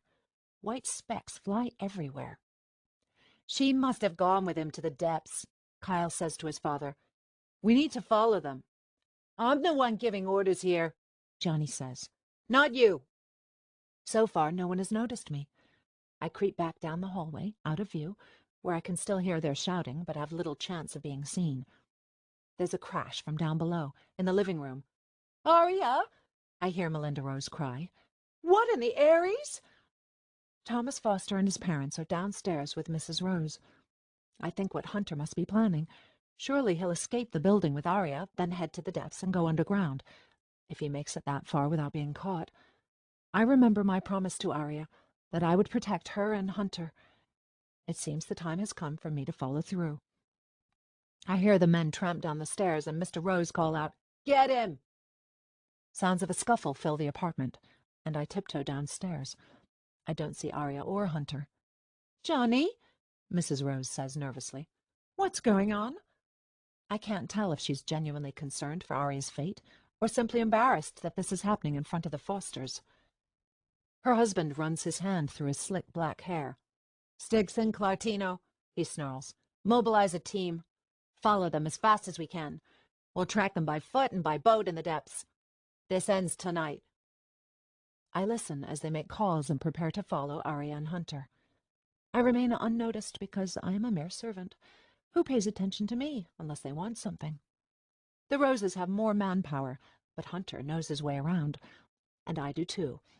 If I can get down there, if I can warn them of what's coming and help distract the Roses, maybe I can save my friends' lives. I run back into my room and change. I throw on a pair of black leggings and some sneakers Arya gave me for my birthday 2 years ago. I tack a hood to the neck of my black uniform shirt to cover my head. I find the lacquered wooden reliquary my mother gave me as a reminder of where I come from. Ripping a page from my journal, I jot a note to Arya, slip it inside the reliquary, and seal the box. Then I write her name on another paper and attach it to the top, burying the reliquary at the bottom of my closet. I hide the journal, and I make my escape. I beat Johnny's men to the nearest pod, and thanks to my gloves, make it to the depths with no problem. It's nearly midnight, and the streets are quiet, which makes it easier to listen for the loud footfalls of the soldiers. The canal is dotted with a handful of gondolas. I duck underneath the broken awning of an old pawn shop, hiding in the shadows until I see a cluster of Johnny Rose's goons on the corner. Boats! One of them cries. Where are the boats? I don't see any boats, but I sure hear them. Sirens screaming through the night air. Covering my ears, I creep along the edge of a row of shops, staying just behind the soldiers. This way! One of them calls, and they rush forward along the canal in the direction of downtown. I can only assume Hunter and Arya have been spotted. I see the boats now, nearly as large as city gondolas, red and blue police lights spinning atop the cabins. I follow them on the sidewalk, making sure to keep my head lowered. Up ahead, I hear gunshots reverberating off the walls of brownstones. Not a good sign. The canal to my left feeds into a longer, wider canal, which runs perpendicular to where I am. 2 of the police boats pull up to the nearest dock. The surrounding street lamps wash the area in a dull white light, just enough for me to make out 2 familiar figures in the distance, Arya and Hunter, surrounded by Johnny Rose's men. Then I hear Arya scream. I watch as the gunmen surround her. One of them grabs her by the arms. She kicks and tries to maneuver out of his grasp, but she can't. Hunter! She cries. Arya! He calls back. It takes 3 men to subdue him. I watch as one of the men shoves a gag into Hunter's mouth. I see Stigson point to one of the police boats as Clartino places a bag over Hunter's head. This is when I realize they are going to put Hunter on a boat and probably kill him. I act without thinking. While the gunmen are focused on Arya and Hunter, I drop to my knees and creep toward the line of police gondolas at the edge of the canal. The sharp gravel hurts my palms, but I keep going. I'm nearly positive that Stigson pointed to the last boat in line, empty save for its driver. I look up, making sure they haven't moved. Then, like a rabbit, I hop onto the back of the boat. I wait, silently, in case someone saw me, but all I hear are the shouts and cries from the street. Quickly, I open the hatch and drop below decks. It's pitch black. I can't see anything at all. I feel along the floor and find the nearest wall, stumbling over boxes. I press myself against the wall as though I could disappear into it. And then I wait. I think about Arya, my friend, who treats me like a sister. About Hunter, my betrothed, who loves me like a sibling. The son of Violet Brooks, the mystic hope. He is whip-smart, funny. Together, he and Arya could change the world, or at least Manhattan, make it a better place for the poor and mystics alike. Stop the drainings, fight for equality. If Hunter dies, all of that will be lost. The roses will lock Arya away and steal her memory again, and she'll forget about Hunter, about their love. I don't want that to happen. Quickly, a plan begins to form. And then Hunter is dropped through the hatch to land beside me. I hear footsteps above deck, and the boat's engine roars to life. "Hunter," I whisper. His entire body jerks. "Who's there?" "It's me," I say. "Davida." "Davida?" I hear the surprise in his voice. "What are you doing here?" I slip off the bag covering his head. It's so dark down here that I barely glimpse his piercing blue eyes against the mass of black. "Saving you," I reply. "You have to get out of here," he says. "They're going to kill me. They put me in quicksilver cuffs so I can't even move." "Not if I have anything to do with it." I reach out for him, grabbing his t-shirt and pulling him to me so we're face to face. I can smell the sweat and rain on his skin. "There are at least 3 men in this boat with us," I whisper, "so don't make a sound, and stay still." I watch his eyes as I feel for his hands, locked in the cuffs. Quietly, I curl the fingers on my right hand into a ball. Green energy begins to circle my wrist and spiral forward, slicing through the handcuffs. "Davida," Hunter whispers. "What are you—" "Shh," I say, then quickly switch a few pieces of identifying clothing. Thankfully, he's too weak from the quicksilver to protest. And then the real work begins.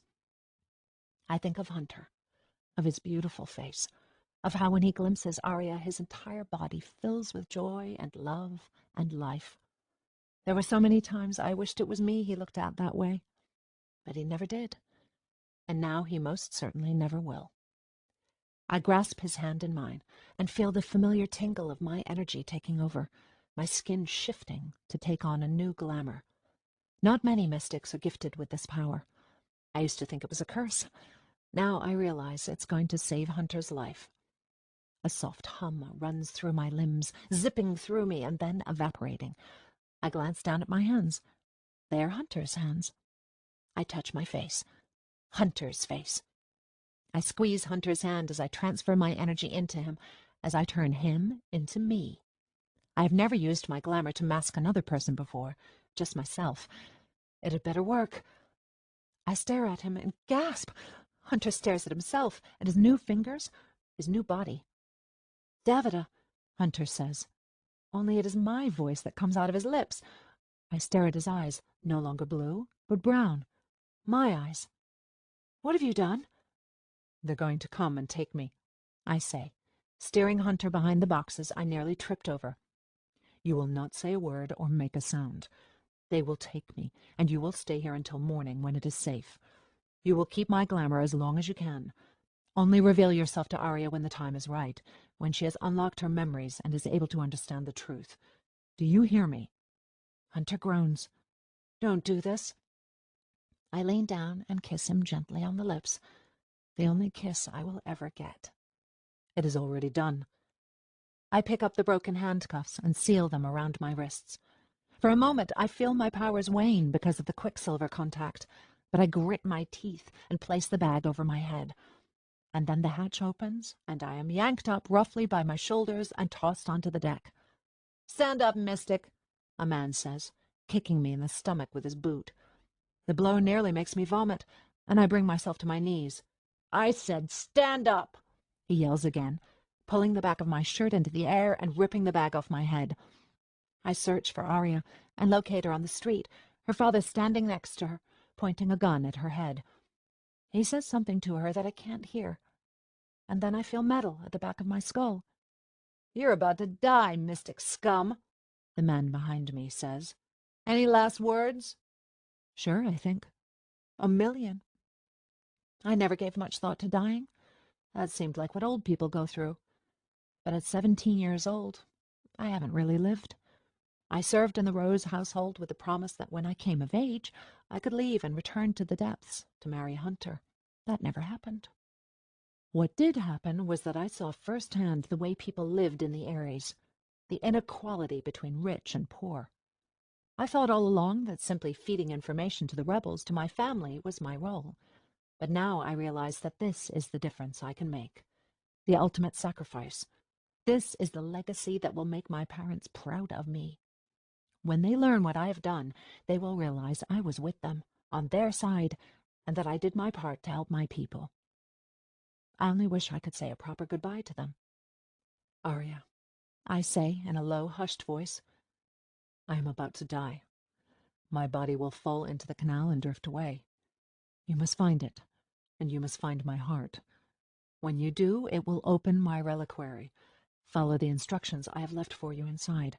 They will help you and Hunter achieve your goals. Do not let much time pass before you find a sister. She will be the only one who can save you from certain death. Goodbye, Arya. The last thing I see is Johnny Rose raise his hand into the air. There is a flash of light and the report of a gun behind me. And then I see the most beautiful fireworks I have ever seen. Outrageous bursts of vermilion and tangerine and turquoise and lavender and pink fill the sky, dancing wildly against the black night.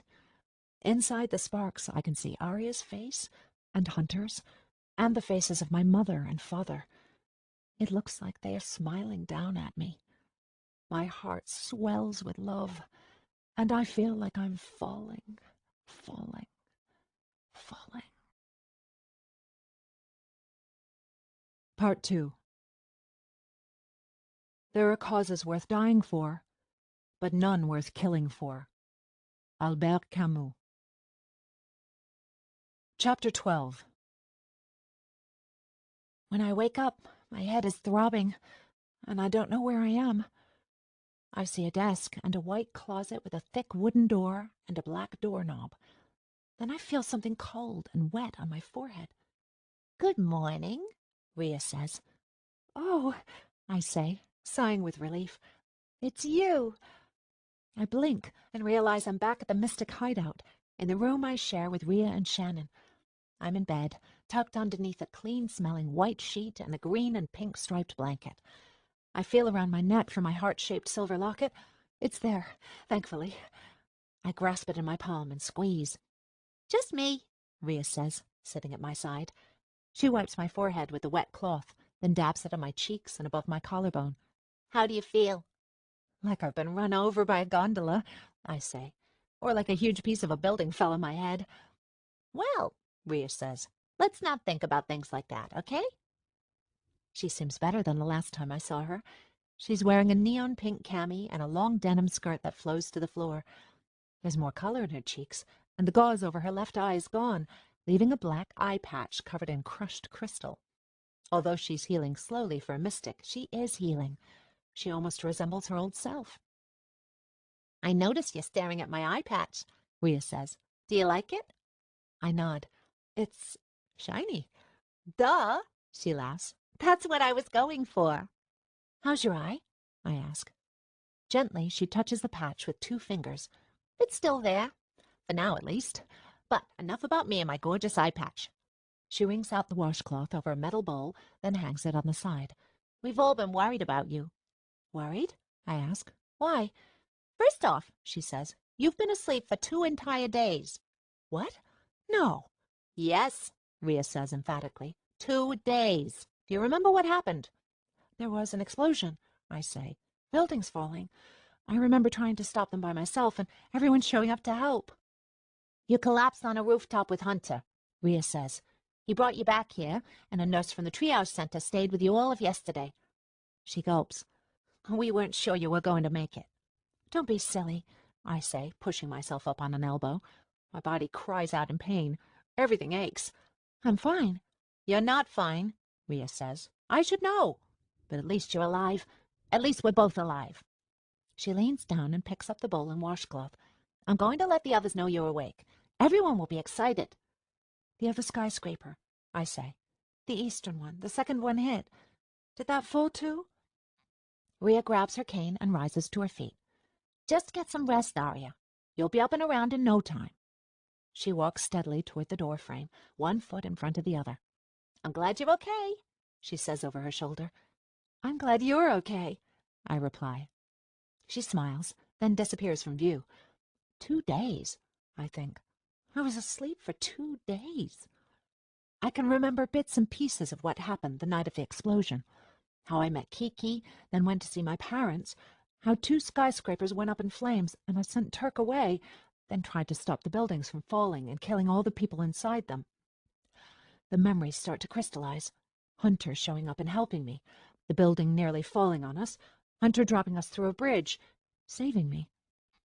I wonder how much damage was done in the Ares, how many people died, if Kiki and her family, Benny, Danny, even my parents are alive. And what about Shannon, Yarrick, Turk? I sent Turk off to be a hero when all he wanted was to stay and take care of me. Did he get out of there alive? I remember seeing Davida on the bridge, or thinking I saw her, and then her memories of the night she was murdered come flooding back. She knew I would find her body and swallow her heart. She predicted the future, more or less. She knew that I would inherit her powers and use them. Then I remember the last thing she said, that I would need to find a sister or I'd die. I lift the blanket and stare at my hands. There's no more of my natural skin color left. Everything is green, like someone dipped my hand in a can of paint and let the color streak down. At my fingertips, where the discoloration began, the skin is a dark forest shade. It changes toward the middle of my hand to something slightly lighter, like an avocado or an artichoke, and then at the wrist, it's lighter still. Someone put me in a white cotton t-shirt that smells clean, like vanilla laundry detergent. I lift the bottom and see that the green starburst in my chest has expanded, the spider-like veins creeping up toward my neck and down toward my stomach. It doesn't take a doctor to realize this can't be a good sign. I don't know why exactly, but I start to cry. Not in a loud wheezing way, but my vision gets blurry as I think about Davida dying for me and Hunter. How she never got to say goodbye to her family. How she put the greater good above her own personal happiness. She gave her life for me and Hunter to be together. She thought that with our love, we could give the Mystics and Manhattan a new beginning. And look at us now. Hunter and I barely speak. We're not together. He told me he'll always love me. I remember that now. But he must have meant as a friend. Otherwise, why would he have kissed Shannon? In a way, we have succeeded in changing the city. But life is not better. The Ares and the Depths are at war, and we're about to be attacked by some foreign city. My parents are fleeing along with many others, and my misguided, hateful brother is in control. This isn't the Manhattan Davida envisioned when she made her sacrifice. I owe her more than this. I owe her the best city possible. Arya? Turk is leaning against the doorframe, his face etched with concern. Why are you crying? He steps into the room and sits down on my bed. His cheeks are freshly shaven, exposing his angular face and square jaw, his Adam's apple peeking out from just above the collar of his slightly wrinkled button-down shirt. The fuzz on his head has begun to thicken. It's darker than his hazel eyes and gives him a brooding, dangerous appearance. I failed her, I say. Failed who? My nose starts to run. Davida, I failed her. Turk stares into my eyes. You didn't fail her, he says. She loved you. The old me, I say. Look at me now. I show him my hands and the patch of green on my chest. Something's not right. I need to see Hunter. You need to see Lyrica, Turk says sternly. Like I told you days ago. The nurse who was here yesterday was concerned about you. We need to get you help. The sister, I say to Turk, remembering Davida's last words to me. I need to see a sister. It was in my dream. Well, not a dream, exactly, but it was Davida. I saw her the other night on the bridge. You saw her? Turk says in a surprised voice. I don't think it was really her, I say. More like a memory or a vision, but she said I needed to find a sister. I glance up at Turk. Can you help me?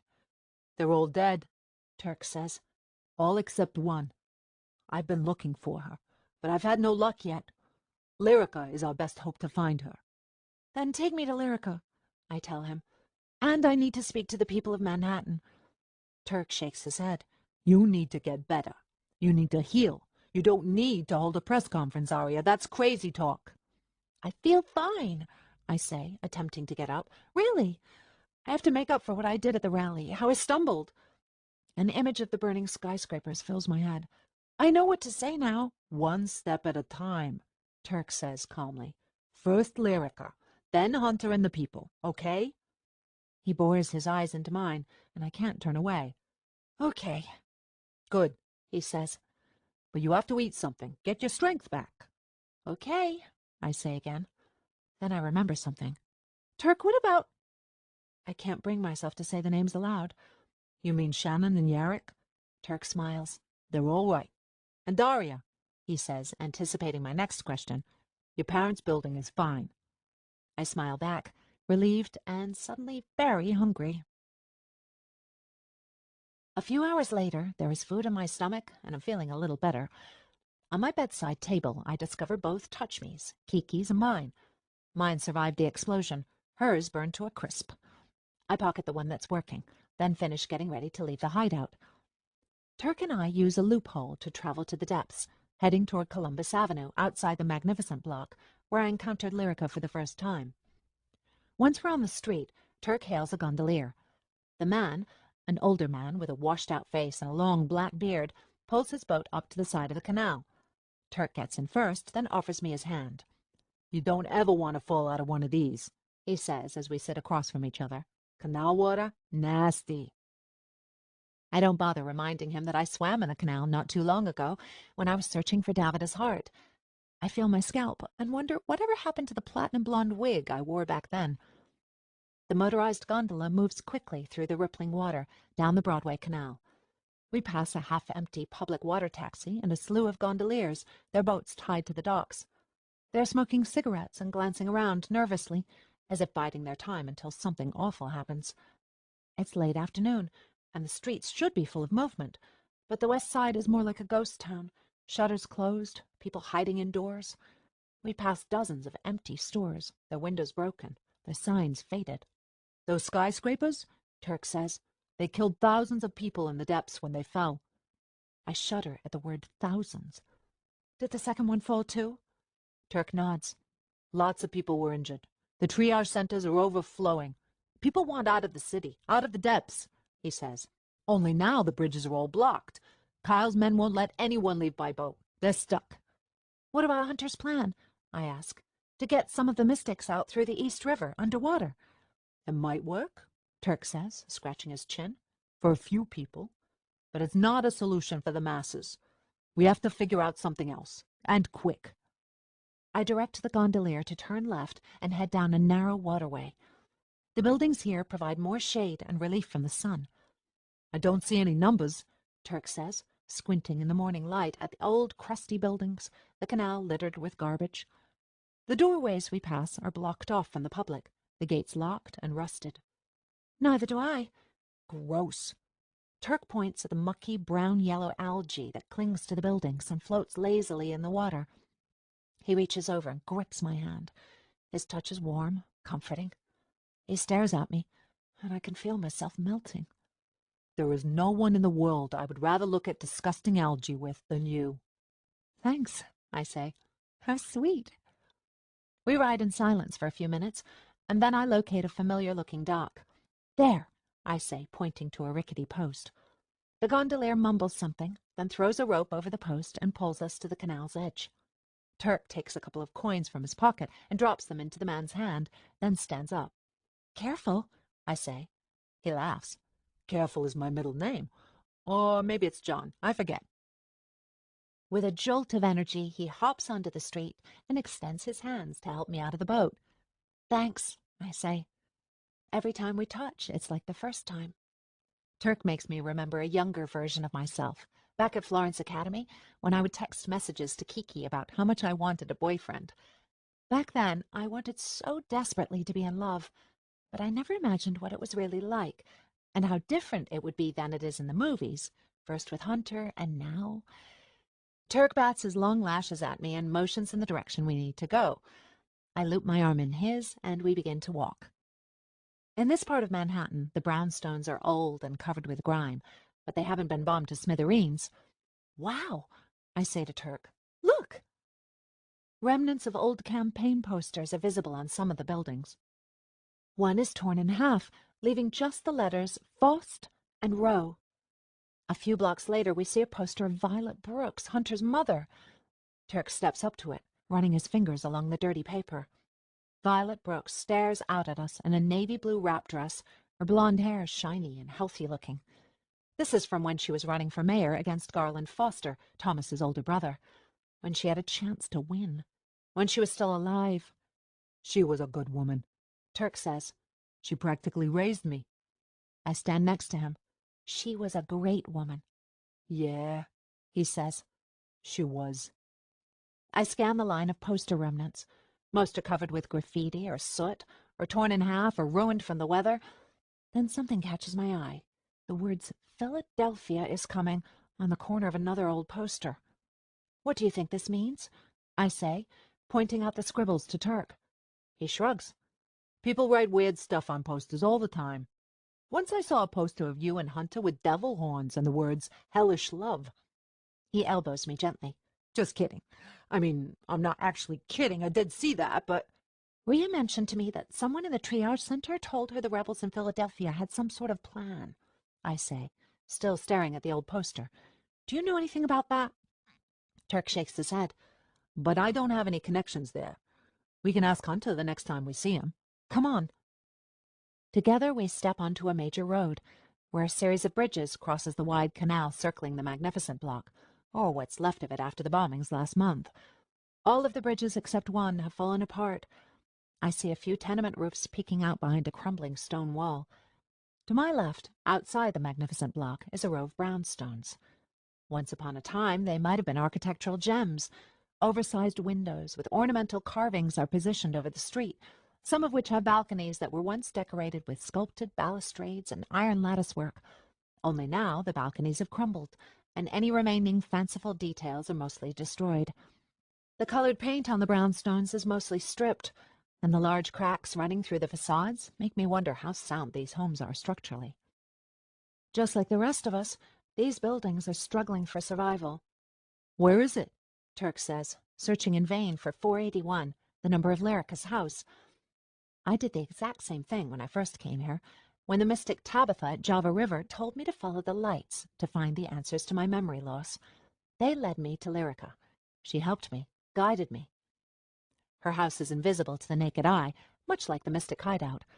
Unlike the hideout, it appears only to those whom Lyrica chooses, mystic or not. Also, her house isn't tied down to one specific place. It moves. That's how she protects herself. Is she here now? As I've done twice before, I press my fingers to the space where 481 should be. The brick is rough beneath my hands. I draw an imaginary line with my index finger. I wait for the buildings in front of us to part, for a small brownstone with orange stucco walls and 2 large front windows to appear, for red candles to flicker in the windows, and for Lyrica to open the door and invite us inside. "Aria," she'll say, "what took you so long?" Nothing happens. There is no orange house, no groan as the buildings draw apart to reveal their secret. Where is she? Turk taps his foot on the pavement. Something's off. This isn't good. I'll check the mailbox, I say, and go over to a cracked black mailbox the next house over, while Turk searches in the opposite direction. The second time I visited Lyrica's home, she left instructions in this mailbox for where to find her, but it's empty now. I look around for anything, a sign, to point me in the right direction. Nothing here, Turk calls out. I glance back at where 481 should be. Something's wrong, I say. Something's wrong with Lyrica. Didn't you speak to her? A few days ago, Turk confirms, but not recently. Do you have her touch me number? I ask. Turk frowns. That's not how she communicates. She left word for me to come and find her. She should be here. There's a sinking feeling in the pit of my stomach. Unless something happened to her. I reach into my pocket and take out my touch me. I'm calling Rhea. Only before I do, I glance down at the screen and see another message waiting for me, again from a private number. Kyle is behind the bombings. There will be more. Save yourself. Kiki was telling the truth. I know she didn't send this because I have her touch me. Someone else is trying to warn me. But who?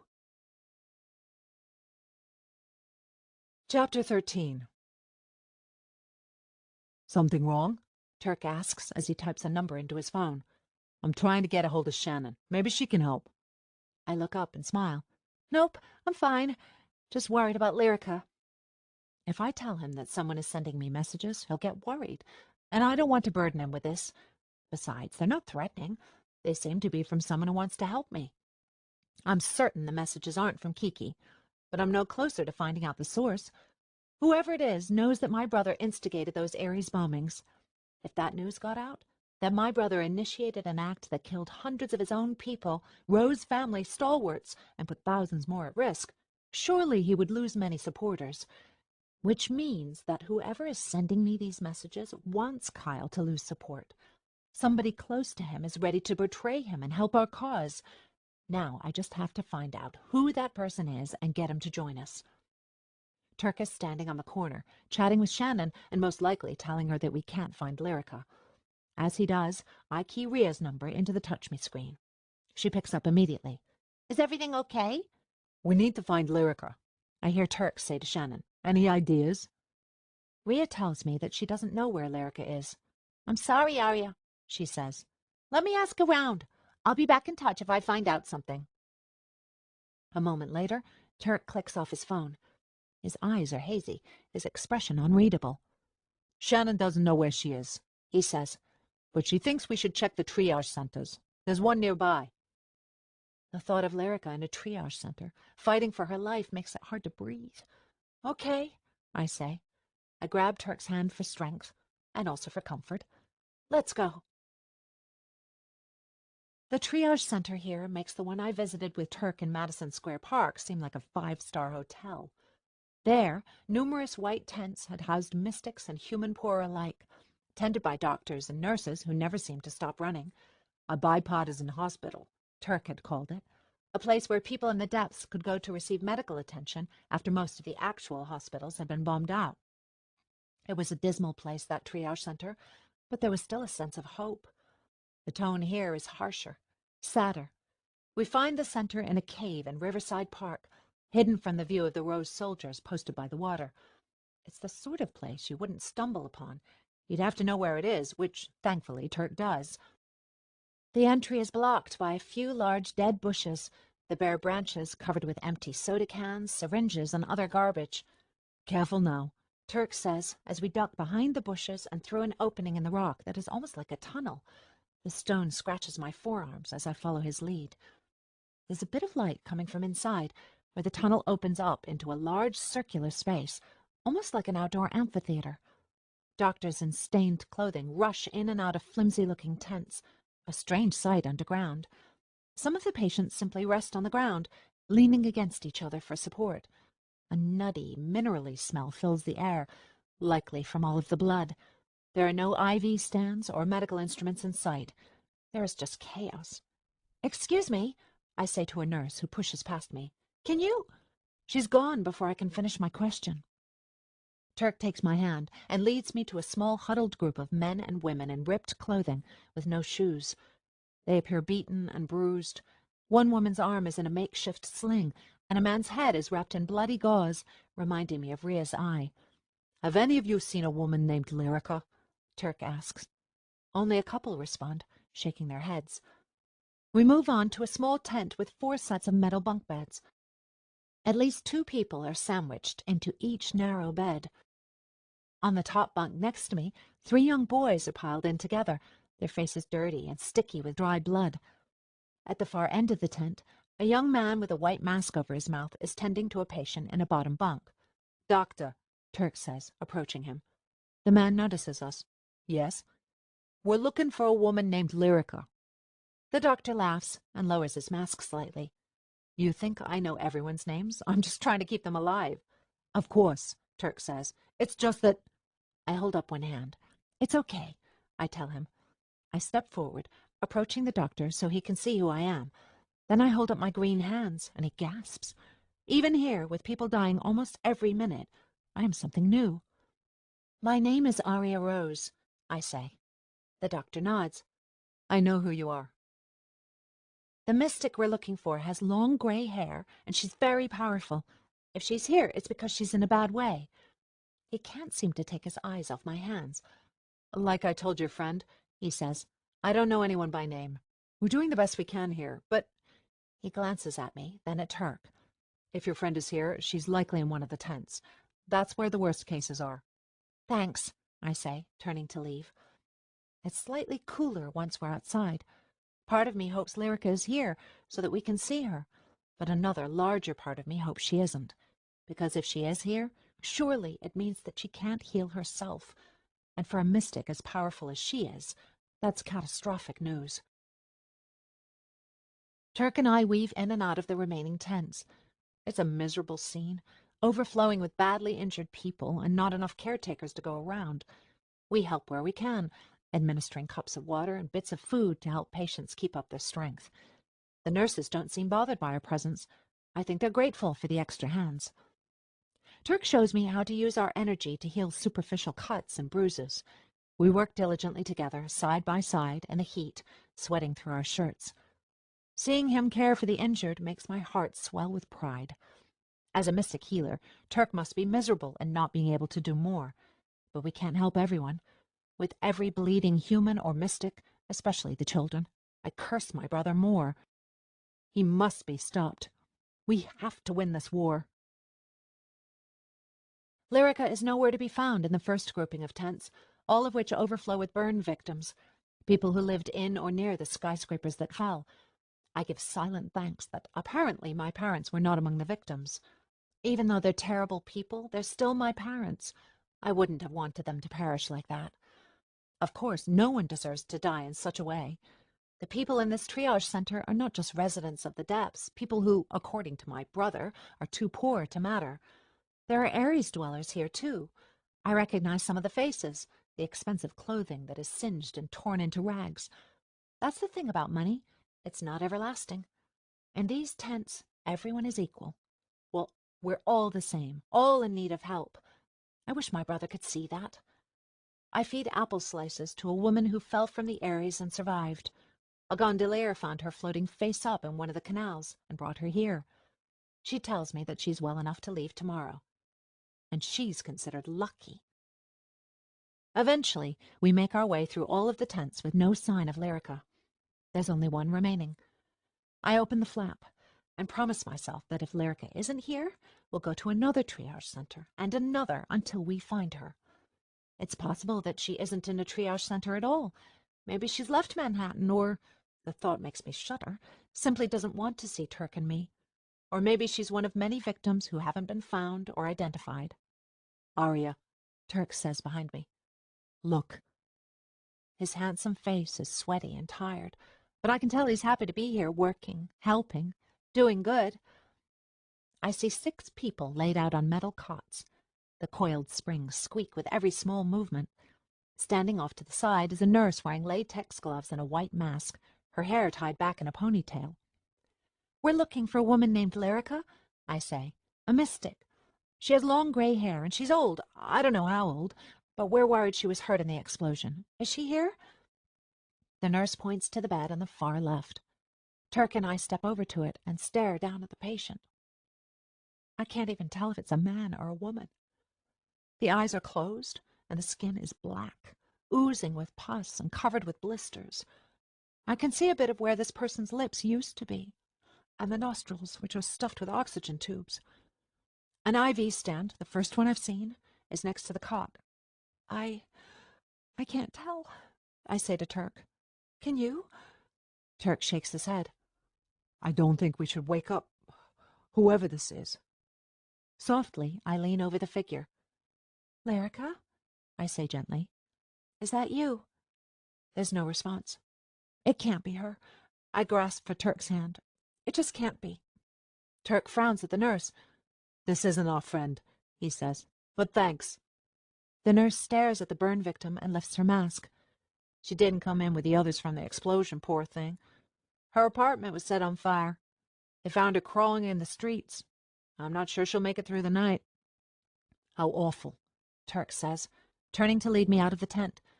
But something about this person makes me want to stay. Lyrica, I repeat. Is that you? It's me, Aria. Still no response. Turk studies me sadly. I know you want to find her. We'll keep looking. I nod in agreement, not saying anything. The thought of this being what is left of Lyrica makes my stomach churn. I'm about to leave when I hear the faintest sound. I watch as the eyes flutter open. I recognize those eyes. Aria. Lyrica croaks, her voice so faint and raspy it sounds like it's been mixed with gravel. I gasp. I have been waiting for you, she whispers. Chapter 14. Lyrica. I drop to my knees at her bedside and scan her features. Her toffee-colored skin is burned beyond recognition, covered with ugly swirls of tomato red and bright orange and ebony. Parts of her are simply charred. Her long gray hair is mostly gone, singed off. This inert body bears no similarity to the mystic who welcomed me into her home, who helped me rediscover my lost memories, who helped me fight against my family. I would grab her hand if I didn't think it would hurt her. Are you in pain? I ask. Lyrica looks far worse than Rhea ever did. Turk moves toward the far end of the tent where the nurse is and whispers something to her I can't make out. Yes. Lyrica's voice is so faint I can barely hear it. I bring my face as close to hers as possible. I am so sorry this happened to you. She attempts to speak again, but produces only a gurgling sound, like she's choking. Turk reapproaches the bed with masks and gloves for us. They had dressings on her before, but they've left her skin open to expose it to the air. The nurse says her skin will form a scab that, if she survives, will fall off in 2 or 3 weeks. In that case, the skin underneath should be minimally scarred. A key phrase stands out to me. If she survives. There must be something more we can do for her, I say. What if we bring her back to the hideout? I don't think she could endure the transfer, Turk says softly. Why don't you talk to her? Ask her how she's feeling. She can barely speak, I say. The idea of Lyrica just lying here, slowly dying, is too much to handle. Stay calm, I tell myself. Freaking out isn't going to help anyone. I'm sure that's because of the morphine, Turk says. Nurse, I call. Is everything possible being done for this patient? This time, the nurse doesn't lift her mask. The patient is being cared for, she says in a monotone, just like everyone else. We're doing the best we can, Ms. Rose. I'm sure you are, I say. I didn't mean to imply. The nurse has already stepped away to tend to another patient. I wonder if she blames me for all of this death and destruction. I turn back to Lyrica, speechless. Talk to her, Turk repeats. Even if she can't talk back? He places a hand on my shoulder. It's probably a comfort to hear your voice. I crouch next to Lyrica and rest my gloved hand on the edge of her cot. Lyrica, I whisper. Can you hear me? There's no response. I recall the first time I met Lyrica, when she let me inside her townhouse and I took in the rich smell of cinnamon, the oriental tapestries that covered the walls, the charcoal hieroglyphics she must have drawn herself. How she raised her thick eyebrows at me and said, "How does one lose one's memories, child?" That day, many weeks ago, I told her I had no recollection of my affair with Thomas Foster. I told her about the dream I'd been having about the boy whose face I couldn't see, about the love letters. I thought I was there for Lyrica to help me remember Thomas. Instead, she helped me uncover what my parents had done to me and recall how Hunter was the one I was truly in love with. And now she's here. I wish I could do something to help you, I say.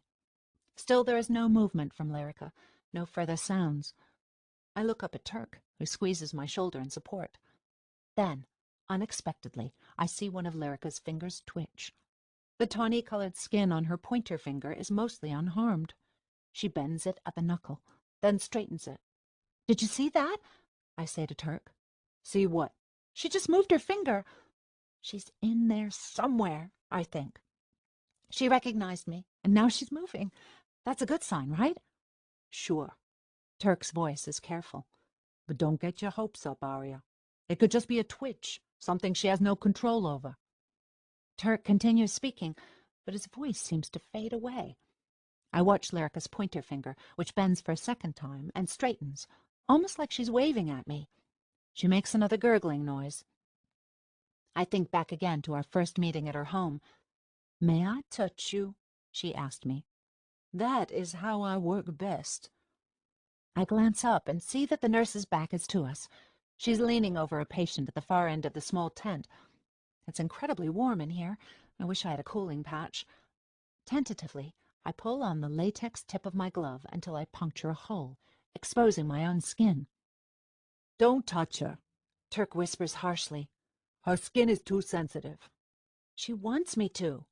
How do you know what she wants? She can't speak.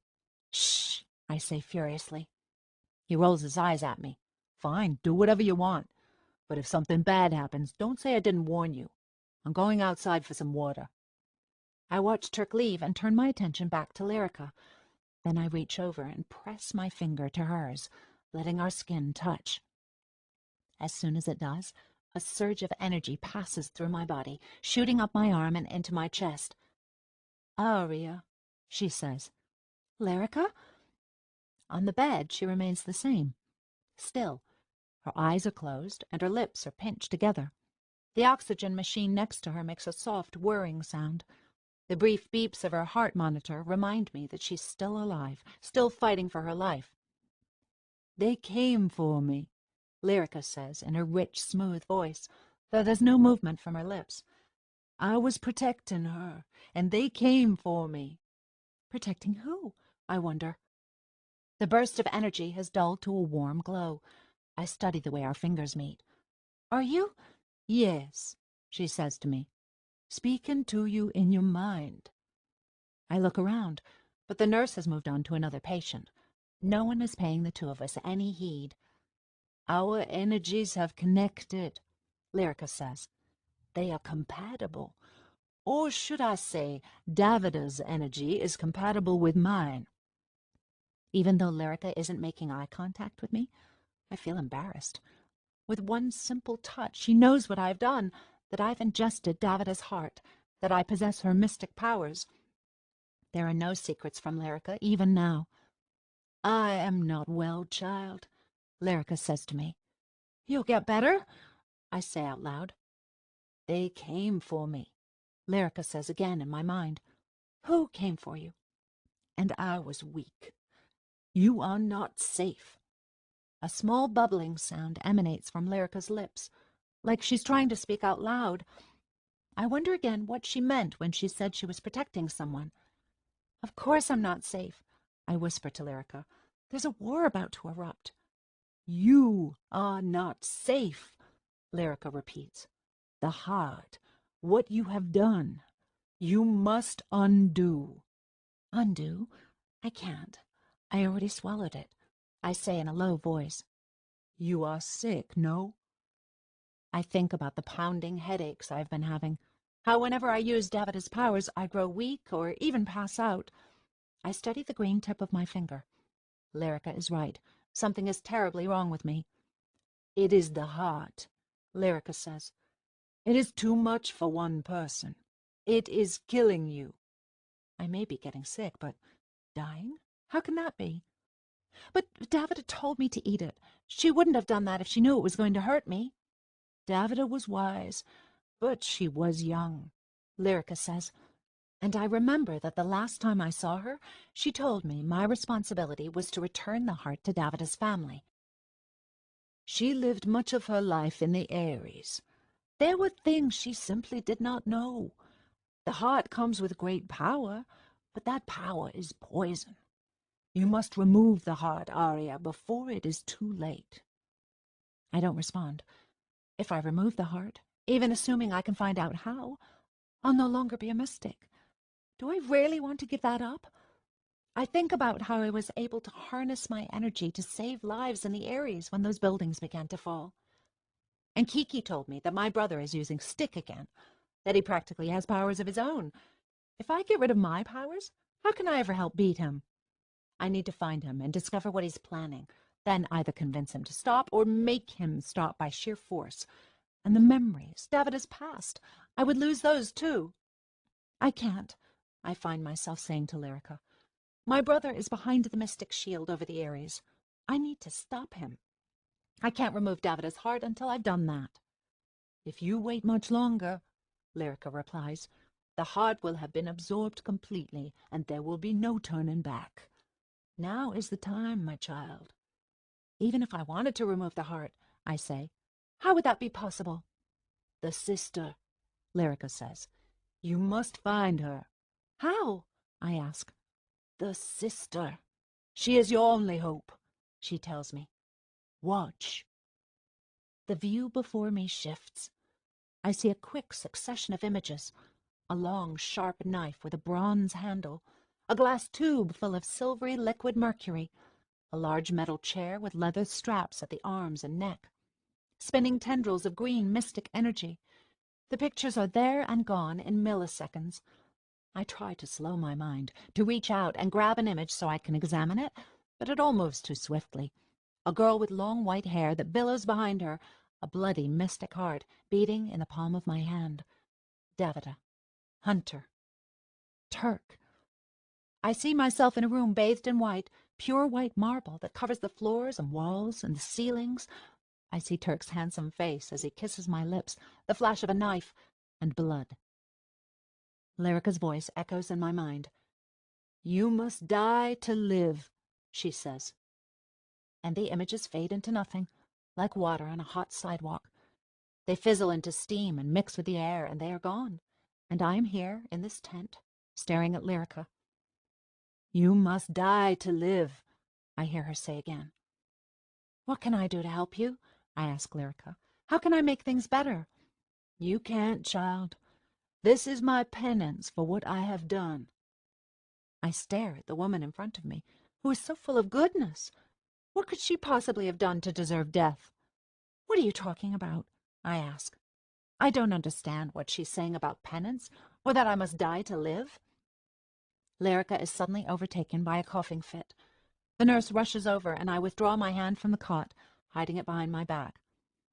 I'm sorry, but you'll need to move, the nurse tells me. I stand up and watch as she huddles over Lyrica, adjusting the oxygen machine. Lyrica's entire body convulses, then goes still. From the corner of my eye, I see Turk enter the tent with 2 paper cups full of water. He spots me and comes to my side as the sounds of the heart monitor change. Instead of many small beeps, there is one long one.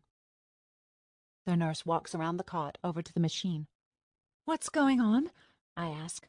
Is Lyrica okay? I wanted to speak to her, Turk says anxiously. I wanted to. He's drowned out by the blaring noise from the machine. He grabs my gloved hand in his. The nurse's back is to us. I watch as she reaches over to the monitor and turns it off, silencing the long beep. Then the woman turns to us and in a sad voice says, Lyrica is no longer with us. Outside the tent, there is chatter and movement, people rushing to and fro. There is life. But Lyrica is gone. It happened so fast, I say to Turk. We discard our latex gloves and masks and make our way out of the triage center. 1 second we were talking and then... Talking? Turk blinks at me, shielding his eyes from the sun with one hand. What do you mean you two were talking? I can't explain it, really, I say. We touched, and I could hear her, like she was speaking to me inside my head. She said that she deserved to die. What do you think she meant? Turk looks puzzled. I have no idea, but it was probably the morphine and whatever else they were giving her. He sighs. Lyrica was the last of her kind, a truly powerful mystic. She will be missed. Will they do a ceremony? I ask. With her heart? When a mystic dies, to honor him or her, loved ones each ingest a piece of that person's heart in some sort of religious circle. I'm not sure of all the details. It is the ceremony that I denied Davida at her request, though I still feel guilty about it. I'm not sure, Turk says. The way things are right now. Will you make sure, I say, that there's a ceremony? Please, it's important to me. Turk doesn't hesitate. Yes, he says. Of course.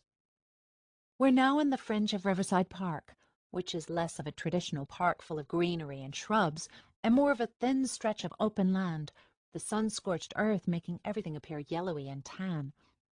Kyle's soldiers are still positioned along the Hudson River. Even from where I'm standing, I can make out the shimmering red insignias of our family crest on the black uniforms. Where are we heading now? I ask. Another rally, Turk says. You want to speak, right?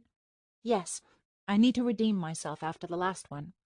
No one would blame you if you want to go back to the hideout for a while, Turk says. You just lost someone you cared for. I'm fine, I say. I mean, I'm not fine, but I need to go to the rally. Lyrica's death can't be in vain. I understand, Turk says. And I can tell he truly does. Not wanting to call attention to ourselves, we sneak out of the park the opposite way from where the soldiers are, skipping over a thin bridge and heading toward the main canal. So, are you going to tell me what you and Lyrica talked about? Turk asks. She wants me to remove Davida's heart, I say. I don't tell him the rest of it, that I need to die before I can live, whatever that even means. He'd freak out. I already told you that, Turk says. The heart is dangerous. She said I have to find his sister.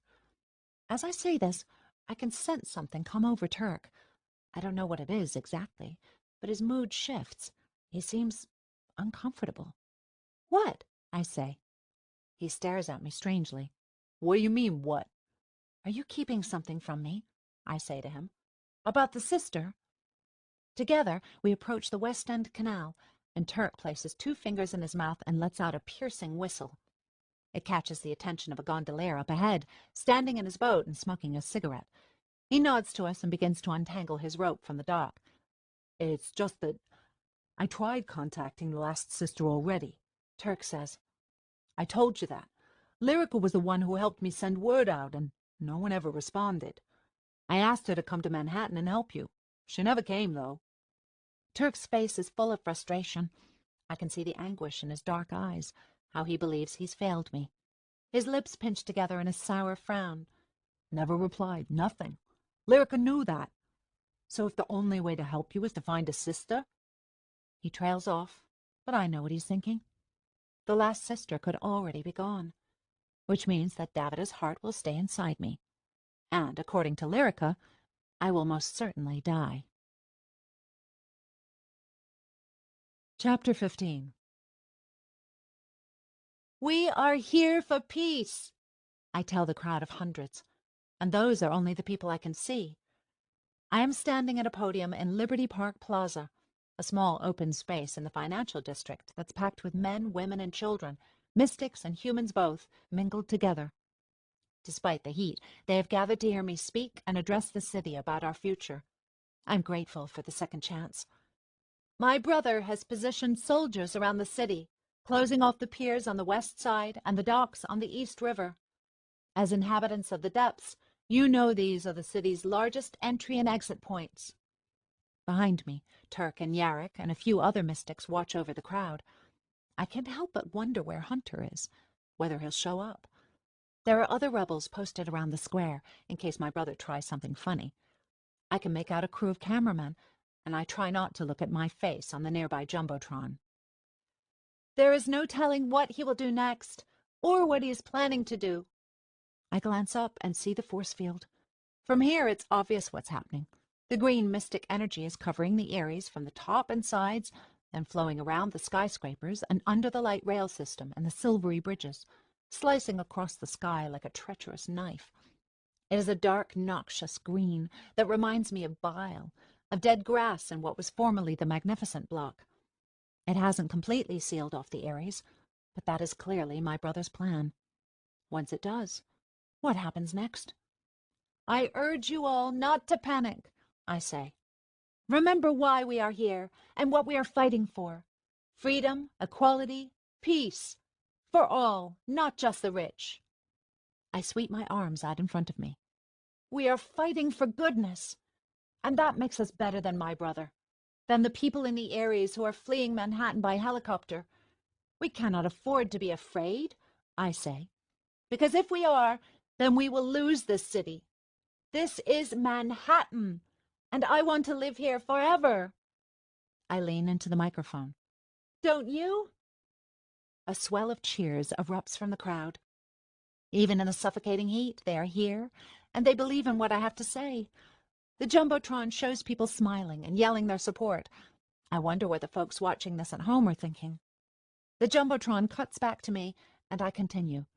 And now, I say, I will answer any questions you may have. Suddenly, I no longer see my face on the Jumbotron. Instead, I see Kyle, dressed neatly in a dark suit and a light blue shirt. His thick blonde hair is neatly combed, his skin smooth. He looks the picture of health, carefree. He is standing in front of a brick wall, and there are no windows behind him, so it's impossible to tell where he is. Hello, he says. I am sorry to interrupt you, but I have an important announcement to make. I can't help but snort. He knew I was speaking at a rally. That's why he chose this moment to make his announcement. I must inform you all that every exit to the city has been blocked. The camera pans out, and I see Benny standing next to Kyle. Her blonde hair is up in a chignon, and she's wearing an elegant silk dress the color of ripe peaches and strappy heels. At her throat is a stunning necklace of perfectly matched natural pearls. She's gorgeous, but it's nearly impossible to find the glimmer that was always in the eyes of my former friend. I can see the crowd in the square react in fear. We're trapped, someone shouts. Please, I say into the microphone, everyone must remain calm. This is for our own protection, Kyle says. The entire perimeter is now enclosed, which means my sister and the rebel mystics have nowhere to flee. We will capture them and make them pay for the destruction and devastation they have caused. Kyle's image shifts to the left of the giant screen. On the right, there is footage of me trying to save the falling skyscrapers in the Aries. The bright green energy surging from my fingertips is clear as day, but the way the footage has been edited makes it seem as if I am causing the damage. It is my energy looped around those buildings, pulling and pushing them like toys. What he doesn't show are the bombs he set off that caused the buildings to crumble. The people in the square have fallen silent, watching. My sister says she is helping, Kyle says. But what is she really doing? Destroying everything we hold dear in this city. It's not true, I say into the microphone. What are you saying? It's not... That, Kyle says, flashing his white smile, is why I am happy to announce a meeting between myself and Reginald Cotter, the mayor of Philadelphia. Our two cities will be joining together, sharing our beliefs and goals. The camera zooms in on my brother so that no one else, not even Benny, is in view. His face takes up the entire screen.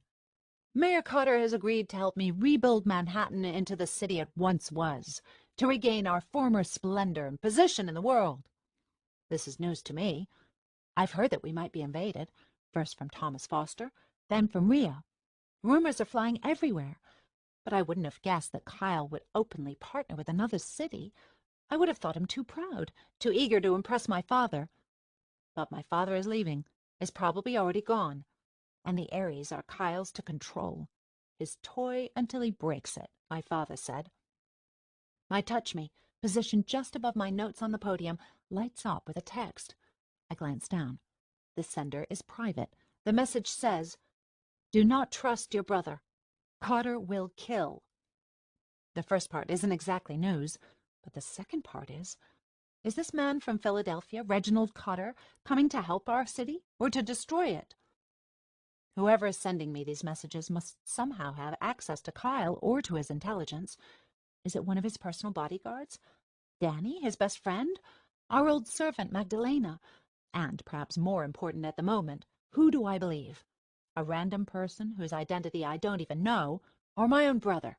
Admittedly, a brother who has done everything but announce his intention to kill me. Arya, it's over, my brother says now. We are victorious. In a matter of days, our Philadelphia colleagues will be entering our fair city to begin the process of rebuilding. Those of you who support us will be rewarded This must be what the force field is about. It was never meant to protect Manhattan from invaders. Rather, it will cover the Ares, protecting the rich inside a mystic bubble so the soldiers from Philadelphia can come into the depths and do whatever they want. Bomb, raid, steal, destroy, kill. Give up, Arya, Kyle says. You have lost. Soon we will reflect upon this day as a new beginning for our city, a day of rebirth. I don't know what comes over me, but I swiftly extend my arms toward the Jumbotron, uncurling my fingers and letting loose 10 rays of explosive green energy that launch like missiles, spiraling directly toward my brother's face. And then Kyle's face explodes. The Jumbotron roars into flames, sparks of yellow and orange dancing in the air and bathing the square in a reddish glow. They shoot across the square like the aftermath of fireworks. I feel the blood inside me rushing and swirling and coming to a boil. I will not allow my brother to do this. I will not let him win. I breathe a sigh of relief and will myself to cool down. The energy that emanates from my body begins to fade, like water from a hose that has just been shut off. The flames subside, leaving the Jumbotron black and cooked and hissing. The tension in the square is palpable. People don't know what to make of my demonstration, whether to be encouraged or frightened. I glance back at Turk, who is grinning from ear to ear. That, I say calmly into the microphone, is what I think of that plan. It takes a second, but the crowd erupts into applause. The faces before me brighten and fill with a tangible, excited energy. I suddenly remember when Violet Brooks spoke to a crowd of mystics and humans about her plans if she was elected the first mystic mayor of Manhattan. That never happened, but maybe I can live up to her legacy. This is what my brother will do, I say, motioning to the destroyed Jumbotron. Kill us all in a quest for power.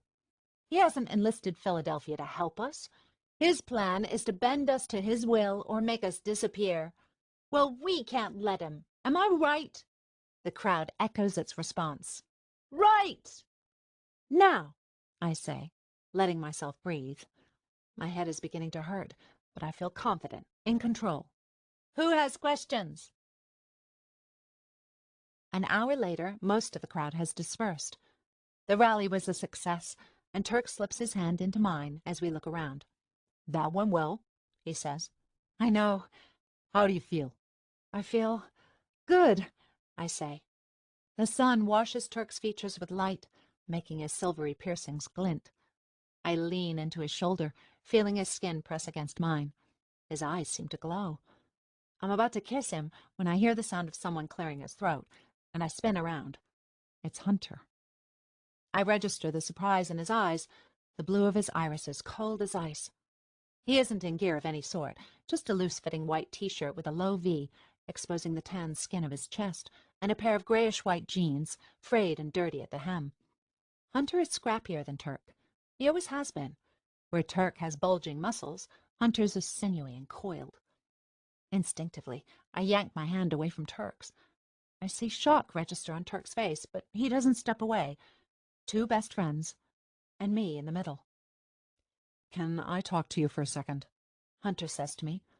Was he at the rally? Somewhere I didn't notice him? Did he see what I did to the Jumbotron? Turk cocks his head. Is there something I can't know? No, Hunter says.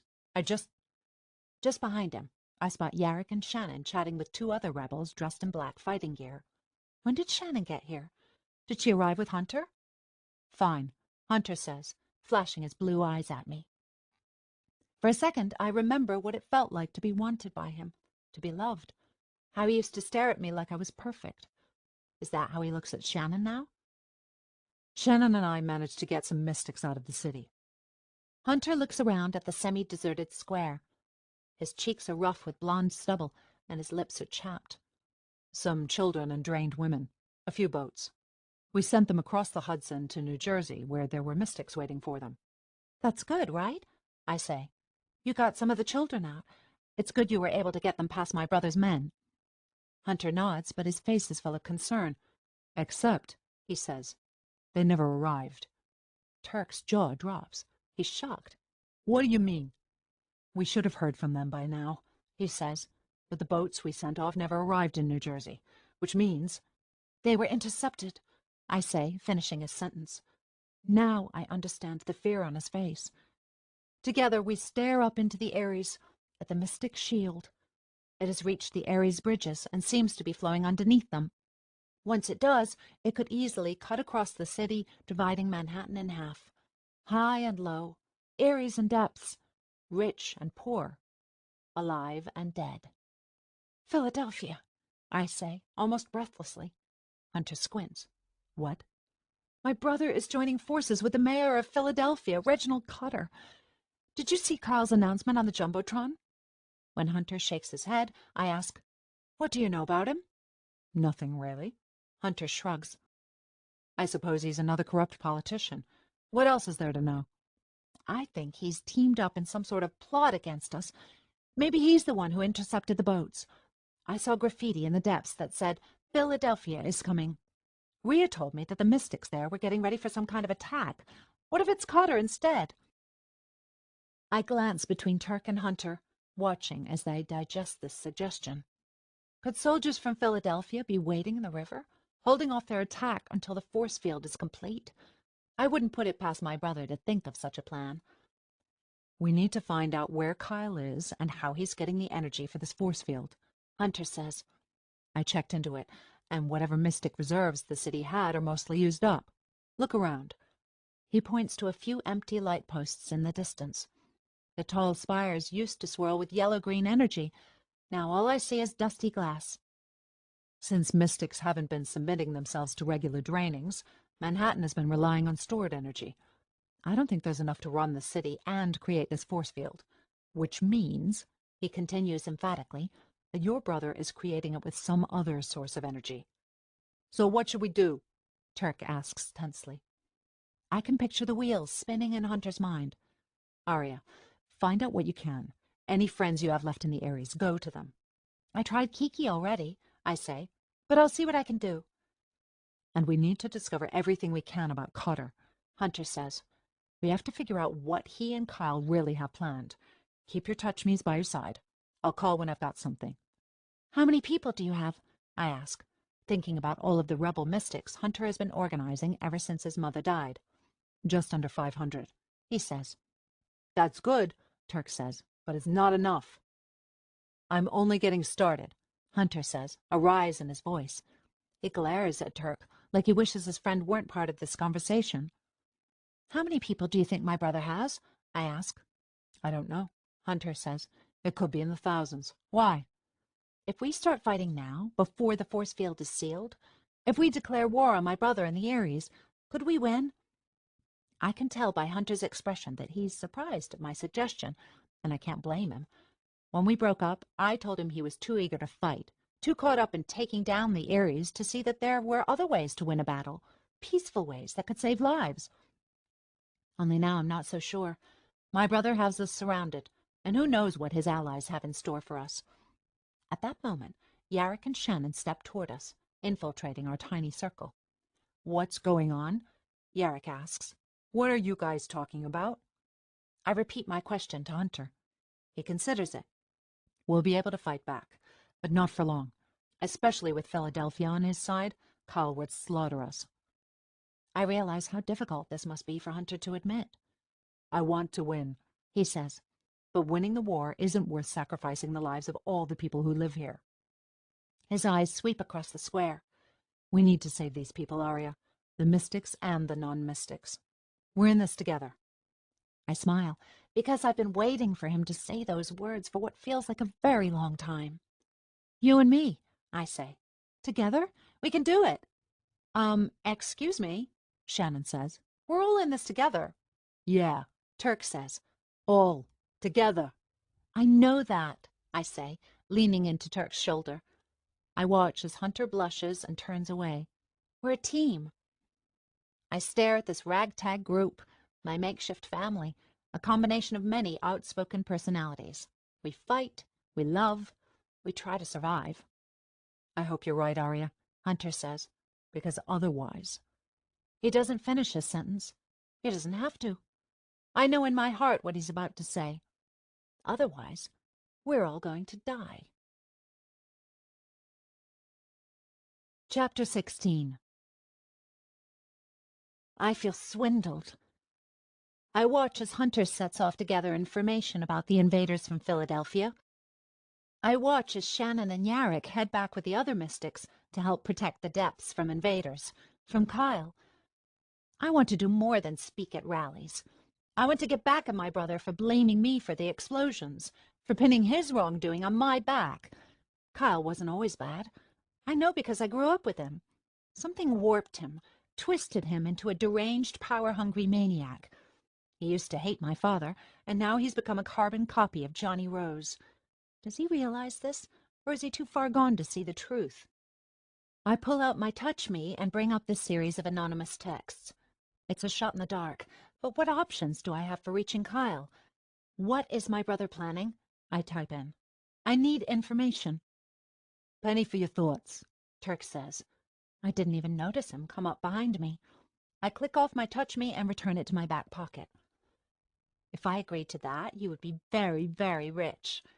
He approaches me, lifting my chin so we're eye to eye. Then he leans in and kisses me. I pull away. Turk, what if people see? Who cares? He shrugs. I want people to see. Again, he presses his lips to mine. Something crackles through my skin, like a surge of energy. Are my feelings for Turk that intense? Or is it our mingling mystic energy, like when I first touched Hunter, though I wasn't a mystic then? My head begins to throb, and I push Turk away. Is something wrong? No, I say. I just don't feel great. It's the heart. He presses his palm lightly to my chest, above the green patch. Isn't it? The truth? I say. I don't know. Turk pulls me toward a concrete bench on the side of a square. The sun is still blazing, but everything looks like it's been filtered through a green lens. The sky is grayish-green, as is the water in the canal just behind us. What's on your mind? He says. Everything. He laughs. Start with a small piece. I'm so mad at Kyle I could scream, I say, clenching my fists. The throbbing in my skull has worsened. I rub my temples, hoping it will ease the pain. There are some things that are out of our control, like whatever your brother is up to, Turk says in a zen tone. The best we can do is be prepared to react. But I don't want to react, I say. I want to act, to stop Kyle. Davida gave me this gift, and I want to use my powers, her powers, to help. I watch as Turk absent-mindedly plays with the silver chain around his neck. It's not a gift if it's killing you. I feel like I've been singed with a fire poker. Killing me? Isn't it obvious? Turk's shoulders slump, and he arches his eyebrows, making his eyes seem wider, more vulnerable somehow. You don't feel good. Your skin is turning color. That's what Lyrica told you, isn't it? That you're dying? He doesn't wait for me to respond. That's why she wants you to find the sister. But the sister's not here, Arya. I can't find the right words. We can find her. We can reach out. There's no one left to reach out to, Turk says, standing and rubbing his head. If he still had a mohawk, I'm sure he'd be pulling his hair out. He kicks at the ground, sending a chunk of dirt flying into the canal. Why are you getting angry with me? Because, Turk says, spinning around and stuffing his hands into his pockets. He peers down. I love you. All the breath is sucked out of me. For all that we've been kissing and holding hands and playing at being a couple, for all that seems so right with us together, I haven't thought about that one little word. Love. A word that can be completely wonderful or completely tragic. Sometimes both. Turk loves me? That was fast, I say. Don't you think? He shakes his head. Slowly, he lifts his gaze until we're staring at each other. The flecks of green in his hazel eyes stand out in the sunlight, and he's pursing his lips, which accentuates his cheekbones and sharp jaw. Turk is handsome, there's no doubt about that. No, handsome isn't the right word. At first glance, he seems devilish, wicked. His smile dances, and his tough guy attitude fools you into thinking he's dangerous, when really he's just a guy with a sweet heart. The tattoos on his arms seem to flicker and move with him, the colors bright and exotic and breathtaking. I notice one just inside his elbow. 7 tiny yellow stars, outlined in blue in a small circle. It reminds me of the sketches on the top of Davida's reliquary, And the paintings back at the mystic farmhouse of the sisters' lore. 7 women with powers, the creators of the mystic race. Now likely all of them gone. I gaze at the tattoos and realize there is so much I don't know about Turk, so much he hasn't told me, so much I want to know. I wanted you the first time I saw you, he says. You did? We were underground. You and Hunter were together in his old place, listening to music. You'd used the loophole to get there. I had no idea he wasn't alone, otherwise I never would have crashed your party. I remember hopping inside the subway car and seeing you there, with him. He told me about you, that you were like no one he'd ever met. And I'd seen you in the news, but in person? He pulls me toward him. I press my cheek to his chest and feel his heart beating. My head hurts, but I feel safe here in Turk's arms. You were beyond stunning, he says, and kisses the top of my head. But you were Hunter's girl. You belonged to him. I pull away. I don't belong to anyone, I say. I'm my own person. He presses his palm to his forehead. I know that, he says. I just mean you were Hunter's girlfriend. You guys were together, and I was on the outside. And I watched, and I waited, and now it seems like maybe, finally, we have a chance. And I want you to stick around for that. I want to be with you, Arya, for real. A real couple, out in the open. He swallows. Do you want that too? I think about what Turk has just told me. For most of the time that I've known him, I never thought of him as anything but a friend. I think about how he rode his motorcycle out of Thomas Foster's painting to save me, and when we both shaved our heads at the triage center, Turk didn't do those things as a favor to me or to Hunter. He did them because he wanted to. The pain in my head is worse. I think I want to be with Turk. I certainly could love him. I'm attracted to him. Our chemistry is incredible. But is now really the time to have a boyfriend? There are so many more important things to focus on. Arya, Turk says. Did you hear what I said? I can't answer, because I feel as though my cranium is about to explode. I press both of my hands to my face and breathe in, rocking gently back and forth. Arya. I can see Turk kneeling in front of me, but it's like a white gauze has been dropped over everything. And then there's a flash of memory. Kyle? I stand outside his bedroom door, a tray in my hands. I call out for him, but he doesn't answer. Kyle, I have your lunch. I know he's in there because Danny came over this morning and left just a little while ago. Kyle's girlfriend, Benny, is away for a few days with her parents. I imagine he's upset that she's gone and is moping in his bedroom. I step forward and press my hand to the touchpad on the wall. Silently, the bedroom door slides open, and I peer inside. There is Kyle, in an undershirt and gym shorts. He's sitting on the edge of his bed, elbows on his knees, leaning forward over a small glass and metal table, his nightstand, his shoulders heaving. I'm about to say something when he shifts his position and presses a small silver cylinder to his nostril. That's when I see the line of green powder on his nightstand. Stick. Kyle moves the cylinder down the line and the powder disappears inside his nose. I must make some sort of sound, because he jerks upright and stares at me, tracks of tears faintly visible on his cheeks. Get out of here, Davida, he says to me, or I'll have you fired. Kyle, I'm sorry. He shoots up off the bed. Now! Without a moment of hesitation, he picks up the nightstand and lifts it into the air. His chest bulges as he pulls the table apart. The glass cracks and the aluminum legs snap off like twigs. Kyle's handsome face is red, distorted, angry. I rush out of his room and don't look back. Arya, can you hear me? I shake myself out of Davida's memory. Turk squints at me, worried. A mass of clouds darkens above us, casting shadows on his handsome face. Yes, I say. Around us, the square is mostly empty. What's going on? Turk asks. It's Davida, I say. Turk looks confused. Davida? She's... Her memories, I clarify. I can see them. She's showing me something. I just don't know what. Just then, another sharp pain forces its way down my neck. My head snaps back involuntarily, and I shoot up my arms for balance. I feel Turk take my hands in his, and then I see the upstairs wing of the Rose apartment. I am almost finished with my morning chores, making up Arya's and Kyle's bedrooms, the top sheet folded over the comforter just so, the pillows arranged perfectly. I take away the dirty laundry to be washed and clean the bathrooms, the library, and the downstairs living area and foyer. Magdalena, who has been with the Roses for decades, is in charge of Johnny and Melinda's bedroom and bathroom, as well as the kitchen. There were tiny droplets of blood on Kyle's pillowcases, like red spattered paint, signs he's been using stick. I saw him ingest it once the other day, and he has been avoiding me ever since. I noticed this morning that he has a new night table of inlaid dark wood, as if the other one never existed. I want to tell Arya, but I don't want to worry her, especially with everything else she has to deal with, the memory loss, her engagement. I will tell her once the time is right. I don't know what to make of Kyle. He used to be such a nice boy, considerate, quiet, more or less a loner. Even now he doesn't have a lot of friends, only Danny, really, and Benny, his girlfriend, Arya's friend.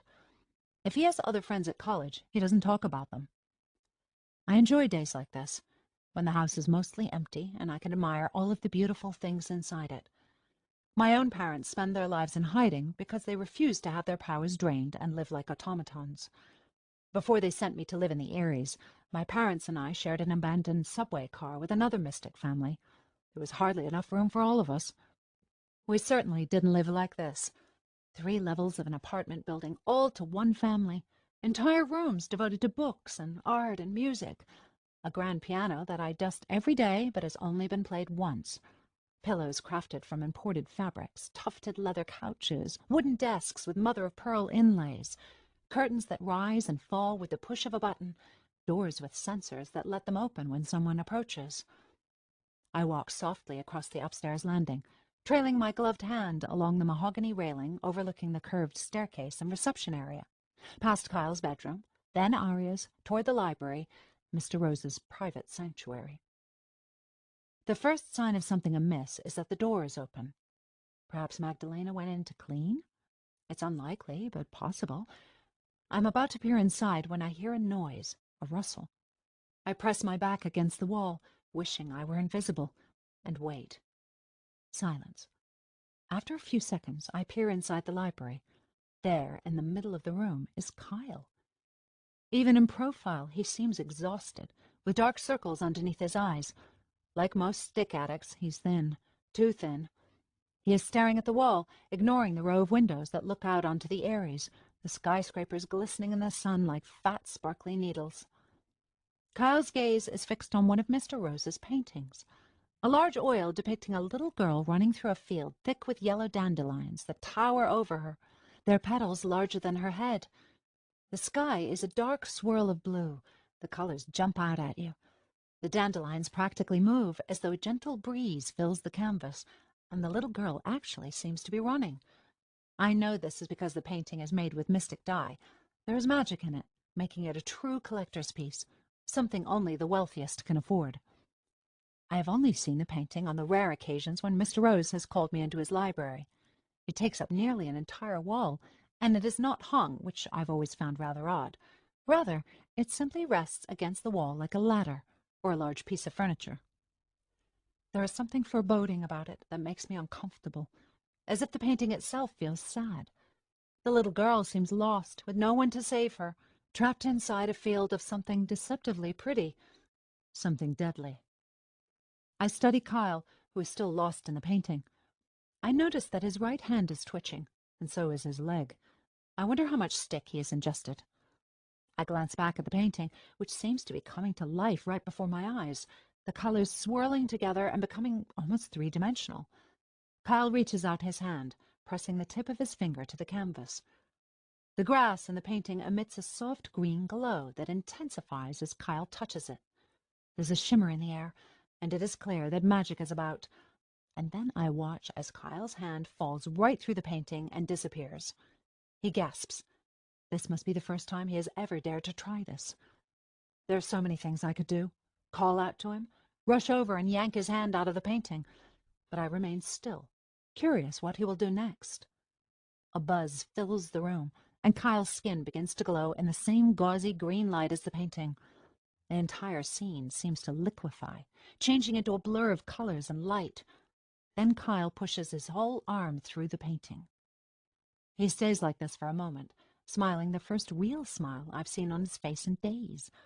Then he takes a deep breath and walks directly into the painting. There's a flash of green light, and he's gone. "Turk!" I call out, opening my eyes. The two of us are sitting on the concrete bench in the square, still holding hands. I don't know how much time has passed, hours, minutes, but I'm glad he's still with me. "I'm here," he says. "You were mumbling something about a painting?" "Do you remember when you saved me?" I ask. He narrows his eyes and smiles. "Which time?" "When Thomas kidnapped me," I say, recalling the evening that his army attacked the farmhouse, killing dozens of people to capture me, bring me back to the Ares, and hold me prisoner. Just as he was about to rob me of my memories once more, one of the mystic paintings on the wall opened up like a portal. Turk came through it on his motorcycle and saved me, bringing me to the rebel hideout and introducing me to Rhea and the others. "That painting was a portal," I say. "What about it?" asks Turk, not asking which painting I mean. "You told me back then that mystic paintings were used to spy on people in the Ares." "Yeah," he says, "that's true. It was one way the rebels got information.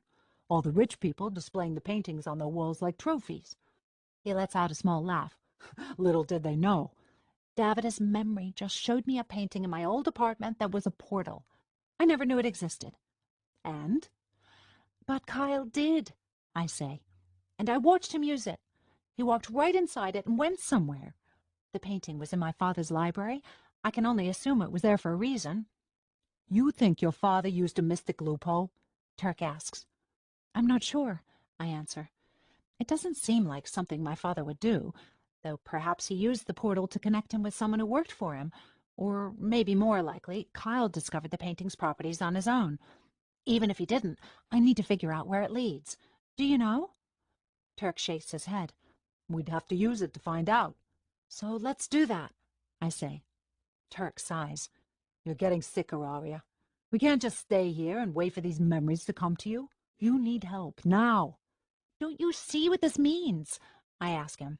"My father told me that Kyle always liked his paintings. Kyle must have figured out that the painting was a way to get to another place. We have to find where that other place is."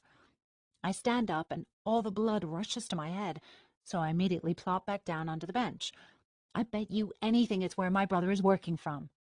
"Arya," Turk says in a stern voice, "you can barely walk. You think it's wise to go traipsing off who knows where? Your brother is dangerous." "I know," I say, "which is exactly why we have to find him." I think about my conversation with Hunter, how I told him I would reach out to some of my old contacts to try to find my brother. Well, my anonymous Touch Me friend hasn't responded, and Davida's memory of my brother using the painting is the best lead I have right now to find him. There's no way I can pass this up. "Turk," I say, staring straight into his warm hazel eyes, "Lyrica is gone. We don't know where the sister is. We have to look for her." Turk says, "To help you." "Listen to me," I say. "I know I'm sick. I can't last like this forever, but I need to stop my brother." I can hear my own voice filling with emotion. This is something I have to do, and if you love me, you'll understand. It's not a choice. I look to Turk for some sign of understanding. He is now standing before me, incredibly strong, incredibly still, his hands clenched into fists. He wants to help me. I watch as his fists relax, his eyes soften. "If you help me," I say to him, "I promise I will see whatever doctor or mystic you think might help." I hold out my hand. "Do we have a deal?" Turk is clearly unhappy, but he sighs and shakes my hand. "Deal." I stand up and plant a huge kiss on his lips. He grins. "So, what's the plan now?" he asks. "How are we going to find your brother?" "Easy," I say, smiling. "We break into my parents' apartment." Chapter 17. "You want to what?" Hunter says to us. He glances at Turk, who holds up his hands. "It wasn't my idea, believe me." We're back uptown, at the Mystic Hideout, standing together in the library. "It's important," I say. Hunter is at one end of the long wooden table. Turk is at the other. I am standing between them, which feels all too much like a metaphor. Behind Hunter, the leather-bound books seem to spill off the shelves. A few are open on the table itself, as are a large map of Philadelphia and one of Manhattan. I think about the old sailor Donaldio, who helped me locate Davida's heart. I wish we had him now to help us. I've been gathering information on Philadelphia and Mayor Cotter, Hunter says, changing the subject. His blue eyes seem eager, full of anger and drive and emotion. He pushes the map toward me. I've reached out to the rebels in Philadelphia, some of whom knew my mother. I'm still waiting to hear back. Meanwhile, he says, pointing to a spot on the map, I've sent some of the rebels to find out what's lurking in the Hudson River west of Manhattan. As soon as I hear from them, I'll let you know. My guess is that there are at least 20 ships, maybe more. Large ones, too.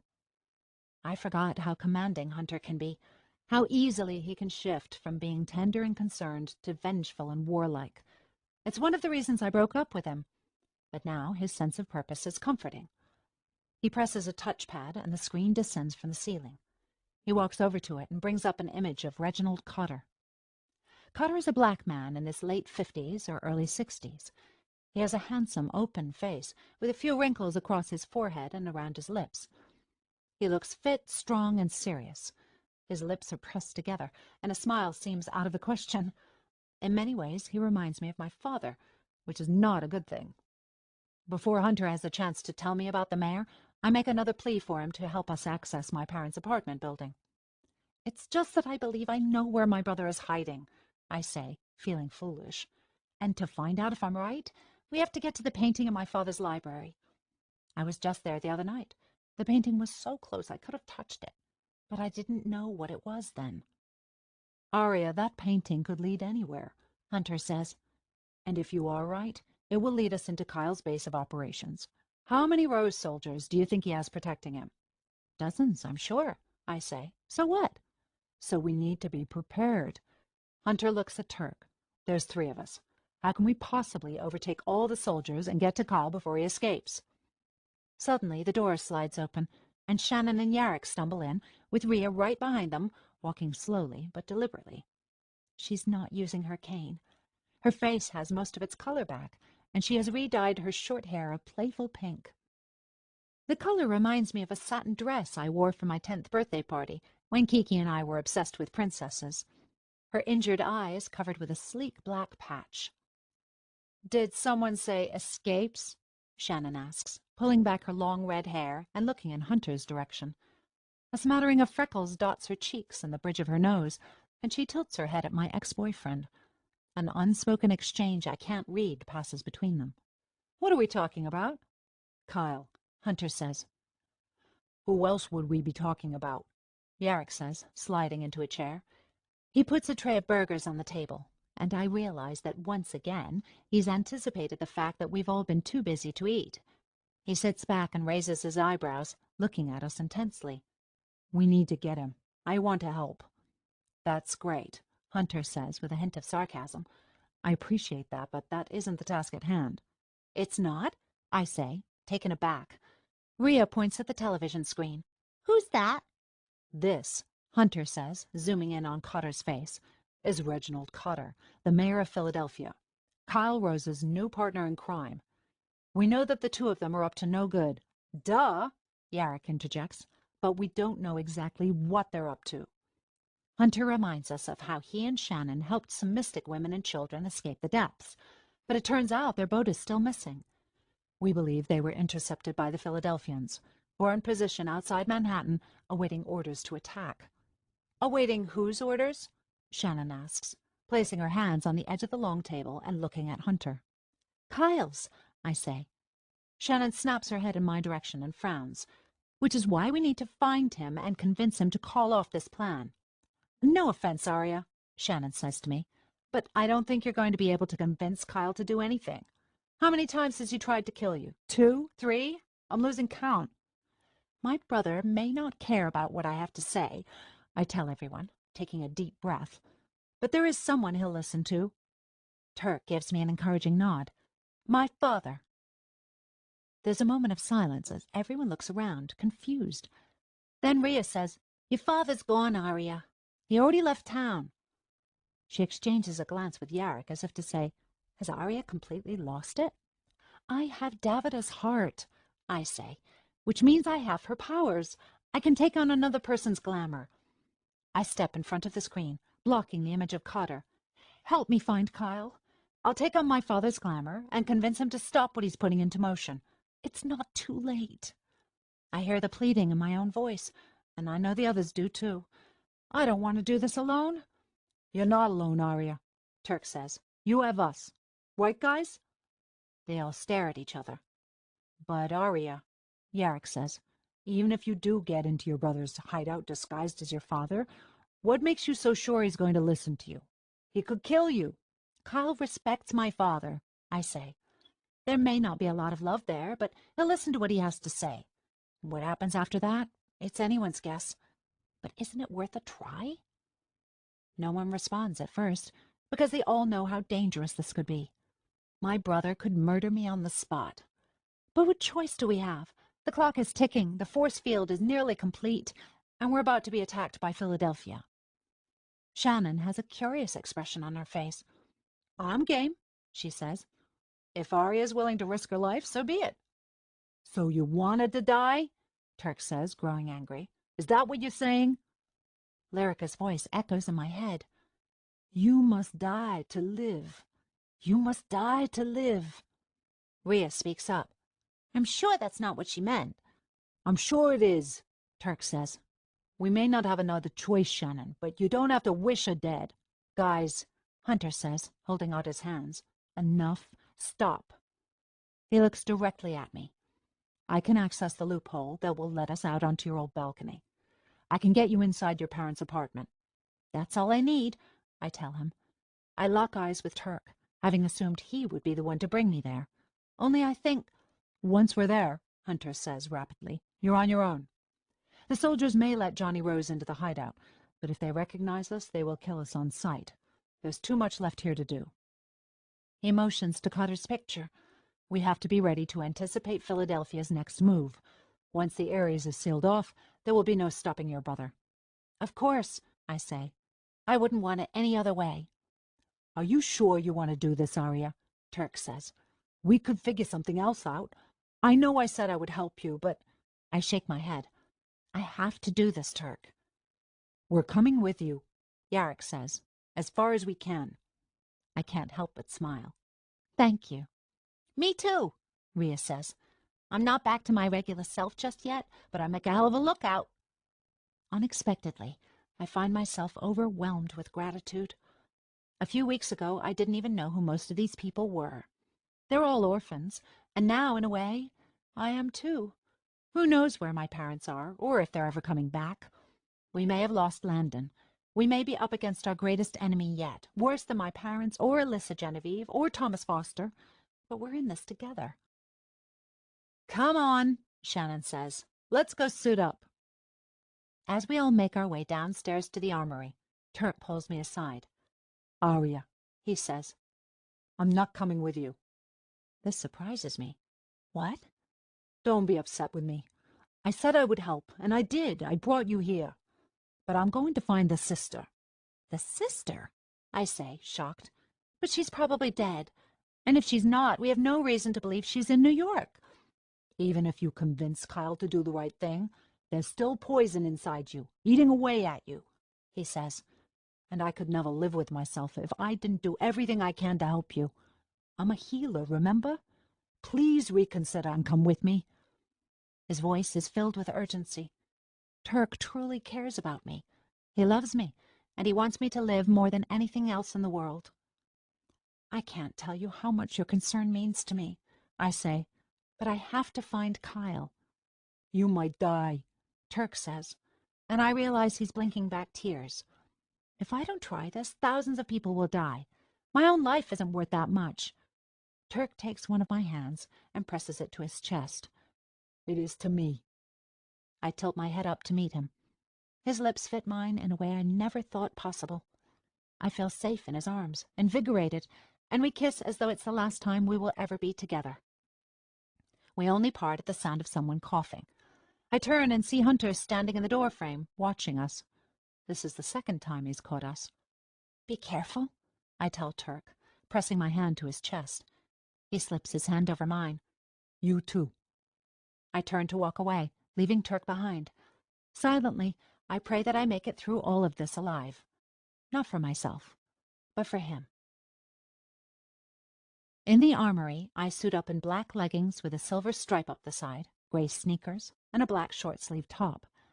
The Mystic-enhanced material has automatic temperature control and flexible, ultra-thin bulletproofing. I tuck my locket inside my shirt. The seamless heart has saved my life once before. I may need to rely on it to save me again. Hunter didn't speak to me on the way downstairs. Already in his fighting gear, he simply peeled off at the bottom of the steps and went to wait outside. I don't feel like I'm cheating on him, which makes me feel strange. He and I had such an intense relationship, one that came at a high cost for so many people. Davida gave her life for us, but now it's over. Whatever I, or for that matter Hunter, may feel about that, he's with Shannon now, and I'm with Turk, and it feels right. At least, I think it does. I check my Touch Me for a response to my message. Nothing. I wonder if something has happened to whoever has been reaching out to me. "Aria," Shannon says, handing me a leather sheath. I pull out the knife, Damascus steel, the strongest material in the world, and hold it up to the light. The blade practically dances. "We need to talk." I sheathe the knife and strap it to my leg. "About?" Shannon averts her eyes, so I assume she means Hunter. "I already know," I tell her. She blushes. "How?" Now it's my turn to blush. I tell her about how I was in the depths and accidentally stumbled upon Hunter. How I decided to try out Davida's glamour and Hunter kissed me thinking I was Shannon. "I'm sorry. He doesn't know." "I'm the one who's sorry," she says, pulling back her hair and tying her sneakers. She takes a few weapons off the shelves, including a folding machete. "I just really like him. Well, like isn't the right word. It's more—" She doesn't finish her sentence, but I know what she wants to say. Her features soften as she talks about Hunter, and she's just a girl who loves a boy who happens to be my ex-boyfriend. "You probably hate me," she says. "No." I take her hand, and I can tell she's surprised. "I've had these feelings for him for a while," Shannon says, "before I ever met you. That's probably why I was so hard on you during our training back at the farmhouse. Why I haven't exactly been nice." "No," I tell her. "You haven't been very nice." She chuckles. "I never thought I had a chance with him, so I put it out of my mind. Or I tried to, anyway. But then when you guys broke up, Shannon starts to choke up. I can see her fighting back tears, which shocks me. I can't even imagine her crying, especially over a boy. And not just any boy. Hunter. "Honestly," I tell her, "I just want him to be happy. You too. I know what it feels like to be in love. It was that way with me and Hunter for a while. And now—" "It's like that with you and Turk?" Shannon asks. There's no malice in her voice, only curiosity. I think about her question, about what it felt like to say goodbye to Turk just now and not know if I'll ever see him again, how much he cares for me. I think of how good he makes me feel, how I light up when he enters a room, how being around him gives me the strength and courage to do what I know is right, even if it's dangerous. If that's not love, what is? "Yes," I say, realizing not only that Turk loves me, but that I love him. Before I know it, Shannon has pulled me into a hug. I can feel her heart racing. Then, almost as if she's changed her mind about letting her guard down, she drops her arms and leans toward me. "You'll need these." She grabs a pair of sleek black sneakers. "They're waterproof. They'll help keep the sludge out." "Are we going swimming?" I ask, half joking, realizing she's wearing a similar pair. "You'll see." She tosses me the sneakers. "Come on, then. Let's get these mothers." Chapter 18. I forgot how filthy the underground is. Even with my parents' apartment empty, there's no way we'll be able to enter through the front door. First, we have to find the starting point of the loophole, which was in the ancient subway car that Hunter converted into his apartment. Then we can travel through the loophole to the balcony outside my old bedroom in the Aries. The only problem is, after the fight that broke out underground when Violet Brooks was killed, most of the passageways were flooded. The rebels no longer live in the subway tunnels. It's too dangerous. So naturally, that's exactly where we've headed. Remind me why we agreed to do this, Rhea mutters to me. I was surprised she was coming, but she moves along so naturally now that it's almost as if she was never hurt. Together, we all travel by Mystic Loophole, then gondola, to the lower tip of Manhattan, around South Street Seaport, near where Hunter used to live. Outside, the night is dark and quiet. The surrounding streets and dingy buildings are washed in a greenish sheen. Above us, the mystic shield cuts across the skyscrapers part way up. There's only a small circle beneath the Aries left to be enclosed, and then it will be completely impenetrable. This way, Hunter says, leading the group with Shannon by his side. Behind Rhea and me, Yarrick makes sure no one is following us. We pass through the sealed entrance to the subway tunnels. It's dark at first, but then there's a gentle buzzing sound as Hunter's hands begin to glow with energy, and we can see where we're going. We stop, and I'm aghast. The station is completely underwater. We're standing on a narrow metal walkway that used to be high above the bottom of the tunnels, but now the water comes to our waists. We slosh through the cold, ink-black sludge as best we can, pulling ourselves forward with what is left of the railings. Despite Hunter's light, it's so dark I can barely see. I'm too afraid we'll be spotted to make any light of my own. Plus, I need to concentrate on taking each step. My goggles are strapped tightly around my head, pinching my skin and making me wish I could yank them off. There used to be lights embedded in the walls, but they don't work anymore. It feels like we've been walking for hours. It's just a little farther, Hunter says. Behind me, I can hear Rhea's teeth chattering. A few feet ahead, the tunnel curves to the right and slopes downward, so the water becomes deeper. Hunter stops and turns to us. Here, he says. Here? Yarrick repeats. What do you mean, here? Hunter flexes his hands, and the curls of energy from his fingertips lengthen, emitting a bright green glow.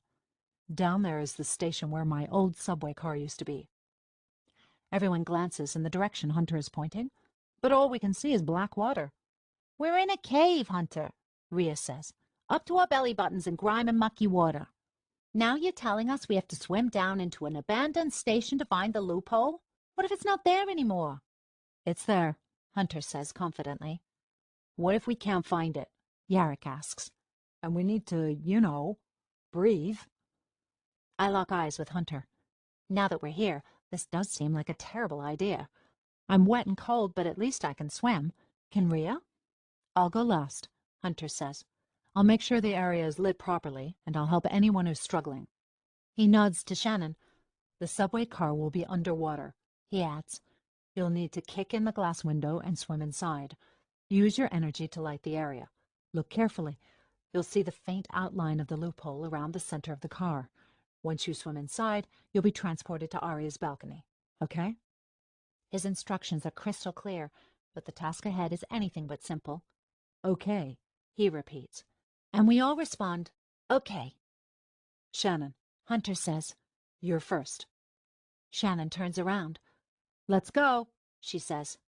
A moment later, I see a green glow underwater, lines of mystic energy that point down into the cavern of the old subway station. There's a ripple in the water, and Shannon is gone. I see the glow of her energy move farther and farther away until I can no longer make it out. Arya, Hunter says, you're next, then Yarrick. Rhea, you come with me. Rhea nods, standing next to Hunter. Good luck, Arya, she says. See you on the other side. I can't tell because of the poor lighting, but I think I see Hunter wink at me. You'll be great, he says. Now go. I take a deep breath, then dunk my head under the surface. I press my fingers together tightly and feel the now familiar buzz as green filaments of light jet out ahead of me, helping to light the way as I dive into the darkness. Because I'm not using my arms to swim, I kick as hard as I can. I have no idea where I'm going. Even with my green rays, it's just black, black, black ahead of me. How long can I hold my breath? Through my goggles, I see a tiny green ball of light. Shannon. I head in that direction.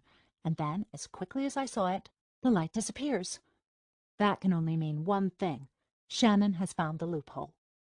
I flutter my legs until there it is, the old subway car, completely submerged like a toy in a child's bathtub.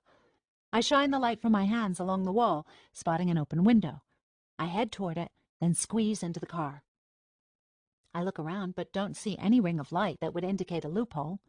I swim to the far end of the car and feel myself getting lightheaded. I don't know how much longer I can hold my breath.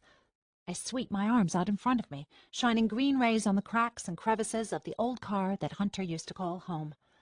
I'm desperate to take a breath when I see it, a faint oval of green light shimmering in the water up ahead. I swim toward it and reach my hand inside and... There you go. Shannon pats my back as I cough up water onto the balcony outside my old bedroom. Get it all out. I heave until there's nothing left, then roll over and stare at the sky. My clothes are sopping wet and cling to my body like a second skin. For once, the sweltering heat feels good. I snap off my goggles and massage under my eyes. The force field is remarkable from up here. The sky is dark green. The stars are all blacked out, and even the smog is difficult to see. Everywhere I look, it's just green. I push myself up to a seated position. Now that my eyes are adjusting, I can see that the mystic shield covers the entire sky, spreading out over our heads and curving down around the Aries like a sheet of deadly glass. A few hours at most, Shannon says. Huh? Look! She points below us, toward the bottom of the Aries. The shield is coming together like a bubble. From up here, I can see the spot at the bottom of the Aries that has yet to be sealed. It looks incredibly small, less than a few city blocks wide. Since the skyscrapers extend from the depths up into the Aries, the green mystic energy cuts them off in the middle, creating an impenetrable green floor that runs below the Aries bridges. It's like a snow globe, I find myself saying. Shannon studies me strangely. What? My father used to bring me back snow globes from his trips when I was little, I tell her. There is no snow anymore, but a long time ago some places were still cold enough to produce snow that would fall from the sky. It sounded like something out of a fairy tale to me. Maybe that's why snow globes exist, as a way of preserving our past. They're these little self-contained bubbles, miniature worlds. The only way inside is to break it open. Shannon studies the mystic shield with hesitation. Unfortunately, I don't think there's any way of breaking this thing open, unless we find the source and stop it. Just then, Yarrick falls onto the balcony, like he's been shot from an invisible cannon. He groans. That, he says, getting to his feet and pushing back his wet hair, was seriously intense. Intense in a way I don't ever want to feel again. Yeah, I tell him, we know. My clothes are practically dry now, and Shannon was right. The sneakers were waterproof. My toes are warm and happy. I watch as she wrings her hair out over the railing, and I find myself thankful I don't have to deal with that. A few seconds later, Rhea appears on the balcony, sputtering and whipping off her goggles. I can't breathe, she wheezes. Shannon pats her back. You're okay. I glance up at the tiny green outline of the loophole and wait for Hunter. Where is he? I don't know what happened to Hunter, Rhea says between breaths. He should have been right behind me. I catch Yarrick searching for him. He shrugs at me, and I can tell he's trying not to seem worried. Shannon, too, seems preoccupied, scanning the rooftop for signs of Hunter. I'm sure he's okay, I say to the group. Shannon turns to me, and immediately Hunter appears, wet and coughing and beautiful. Dude, Yarrick says, thank the sister. My heart is confused. The thought of something happening to Hunter is, well, unthinkable. Does that mean I still have feelings for him? Hunter smiles at me as water drips down his chin. His fighting gear resembles a wetsuit, the tight black material clinging to his body and accentuating every muscle. All right, Hunter says, rubbing his hands together. He motions to the balcony door. Arya, want to do the honors? There is no touchpad on the balcony. Because my family lives so high in the Aries, there's never a security threat in leaving the sliding door unlocked, which is why it's the one way Hunter could visit me. Only now, after all that has happened, I wonder if my parents connected this entryway to the alarm system. I press my hand to the latch. The moment of truth, I say, wondering if a siren is about to sound, alerting my brother to our presence. I pull it down, and the door slides open. We collectively hold our breath and wait for the worst, but it doesn't come. There is no alarm. I glance back to 4 smiling faces. We're in. My bedroom is more or less the same as I left it. It almost feels like a museum. My desk, my bed, my closet and bathroom. I sit on the duvet, which is pale lavender with a trail of English roses along the border. My head is throbbing, and my arms and legs ache. There's an odd smell in the air, perhaps because the room's been empty for so many weeks. It reminds me of the old books in the Mystic Hideout's library, slightly musty, like pressed flowers. Which way is the library? Yarrick asks. Keep your voice down, Rhea says. Why? Yarrick responds. Nobody's here. Still, Rhea says, there could be someone, I don't know, lurking. Yarrick sighs. Trust me, they're long gone by now. He's probably right, I decide. I don't think my parents will ever return to Manhattan. The 2 of them exit into the hallway, with Shannon close behind. Hunter remains in my bedroom. He pushes back his hair, which is tangled and damp, and peers around my room. It's difficult to read his expression. He almost looks startled, like he stumbled upon a place he never expected to find. What? I say, perching on the edge of my bed. Nothing. He cocks his head and gives me a tight smile.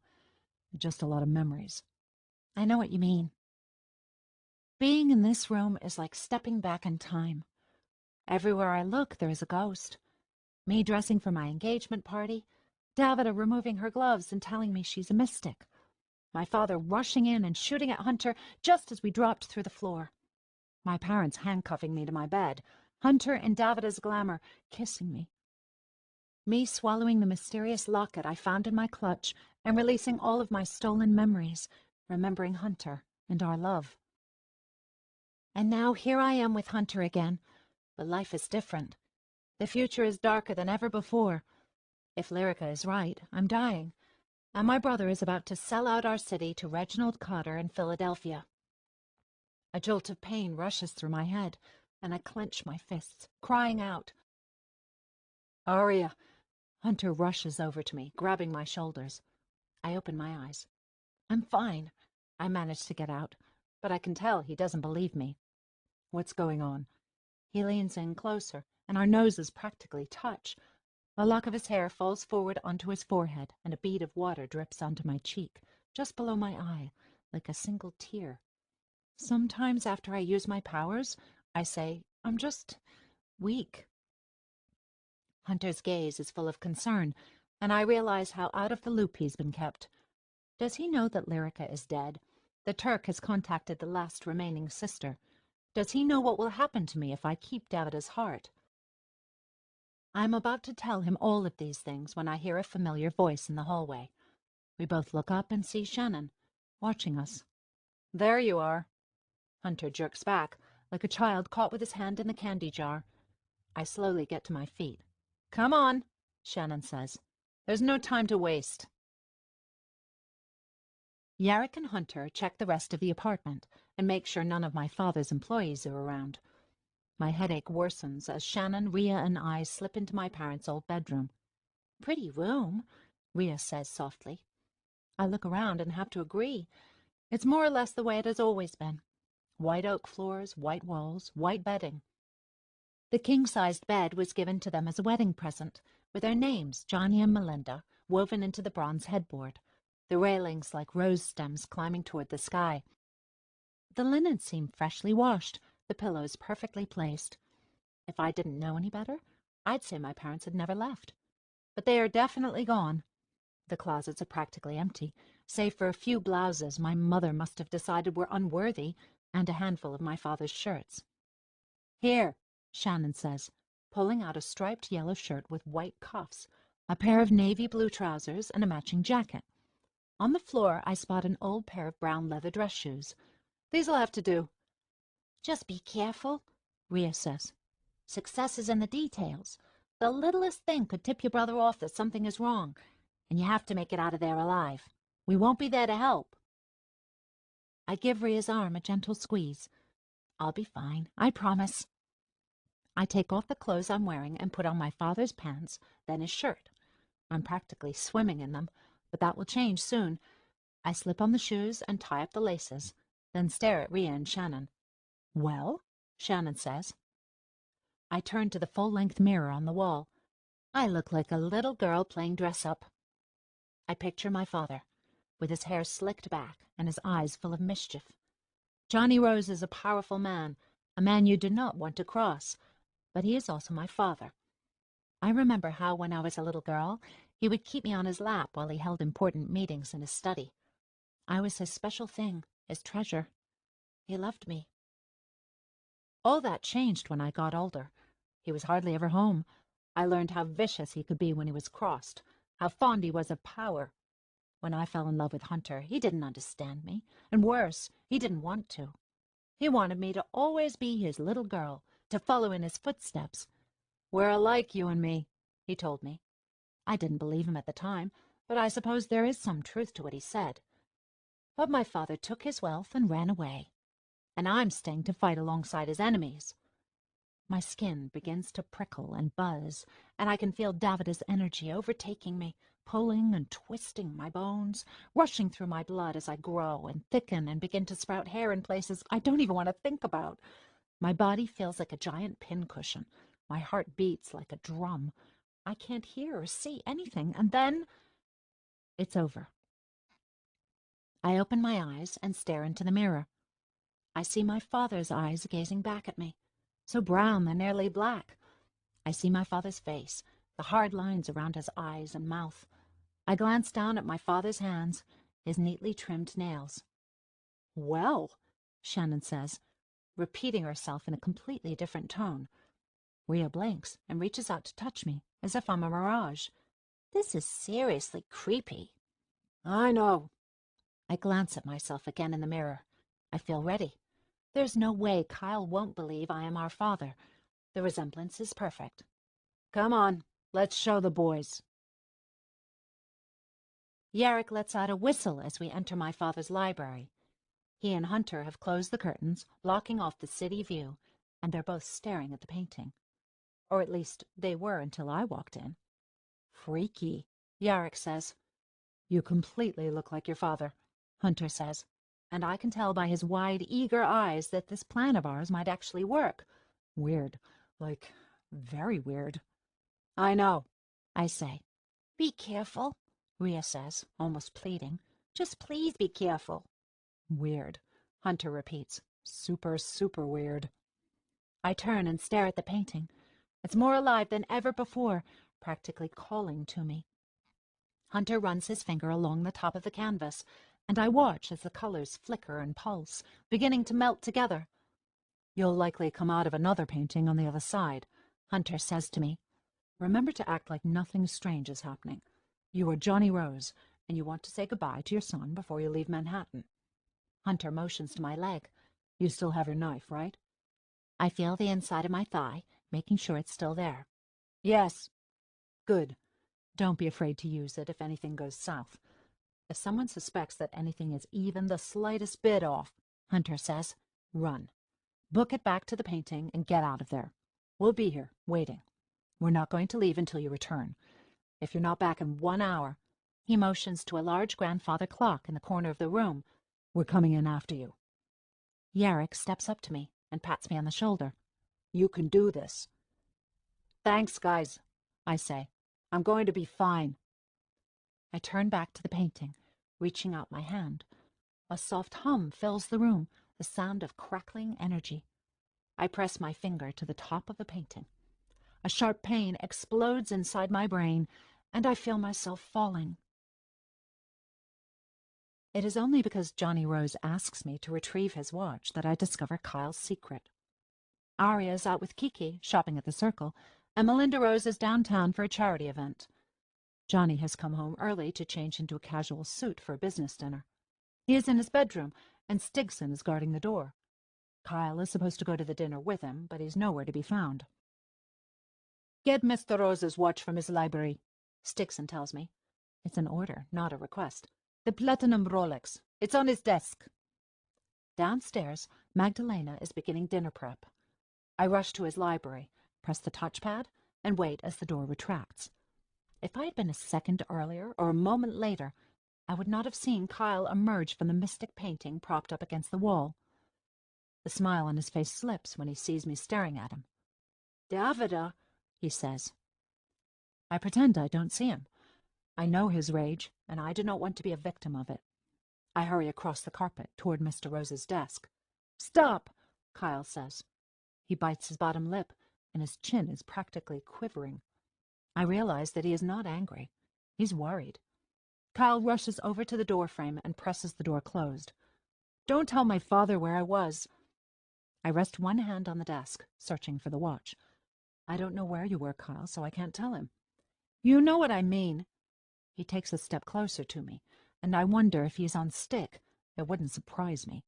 If he is, he could fly into a rage at any moment, and I wouldn't be able to protect myself without exposing my own powers, which I do not want to do.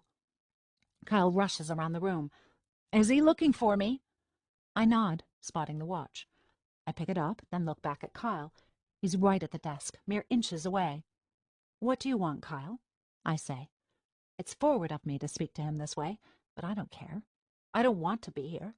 I remember him breaking apart his nightstand in front of me, snorting stick up his nostrils. "I need to get this to your father." "Aren't you going to ask where I was?" He glares at me like he's daring me to, like it's a game. If it is, it's a game I don't want to play. "No," I say. He steps closer. "Go ahead. Ask me." His lips are trembling slightly. "You and Ari are close. You keep her secrets." I'm not sure what he means by this. Could he possibly know about Ari and Hunter? I don't think so. "I'm her servant," I say, "if that is what you mean by close." "No," Kyle says, sounding angry. He wipes his nose with the back of his hand. "You're friends. You know things about her, and you keep them from my father. I don't have anyone to keep my secrets." I'm sure what he's talking about. I begin to back away. Suddenly, the hard exterior that Kyle has been carrying around vanishes right before my eyes. "I have a secret," Kyle says. He says this out of nowhere. His pale eyes are full of fear. "I was with him." "I don't need to know that," I say. I move to the side and attempt to leave, but he stops me, his hands on my shoulders. "I was with him," he repeats. "Danny." He looks right at me, but it's almost like he's looking through me. I'm sure he's on drugs. His eyes are glassy and his pupils are dilated. He's rocking back and forth. And then he begins to cry. It's been so long since I've seen Kyle display any emotion other than rage that it takes me by surprise. His grip softens and he drops his head. Then he pulls me into a hug, and he is weeping into my shoulder. Slowly, I raise my arms from my sides and hug him back. I don't know what the proper response is, but I've never been more aware of my position in this household. I am a servant, vulnerable to the whims of my employers. "I was with him," Kyle keeps repeating. "Don't tell my father. Don't tell Aria. Don't tell anyone, please." Part 3. Each night when I go to sleep, I die. And the next morning, when I wake up, I am reborn. Mahatma Gandhi. Chapter 19. I wake up from Davida's latest dream in a room I do not recognize, in an apartment I've never seen before. The first thing I think is, there is something terribly wrong with me. It's nearly pitch black. I can just make out a wall to my left and a carpet that's soft to the touch. My mouth feels like it's been glued closed. There's a sour taste in my tongue, and my head hurts so badly I can barely open my eyes. It feels like my brain has been hammered to bits. I don't know how long I've been out. Since Hunter and the others are nowhere in sight, I assume my hour isn't up yet. I open my mouth and my jaw cracks. My back feels stiff against the floor. Trying not to make any quick movements, I push myself up to rest against the wall, breathing as deeply as I can. My body feels too big, too heavy. I remember, this is not my body. It is my father's. I try not to think about this. I fight through the headache. Then I stand up. Even in this air-conditioned room, sweat drips down my neck. My skin is clammy, red-hot, like I have a fever. I take a few steps forward and search for a touchpad on the wall, feeling like I could collapse at any moment. After a second or two, my fingers touch metal and the overhead lights blink on. I'm forced to close my eyes. It's nearly blinding in here. A few seconds pass, then I open them. I am in an office. It's not unlike my father's library, with a bright yellow tufted sofa and mirrored side tables. The walls are a deep blue, and the trim is a crisp white. There are built-in bookshelves along one wall, and a desk in the middle of the room, facing two oversized windows with the curtains drawn. I open the door and step into a long hallway, which in turn opens into a large family room. A bit of yellowish light pokes through the closed curtains, and I can see an expensive almond-colored sectional that faces a large touch-me screen. To my left is a long oval fish tank, the glass completely opaque with mold and algae. Next to the television is a tall vase that reaches my waist, Venetian glass with vibrant threads of red and blue and yellow. An all-black amuse-me system is positioned just under the TV screen, with bright silver knobs and mahogany wooden speakers on either side. Art of all kinds adorns the walls, small colorful paintings on paper, and canvases of abstract spirals and swirls, each of which must have cost a fortune. Next to the foyer is a tall, narrow display cabinet filled with glistening trinkets. We're clearly in the Aries, and what little I can see of the apartment tells me it belongs to someone rich. But the big question is Kyle here? I listen carefully, but all I hear is silence. This is not what I would have expected from Kyle's base of operations. At first glance, the apartment seems to be abandoned, but it's mostly in pristine condition. I step forward and peer over the sofa. The carpet, a beautiful salmon pink, is stained with two large reddish-brown patches, each one easily the size of my head, and many smaller stains of the same color. I glance up at the walls and see droplets of the same reddish-brown shade. I crouch down and press my fingers to the patches, which are dried and crusty. I lift my fingers to my nostrils and smell the same metallic scent that soaked the air in the triage center. I place one hand over my mouth, feeling like I'm about to throw up. This is dried blood. I follow the trail through the dining room and into the kitchen. Broken plates and glasses are everywhere, in the sink, on the floor, and there is more blood streaked across the marble countertops. There is a window over the sink with the curtains drawn. Whoever lived here must have been attacked and put up a good fight. But what happened? Just like my parents' apartment, the kitchen here has a keyed service elevator, which likely goes down into the basement, where a back exit leads to the Aries bridges. In some buildings, the service elevator will even take you all the way into the depths if you have the right passcode. I examine the stainless steel elevator door, which is smudged with fingerprints. This is where the blood trail stops, which makes sense. It would be the only way to get rid of a body without bringing it into the lobby of the apartment building, where it would surely be noticed. Nervously, I make my way back through to the living area and down the hallway, back into the office where I arrived. My father's body is difficult to control. This must be what a baby feels like when it first tries to stand. Against the wall is a large mystic painting, the one I must have come through. Like the painting in my father's library, this one rests against the wall. It's a still life of a handful of peaches in a large wooden bowl in the middle of a round kitchen table. It reminds me of something from another life, far from here, out of place in a New York City apartment that has been ransacked and, apparently, covered in blood. I shudder. After a moment, I check the front door lock, which seems to be in perfect condition with no sign of a break-in. The only other ways into the apartment would be through the service elevator or through the loophole in the painting, the way I came. Then another possibility strikes me.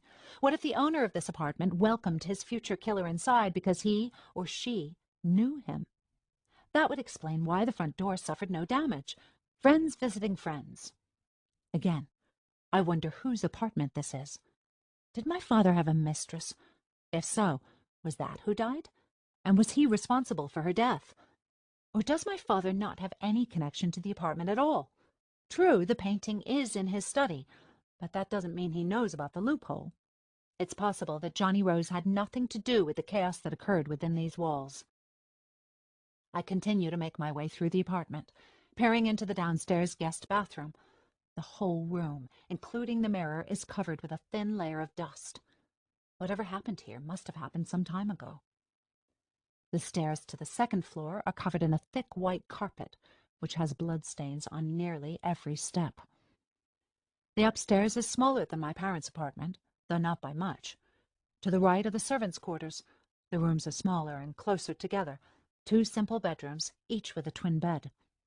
The scene in each space is nearly identical. Clothing scattered on the wooden floors, lamps thrown to the floor and shattered, blood-soaked pillows and sheets overturned in gory disarray, reddish-brown streaks everywhere. Something truly frightening happened here. I step away and head toward the opposite side of the second floor. The door to the master bedroom is destroyed. It's off the hinges and cracked straight down the middle. The air smells musty, and the bed is totally stripped. Just a bare frame with more bloodstains, lots of them, on a king-sized mattress. There is dried blood on the headboard, too. What happened in here? And how is it connected to my brother? My stomach begins to rumble, and before I know it, I'm rushing into the bathroom and heaving into the toilet. As I flush and stare into the mirror, I see my father's face staring back, hear his voice in my head, mocking me, saying, "You asked for this. This is what you wanted, Arya." I splash water from the sink into my mouth and onto my face. I take a clean washcloth from a shelf and wipe the back of my neck. After one last look at my father's haggard face, I leave the bathroom, finding myself back in the hallway. It's strange that there are no pictures of the family here, almost like they were purposely removed. Even my parents have dozens of photographs littering the apartment, relics of long-ago times when Kyle and I were children, when we were all happy. At least I thought we were. A few rooms upstairs seem untouched.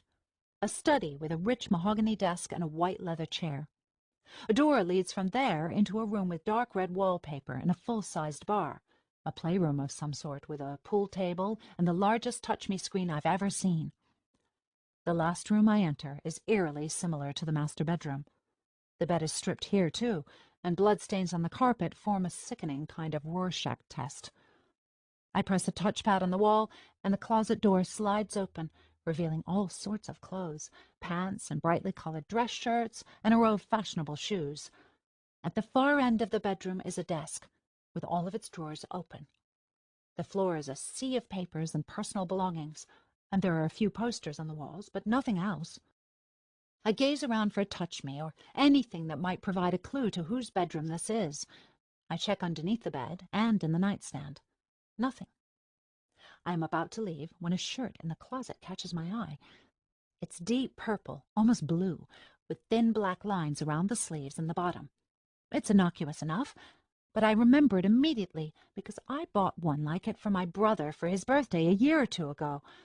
I take it out of the closet and flip up the collar, where my brother's initials were monogrammed. Staring back at me are those very same initials, KJR. What is my brother's shirt doing here?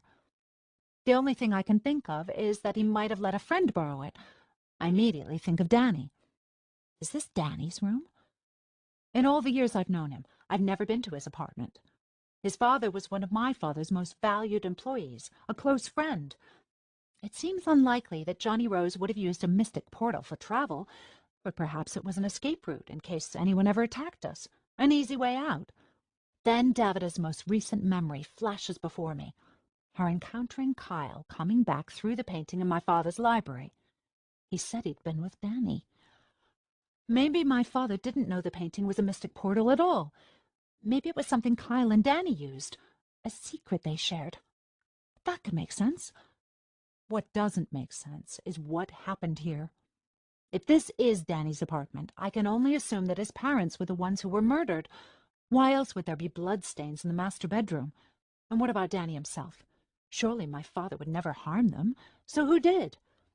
I'm rifling through the rest of the clothing, searching for something that will confirm this is Danny's bedroom, when I hear something that sounds like a click. I freeze. Is somebody here in the apartment with me? Holding my breath, I wait for another noise. Any sign that I'm not alone. Could it be Hunter and the others? I don't hear anyone coming up the stairs from the office, but still, I wait. When I'm satisfied that no one else is here, I go back to poking around the bedroom. The mystic loophole exists for a reason, but what is that reason? And who put it there? I thought it might lead me to Kyle's hideout, but Kyle would surround himself with soldiers and protection. Why come to Danny's place? I stare at the rows of shoes, the laces perfectly tucked inside the tongues. Something, I think. Give me something. I'm about to close the closet door when I notice a scrap of paper sticking out of a black leather shoe. I reach inside the shoe, and out comes a picture, or rather, a series of pictures in one narrow strip. There is a booth where you can get these taken at the Circle, the dome-enclosed shopping mall on 59th Street, where Kiki and I used to go on weekends. I stare at 4 pictures of my brother and Danny. I'm not sure when these were taken, but it seems like a while ago. Kyle and Danny appear slightly younger and certainly happier. The first picture is of the two of them staring straight into the camera, shoulders pressed together, their expressions serious. The next one shows them smiling, and in the third they're laughing. They both look so carefree I have a hard time believing that one of them is my brother. Then I feel a buzz in my pocket. Might touch me. I slip out the device and see the same private number that has been messaging these past few days. This time my screen says, "Turn around." My heart catches in my throat. The noise I heard earlier was real. Someone is here, in the apartment. Is it my brother? I spin on my heels and see a figure standing in the doorframe, watching me.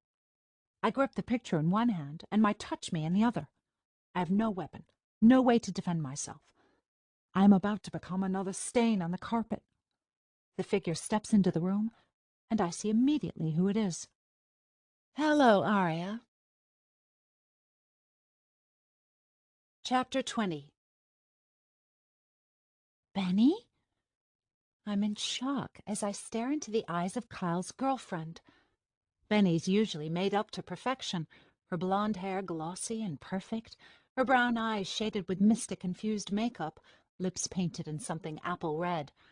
She's 3 years older than Kiki and me, and while we're all friends, she has always seemed much more sophisticated than we are. Now she stands before me looking worried. She's thinner than I remember her, and her white shirt is wrinkled. Her hair is tied back in a loose ponytail, and she's not wearing a stitch of makeup. For someone with such style, she seems unkempt. Benny gives me a sad smile. "We don't have a lot of time," she says. "You're telling me." I step toward her, but she pulls back as if frightened. Then I remember that I look like my father. "Oh," I say, trying to come up with some reason why Johnny Rose would be in this apartment. "Ms. Badino, I'm surprised to see you here. I'm looking for—" "I know it's you, Arya." She holds up her touch me. I stare down at mine. Benny. She's the one who's been sending me the messages. I never would have guessed. I haven't spoken to her in what feels like ages, and when I've seen her on television, she appears utterly devoted to my brother. But if she is responsible for the texts, then she must want to take him down. There are a million questions I want to ask about what happened between her and Kyle. What comes out is, why? Benny gives me a sideways glance that reminds me that we used to be friends, that we have a history. After I left to be with Hunter, I assumed she hated me because she was with Kyle. Why is she reaching out now? Perhaps I'm just the lesser of two evils. "Why am I helping you?" Benny says. "Well, I thought we were friends." "We were," I say. We are." "No." Benny stops me. "You were right the first time. We were friends. Then you cast me and Kiki out of your life." "I'm sorry," I say. Benny just shakes her head. "It's too late for apologies, Arya. Besides, there are bigger things at stake." She walks over to the bedroom window, pressing a touchpad. From here, we can see out over the Eries. Benny points down at the Hudson River, and that's when I see the boats. Dozens of them are surrounding the west side of Manhattan. The green force field has enclosed almost all of the Eries by now. It's like seeing the world through mint-colored contact lenses. The boats are too far away to make out any details. All I can see are tiny black dots that swarm the water like dangerous ants. Philadelphia, I whisper. Benny turns to me. Exactly. But they're already here, I say. We can't stop them now. We still have to try, Benny says. Kyle will listen to you like this. Her eyes run over me, taking in my disguise, my glamour. The resemblance is spooky, actually. I know. I stare at the screen of my Touch Me, thinking about the messages warning me not to trust Kyle. What happened between you two? I thought you were happy. You seemed so close. Benny sighs. Do you mean those broadcasts? That was old Kyle. He wanted us to look like the perfect couple for the entire city to see. I suppose we were at first, says Benny. At the beginning of college, your brother was caring, smart, sensitive. I thought he was the best person I'd ever met. I didn't care that he was from a powerful family or that I'd heard such awful things about. She motions to me, dressed as my father, and I understand what she's trying to say. But then he changed, grew distant, less kind. I nod. You'd have to be blind not to see how different Kyle is now. He started shutting me out, Benny says. In public, he'd be all over me, sweet and affectionate, but then, as soon as we were alone, it was like I didn't exist. His only other friend was Danny, but the two of us weren't close. We just never really clicked. Benny peers around the room. Clearly, she knows more than I do about what happened here. I thought it was your father, that he was making Kyle feel inadequate and worthless. She trails off. I started to think maybe Kyle was seeing someone else, another girl. She laughs, a hollow sound. Boy, was I wrong. I remember when I thought Thomas Foster and I were actually in love, and then I caught him making out with someone else. I hated him for cheating on me. And it turns out I never even loved Thomas in the first place. It was all a lie. I can't even imagine how Benny must feel. I was sure he was going to end things with me, Benny continues. But then... The blood stain on the mattress catches Benny's eye. She's still as stone. I walked in on him and Danny. Together. She shudders. The night of that soiree I threw, where the kid OD'd, and I knew why Kyle wouldn't touch me anymore. Danny and Kyle. Together? That was the same night I caught Thomas cheating on me. What are the odds? I glanced down at the strip of photos I'm still holding. I nearly forgot about them.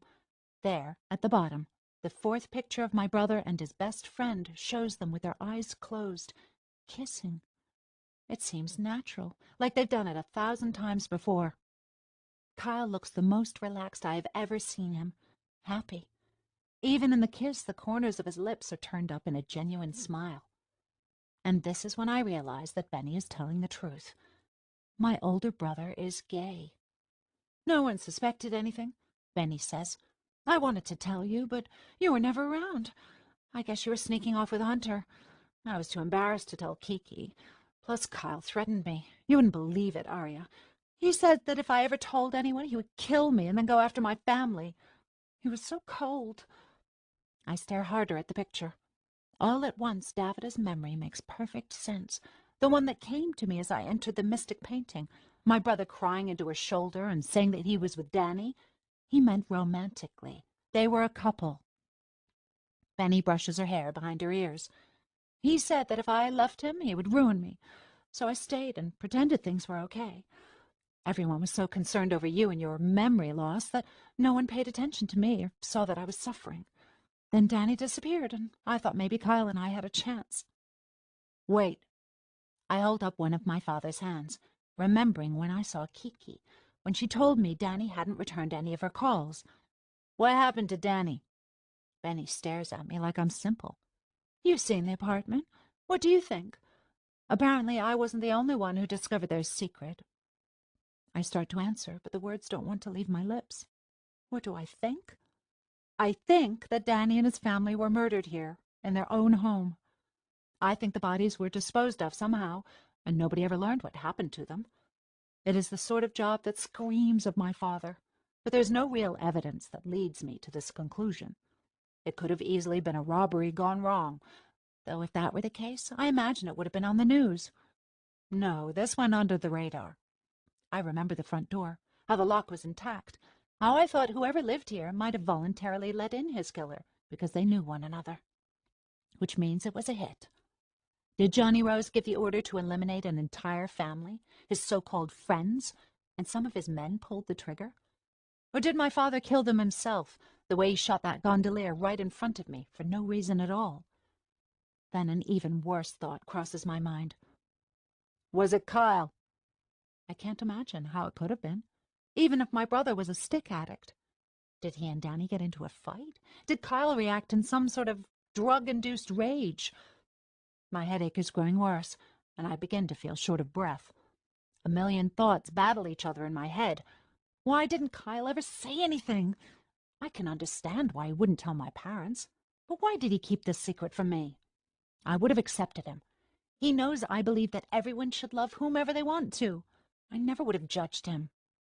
Meanwhile, I feel angry that he judged me about my relationship with Hunter. He knew how it felt to have to hide his love. Why did he give me such a hard time? Why did he rat me out to my father? I don't know all the details, Benny says. Your brother isn't exactly forthcoming. Benny glances at her touch me. I've been gone too long. I have to get back. She turns to leave Danny's bedroom, then looks at me. You're coming, right? You'll take me to him? To see Kyle? She purses her lips. Why else would I be here? Benny waves me forward, and together we walk down the hallway to the stairs. The silence is as eerie as before, but I'm slightly comforted not to be alone this time. That said, Benny is more or less a stranger to me now. I have no idea where she's living, what she's been doing since I took up with the rebels. I glance down at my father's fingers, wondering how much longer I can retain his glamour. How did you know I was here? Benny takes me inside the office and motions to the painting I came out of, leaning against the wall. When Kyle still lived at home with your parents, I discovered the link between the painting in your father's library and the one here. He was late to take me out to dinner one night. I started poking around, and one thing led to another. She considers the painting. I ended up here, and that's when I walked in on him and your brother, she says. I kept quiet for a long time, but then things started to change. She glares at me, almost like I'm the one to blame for what my brother did to her. Kyle blackmailed me. He said that if I ever left him, he would have my parents murdered. He took over this building and set up his headquarters in the depths and forced me to live here too, like a prisoner. I'm so sorry, Benny, I tell her. She forces a smile. Don't be. I'm allowed to leave as long as I'm supervised, and I more or less have my run of this particular building, which is how I had this installed. Benny points to the far wall where the bookshelves are. Hidden in one of the shelves is a tiny red eye. I didn't notice it before. A spy camera? I ask now. Benny nods. When Kyle took over this building, he had all of the residential apartments evacuated, so there wouldn't be anyone coming or going who wasn't under his command. So there are a bunch of empty apartments. And one day I stole this and figured out how to program it to my touch me.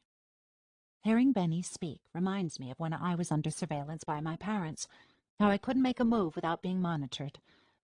I knew you would come looking for Kyle at some point, Benny says.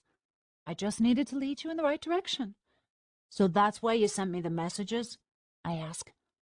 Kyle doesn't know I have this phone, she says. I always delete my history in case he finds it, but all the messages I send go through the grid. I had to stay cryptic and private in case anyone ever logged on and deciphered what I was sending. Luckily, people have bigger concerns these days. Thank you, I tell her, for trying to help. Benny taps her touch me. Let's get one thing straight, Arya. I'm not your biggest fan right now, she says. But I know you're good. Inside. She lowers her voice. I used to think your brother was, too. She pinches the bridge of her nose like she has a headache. I've been watching the apartment to see when you would arrive. When I saw you, or, well, your father, I knew that was strange, because he and your mother left Manhattan. I said goodbye to them that night and watched them fly off in their copter. I was able to check the grid and saw that your touch me was showing up as inside the apartment. I knew that somehow you were using magic to change your appearance. I always knew Benny was smart, but more in a literature and history sort of way. She was the one who told me what books I should read. I never knew she was so stealthy. I'm impressed. I told one of the guards I was tired and needed a nap, she continues. He took me back to my room, and I smashed his head into the door and tied him to my bed. You what? I look to see if she's joking, but she's not. Benny smirks. You're not the only one who's capable of violence, Arya, she says. He was passed out when I left, but he'll wake up soon. I stuffed a sock in his mouth, but that won't last forever. If you're coming with me, we have to go. Now. Okay, I say. As we reach the elevator bank, Benny says, Technically, Kyle and I are living in the penthouse, a few floors above this, but it's just in case reporters ask. I'm never there. He has his bodyguards spread out on several floors. The bottom of the building in the depths is completely sealed off. You'd think it was an abandoned warehouse, she continues. There's no way in from down there. The entrances and the areas are monitored 24 hours a day by Kyle's bodyguards. What are Kyle's actual headquarters like? I ask, trying to figure out what I'm getting myself into. The main floor in the depths used to be some sort of butcher shop, Benny says. It's disgusting. There are back rooms down there where Kyle meets with some of his soldiers. Lots of security equipment and cameras. They can see 360 degrees around the building, who's walking on the opposite side of the street, that sort of thing. On the second floor, above the operations area, is my actual bedroom. She takes a deep breath. Big windows, creaky wooden floors, a bed with a mattress that's about as comfortable as plywood. I pretty much have the run of that floor, but there are lots of rooms on the first floor I don't have access to. I think of Benny living here, stuck in the same room, day in and day out, like a princess in a tower. Rapunzel. Don't feel bad for me. Seriously. Benny reaches out as if to touch my shoulder, then changes her mind. Do you think you can stop him? I risked my life to get you here. If your brother found out I'm helping you, he'd... She swallows, choosing not to finish her sentence. Kyle's more like your father than I ever imagined. I don't want anything to happen to my family. I just need to see him, I say. One-on-one. I will do my best to stop whatever it is he's up to. That's why I came. Benny nods. I can't tell if she finds my words comforting. Take the elevator to the main level in the depths. I'll key in the code. Once the doors open, you'll be met by 2 guards. Your disguise will buy you some time. Say that you're here to see Kyle. They'll lead you to the front of the building, through the warehouse area, into his office. That seems simple enough. Here's the thing. Benny stares right into my eyes. Everyone knows that Johnny Rose is gone. The men will bring you to Kyle out of respect, but you'll need to work fast. They'll check the grid for his location and see that he's not actually in Manhattan. And then you'll be a goner. She's right. But how long will that leave me? 10, 15 minutes at the most to convince my brother to change his mind about the war? I suddenly get cold feet. How in the world am I going to accomplish this? Where will you be? I ask Benny. Here, she says. I'll wait for you. Come back up when you're done and we'll leave through the painting. She glances at her touch me. It's 5 p.m. now. If you're not back by 5:20, I'm leaving without you. I can't stay here. Not after this. Leave without me? Even if she does get outside, how will she escape Kyle's guards? A thought creeps into the back of my mind, and I study Benny, my former friend. Are her intentions good, or is this just another part of Kyle's scheme? Are you really on my side? I ask. How do I know you're not leading me into a trap? Benny sighs. You don't. Well, that's comforting, I say. Arya, you can choose to trust me or you can leave. Go, back through that painting and then to wherever you came from. But look. She goes to a large window in the kitchen, just above the sink, and lifts the blinds. All I see is green, a sickly wash of color over the glittering skyscrapers and the horizon. In the distance, the tiny black ships seem larger than they were only moments ago. They are approaching. The force field will be completed within the hour. I overheard Kyle talking about it. The areas will be sealed off from the depths, protected. Everything up until now has been preparation for what's about to happen, she warns me. And then there's no turning back. I think about all of the people I've met recently. Men, women, and children, mystics and humans. I think about the promises I made, about the kind of Manhattan where mystics can live without fear of being drained, where people from the depths can live a life equal to those of the Ares dwellers. This is what I believe in. I grit my teeth and pull down my father's sleeves. I try to harness some of his power, his swagger, his attitude. I have one shot at this. I better make it count. Using my touch me, I send a brief text to Hunter, Turk, and the others, letting them know what's going on. I don't want them to worry about me or do anything to endanger themselves. Then I click off the device and stuff it into my back pocket. All right, I say to Benny. Let's do this. Chapter 21. The elevator doors close on Benny, leaving her behind as I quickly descend into the depths of this building, alone. Butterflies fill my stomach. Danny and his family were murdered. Benny and Kyle's relationship is as false as my engagement to Thomas was. I would never in a million years have guessed that the messages were from her. And now I only have a matter of minutes, it seems, to try to change my brother's mind about his decision to let Philadelphia invade Manhattan. I tried to muster up whatever courage Davida must have felt the night she took on Hunter's glamour. She knew she was about to die, and yet she did what she felt she had to, for us, and for Manhattan. Now, in a way, disguised as my father, I am doing the same thing. I just hope it works. I glance down at my father's hands and see that the fingertips are beginning to turn green. My glamour is beginning to fade. I shut my eyes and picture my father, his dark hair and his strong, resilient face. My head throbs as I feel my blood begin to move, warming my entire body. Above the elevator doors, red numbers flash as I drop so quickly it hardly feels like I'm moving at all. I pass through the Ares and down into the depths. When I reach the first floor, I take a deep breath. This is it. Then there is a soft ding, and the elevator opens into a sea of darkness. I stare ahead into what appears to be a narrow hallway with almost no natural light. Other hallways run off to my right and left, like a maze. Per Benny's instructions, I expect there to be 2 rows soldiers waiting at the elevator bank as I emerge. There are none. This is not good, I think. Have I been betrayed? The elevator doors close behind me, and I stand there listening. I hear voices, only I can't tell from which direction they're coming. I take a step forward as my eyes adjust. Metal sconces line the hallway, giving off only the faintest stream of light.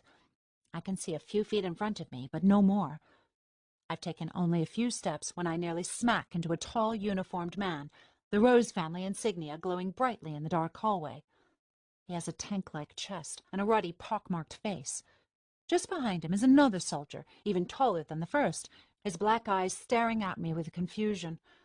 Normally I would be intimidated, but I'm Johnny Rose, and Johnny Rose is never intimidated. Guards, I say in my father's rich baritone. They salute me. Sir, the first one says, staring at me. We assumed that you and Mrs. Rose— Assume and you make an ass of yourself, I say harshly. And since you work for me, your assumptions make an ass of me. I blink. Do you think I'm an ass, soldier? Both men shake their heads. Of course not, sir, the second one says. Good, I say, shoving my hands in my pockets in case they start turning green. My headache is intensified, and I worry I won't be able to keep up my father's glamour much longer. Where is Kyle? I must speak with him. We will take you to him immediately, sir, says one of the soldiers. And I will be notifying my son that neither of you were at your post, I reply. My father never says thank you. I hear them both suck in air. Yes, sir, one of them says. Follow me. The men hurry in front of me, and soon the narrow hallway opens into a large space. I have to stifle my reaction. When Benny said that the bottom floor was a former butcher shop, what she really meant was slaughterhouse. The space here is open like an atrium, going up at least 3 floors. It's like the warehouse where we found Alyssa Genevieve, but twice as big and twice as frightening. The large windows are frosted glass, allowing light to filter in, but giving no view of the outside world. Despite the size of the room, the air feels dank and sweaty. Large pieces of machinery stand like monuments, and over toward one of the walls the flooring changes to tiles with large circular drains, above which dangle a dozen oversized metal hooks. As the soldiers lead me toward the back, I begin to sweat uncontrollably, imagining cattle and sheep being herded to their deaths through this room. I wonder if I will meet the same fate. The concrete floor is stained with dark swirls and globs of reddish-brown. More blood, reminding me of the scene upstairs. Death seems to linger in the air. I pick up my pace, following the men in front of me, hoping to be out of here as soon as possible. Eventually, we reach the other side of the room, where a door leads into another hallway, and then to still another door. One of the soldiers submits to a retina scan, and the metal door slides open. "Mr. Rose," they say in unison. I nod and walk inside. This, I realize quickly, is Kyle's headquarters. Uniformed officers sit at terminals, wearing headsets and snapping orders to other soldiers who must be outside. The walls are covered in large touch-me screens that link to cameras outside the building. I see a shot of the Philadelphia boats approaching the west side piers. Another screen is full of Rose soldiers herding a crowd of men and women. I watch as a soldier shoots a man in the leg, and the woman next to him is forced to move along, her face covered in dirt and tears. I am glad there is no accompanying sound. The depths are in full chaos. The Rose soldiers wear uniforms with the red rose insignia above their hearts, a constant reminder of who they are fighting for. Not the people of Manhattan, but rather my family, or at least whatever's left of it. As I enter the room, a stillness washes over the place. Soldiers stare at me from their seats. I don't recognize them, but they certainly recognize me. One of the men who accompanied me here points to the back of the room. "There," he says. I walk toward a solid black door and submit to a retina scan as well. For a second, I worry that I won't pass, but then there is a loud beep and the door slides open. There, in the middle of the room, is my brother. The first thing I notice is that he is alone, save for one guard who stands against the white cinder block wall, a gun at his side. There is a small television screen here, as well as a metal chair and a cot with a thin mattress. Does Kyle sleep here? "Father," Kyle says. He turns and squints at me, quickly wiping his nose. His normally combed blonde hair is unkempt, and his blue eyes stare at me with a distilled hatred that I find unnerving. "What do you want?" Kyle says. "I thought you'd left." I have a flash of memory of the sweet, gentle boy who played with me when we were small, but it's been far too long since he's been that boy. Kyle is gaunt. He's wearing loose-fitting black slacks and a white dress shirt open at the neck with the sleeves rolled up. Stubble covers his pink cheeks, and his lips are cracked. "Soon," I say, peering around the room. "I'm leaving soon." I motion to the soldier. "A moment alone with my son." The soldier narrows his eyes and doesn't move. I look to Kyle. He sighs, then nods for the soldier to leave. I wait until the door slides shut. "What are you doing here?" Kyle asks, sounding like a petulant child. Despite the air conditioning, his forehead is damp with sweat. "You left me in charge, remember?" "I remember." "If you've come to tell me that you don't approve of our alliance with Philadelphia, I don't care. I made my own decision." He nervously pats his pants pockets, and I realize he must have a gun.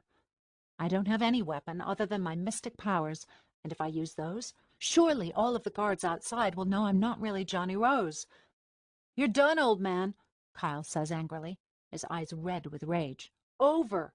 You had your time. Now I make the rules." Then it hits me. Kyle hates my father more than anyone, even more than he hates me. If that's true, I may well not be able to convince him to change his mind. "I left you in charge for a reason," I tell Kyle, trying to sound believable as my father. "But I didn't mean for you to give half of the city away to Philadelphia and let them destroy the other half.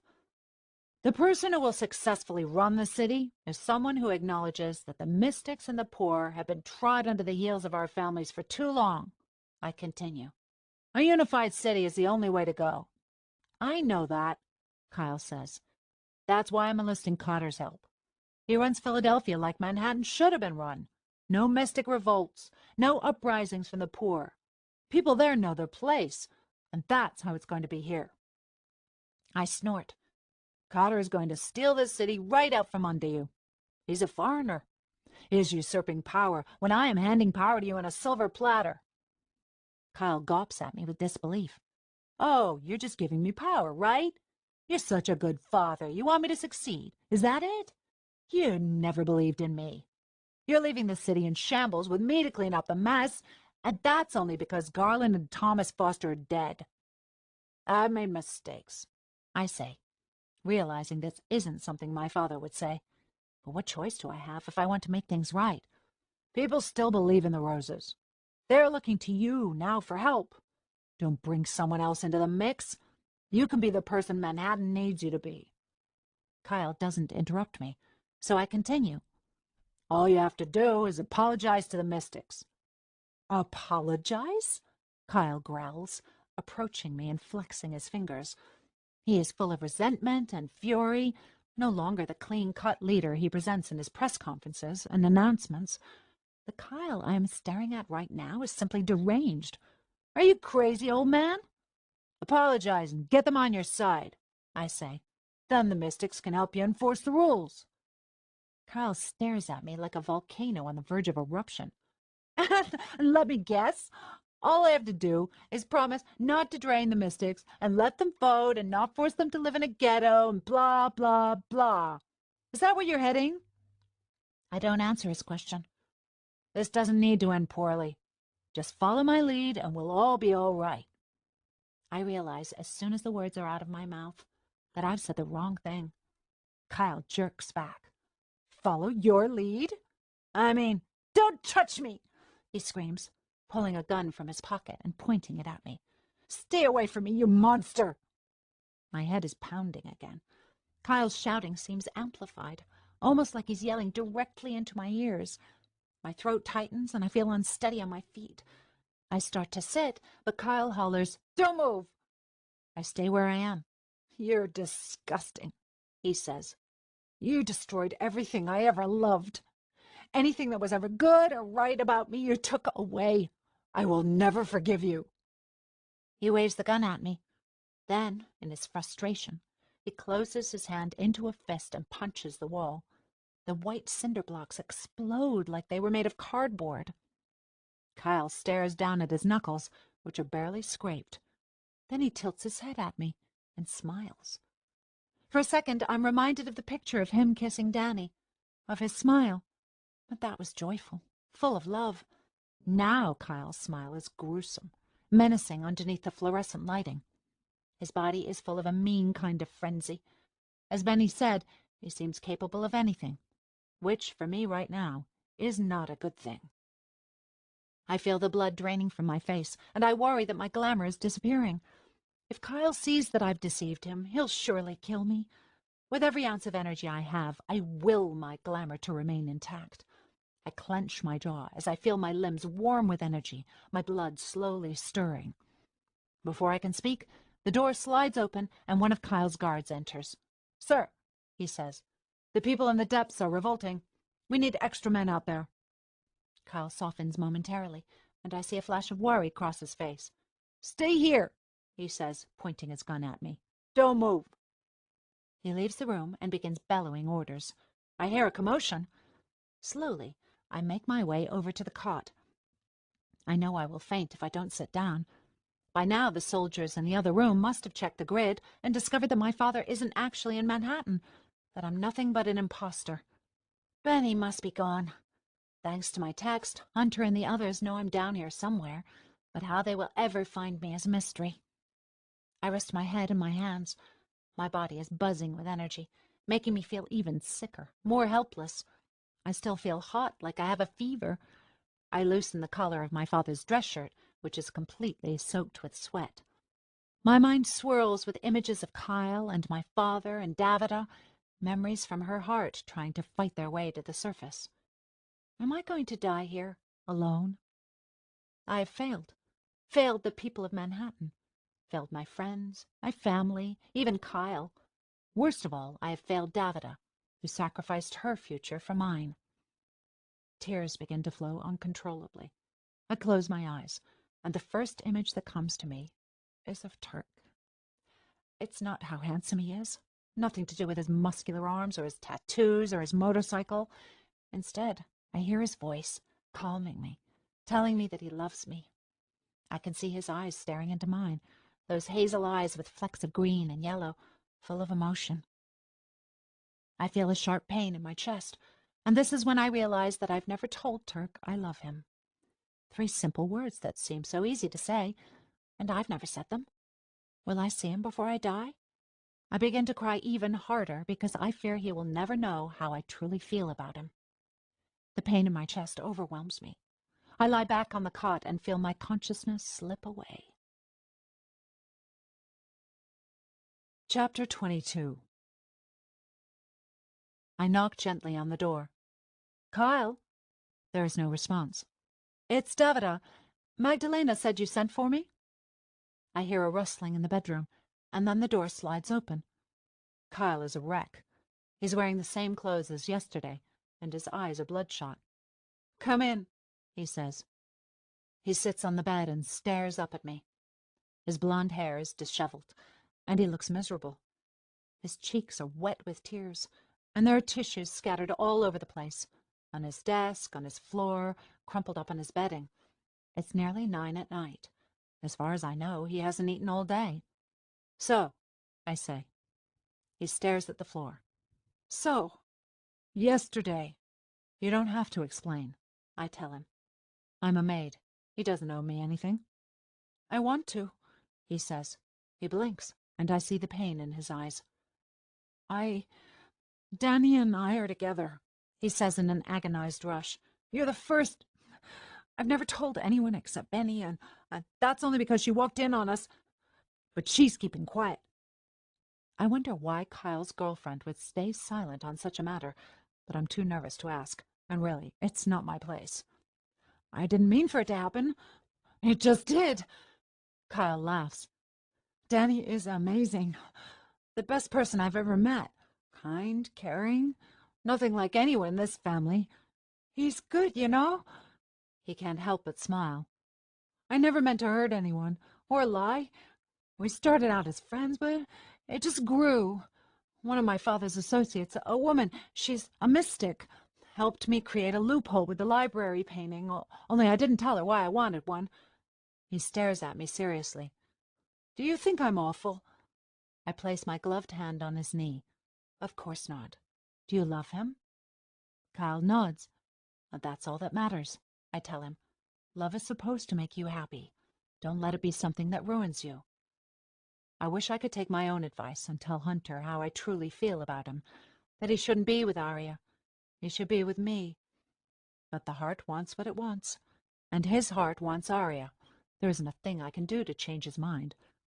But what will people think? He says. He looks like he's been through hell. My sister, my parents, they'll never accept me. My father would kill me before he would let me be. He chokes back his words, and I realize how torn he must be, how his feelings are eating him up inside. They'll come around, I say, even though I have no idea if that's true. Johnny Rose is far from accepting, but surely he loves his son, and ultimately he will understand. I have to believe that. No! Kyle stands, grabbing his hair with his hands and pulling in frustration. I'm going to end things. It's over. Over? I ask. Is that what you really want? Kyle looks at me sadly. What choice do I have? I think for a moment. Love, I say. You can choose love. This isn't a fairy tale, Kyle says. There is no happy ending. I wish there were, but love doesn't always prevail, Davida. Sometimes you have to be realistic. My father expects me to follow in his footsteps. You still can, I say. He shakes his head. No, he's too proud. If people knew what I was, who I loved, my father would only view it as a weakness. He'd think people would stop respecting him. Look what he did to Arya. I think of the lengths to which Johnny Rose went to keep his daughter from loving a mystic. What would he do if he found out about Danny and Kyle? The answer can't be good. But does that mean Kyle should deny his true self? Do you want to live your entire life in fear? I ask. Or in a lie to yourself and to others? I don't wait for him to respond. You love someone who loves you back. Don't let it go. Kyle lifts his head and studies me with his pale green eyes. You don't think I'm disgusting? Never. I messed up, he says softly. What do you mean? Someone saw us, he says. Me and Danny.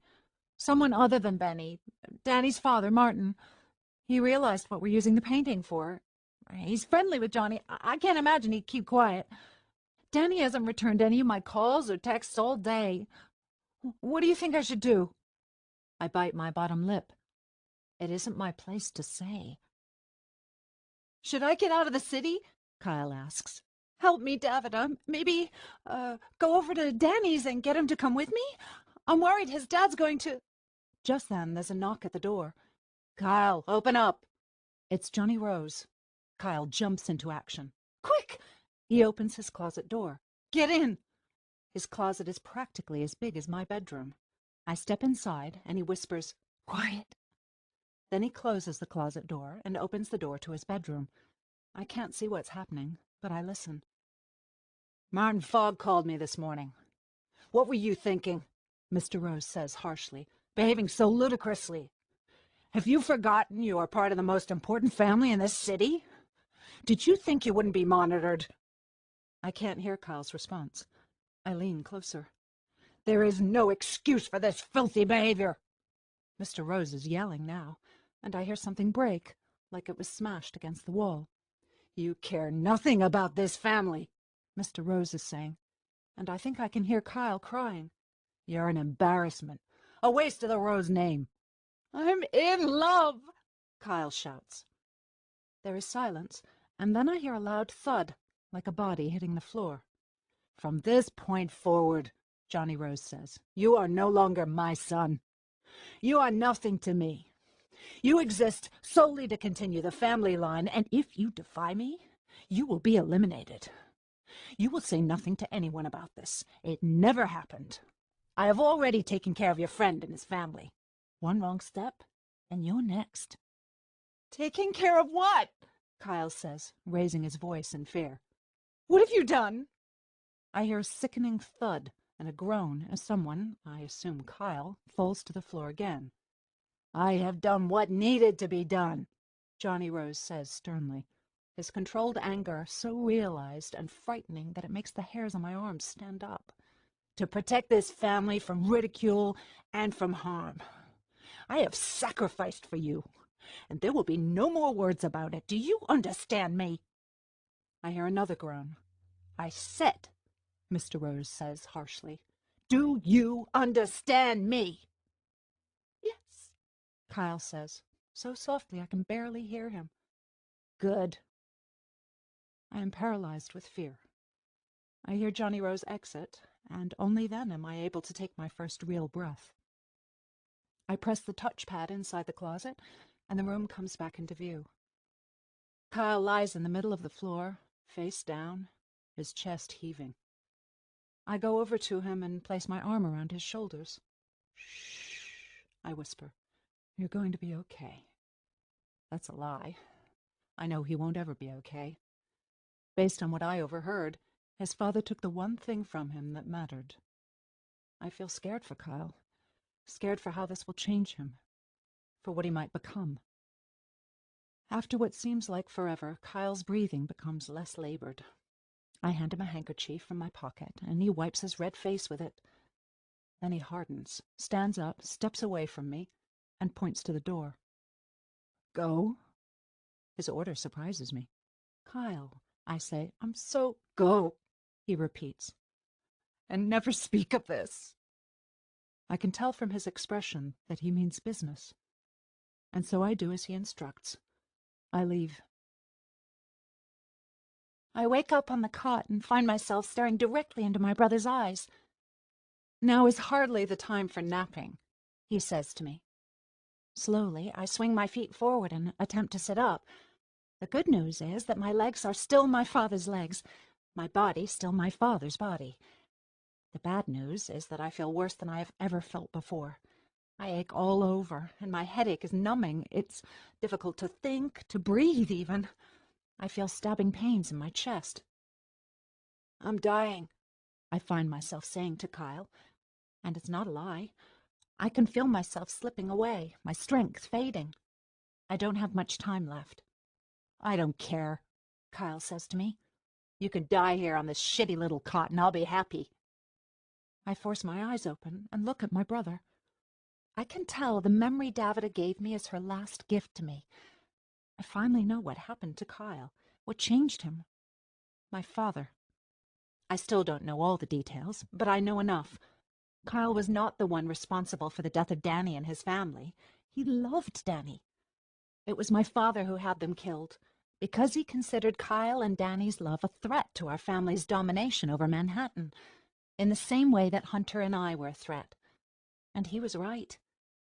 The only difference is that Johnny Rose missed with Hunter. With Danny, he zeroed right in on his target.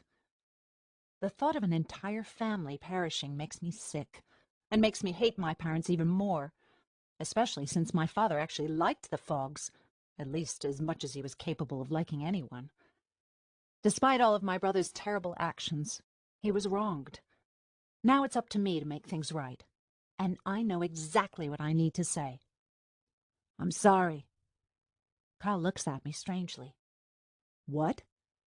I'm sorry for what happened, I say, thinking of Danny's home, the evil that visited there. Whether or not my father did the actual killing, I know Kyle has seen it too. There's shock on Kyle's face, like I slapped him. You're sorry? I nod. I'm supposed to care that you're sorry? He says to me. And he leans down and punches me in the stomach. I double over as bile fills my mouth, dripping out of my lips and onto the cement floor. For a second, Kyle seems surprised. Then he punches me again. The blow resonates throughout my entire body with almost unbearable pain. I hate you, Kyle says, his voice wavering. I will always hate you. And you're not sorry. You just want me to think you are so you can control me. I shake my head. No, that's not it. I am sorry. Though I still look like my father, I find myself speaking from my own heart. I've witnessed my father murder someone right before my eyes. I know what it feels like to have him ruin your life just because he wants to, because he can. My father stole my memories. I almost lost Hunter because of him. But Kyle has suffered too. I just never knew it until now. I'm sorry for not understanding you, I tell him, and for ignoring you. And I am. I was too busy pursuing my own secret romance to be there for my brother. You deserve more from me, and I didn't give it to you. No matter what happens now, I am sorry for the pain you went through. I wish I could change the past, but I can't. I wipe my mouth with the back of my hand and see that all of my fingers are green. A dark, deep green, too obvious to conceal. I move my hands behind my back, but I can feel my body shrinking, changing back to normal. It feels like I've been placed in a vice and someone is twisting me back to normal. My skin tingles and my heart rate increases. I scream in pain as I find myself swimming in my father's clothes, staring at my older brother, caught. Aria? He says, genuinely shocked. I nod. Kyle shakes his head in disbelief. It was you the whole time. You know about Danny? I tell my brother about how I found Davida's heart and swallowed it, how I took on her powers. At this point, there's nothing left to hide. Either he's going to kill me, or I'm going to die from the heart inside me. He might as well know the truth. His expression softens just a bit, and he stands up straight. I don't know what to say, he tells me. Whatever happens, I say to him, our parents are gone. You know as well as I do they're never coming back. So be yourself. Don't hide who you are. Father was wrong to do what he did to you. Kyle swallows nervously, and something about the way he's standing, leaning to one side, reminds me of the boy he used to be before all of this. To both of us, he says. What do you mean? I ask. Father was wrong to do what he did to both of us, Kyle repeats. I think of how long I've been at odds with Kyle. It feels unfair that we're finally speaking to one another now that I'm about to die. He has done awful things, taken innocent lives, caused untold suffering. That is the work of a bad person. But now that I see what happened to him, now that I understand that he lost the most important person in his life, I can't help but feel sorry for him. I shouldn't have ratted you and Hunter out to Father, Kyle says, and I see that his eyes are brimming with tears. I was doing so much stick, and I was so angry. I wanted to prove to Father that I was a real man, worthy of the Rose name, and at the same time I wanted to kill him. I had all these fantasies about how I would make him pay. I lost track of everything else. He clenches his hands into fists. It's not what Danny would have wanted for me. It's been weeks since he... Kyle snorts back what sounds like tears and mucus. The whites of his eyes are red, the corners leaky. If I hadn't gotten involved with him, he'd still be alive. His family would still be alive. You loved him, I say. You can't choose who you love. Danny wouldn't want you to be punishing yourself like this, Kyle. I stare at my brother, a shell of a person wrecked by guilt and grief. It's not too late for you, I tell him. Don't you see? He's about to answer when the door is broken down in a flash of green light so bright that I close my eyes. When I open them, Hunter is standing in the middle of the room, arms out, rays of green light spiraling from his fingertips. He is wearing his black fighting gear, silver stripes down the sides of his pants. He is strong, powerful, ready to save the day. Only, despite his best intentions, I'm not sure he can. You, Hunter says to Kyle. Hunter? I say softly from the cot. Turk, Hunter calls out. She's in here. My ears prick up at the sound of Turk's name, and then he rushes into the room, crouching beside me and sweeping me into his arms. His skin feels hot against mine, but I don't mind. I just want him as close as possible. Are you all right? Turk whispers to me. We got your text and followed you. We were so worried. Kyle, I respond. Both Hunter and Turk stare at my brother. Not so big and strong without all of your men, eh? Hunter says, puffing out his chest and moving in closer. My brother just stands there, holding his gun, looking defeated. Shannon and Yarrick are outside, Hunter says to me. Rhea's back at your parents' apartment. There were only a few soldiers in this whole place. Easy enough for the four of us to take down. He cocks his head at Kyle. I figured you'd have more of your bodyguards here. I sent them outside, Kyle says. People were rioting in the streets. His voice is calm, even. He doesn't seem angry at all. People are rioting because of what you are doing, Hunter says angrily. What you've already done. Do you know how many people have died because of you? How many people are about to die? He steps closer and swipes his hand through the air. The long green rays blend together into a thick saber of light, which almost seems to purr as he points it directly at Kyle's throat. I should kill you right now. Do it, Kyle says. I deserve it. Hunter raises an eyebrow. You think I was born yesterday? Hunter, I managed to say. We talked. Turk presses his hand to my forehead. She's burning up. We have to get her out of here. He takes off my father's suit jacket and throws it on the floor, wiping some of the sweat off my neck with his hands. Then he rips open the shirt I'm wearing at the neck and rolls up the sleeves, trying to cool me down. Kyle, I say, will you change your mind? Hunter glances back and forth between us. What's going on? Kyle takes a deep breath. I was wrong. No, Hunter says. I don't trust you. I was wrong, and I see that now. Kyle drops his gun on the floor.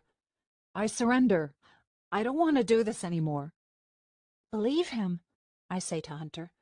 Then I look into Turk's eyes. Please believe him. I go from hot to cold instantaneously.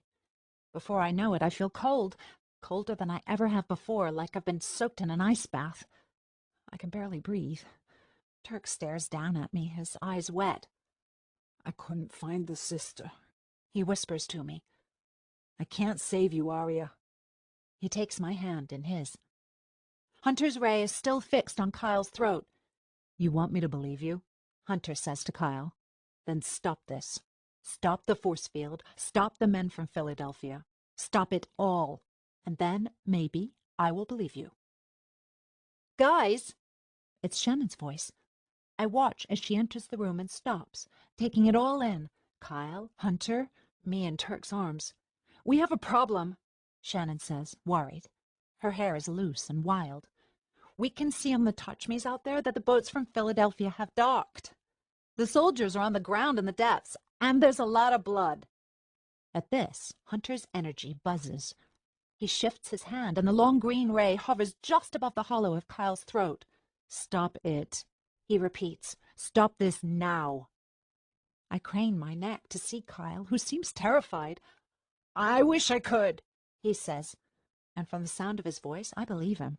Really, I do. But it's too late.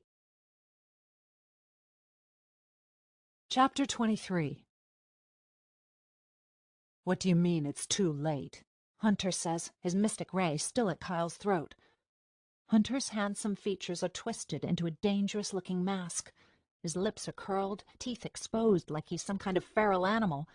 His energy blazes. One wrong move and it will surely pierce my brother's skin.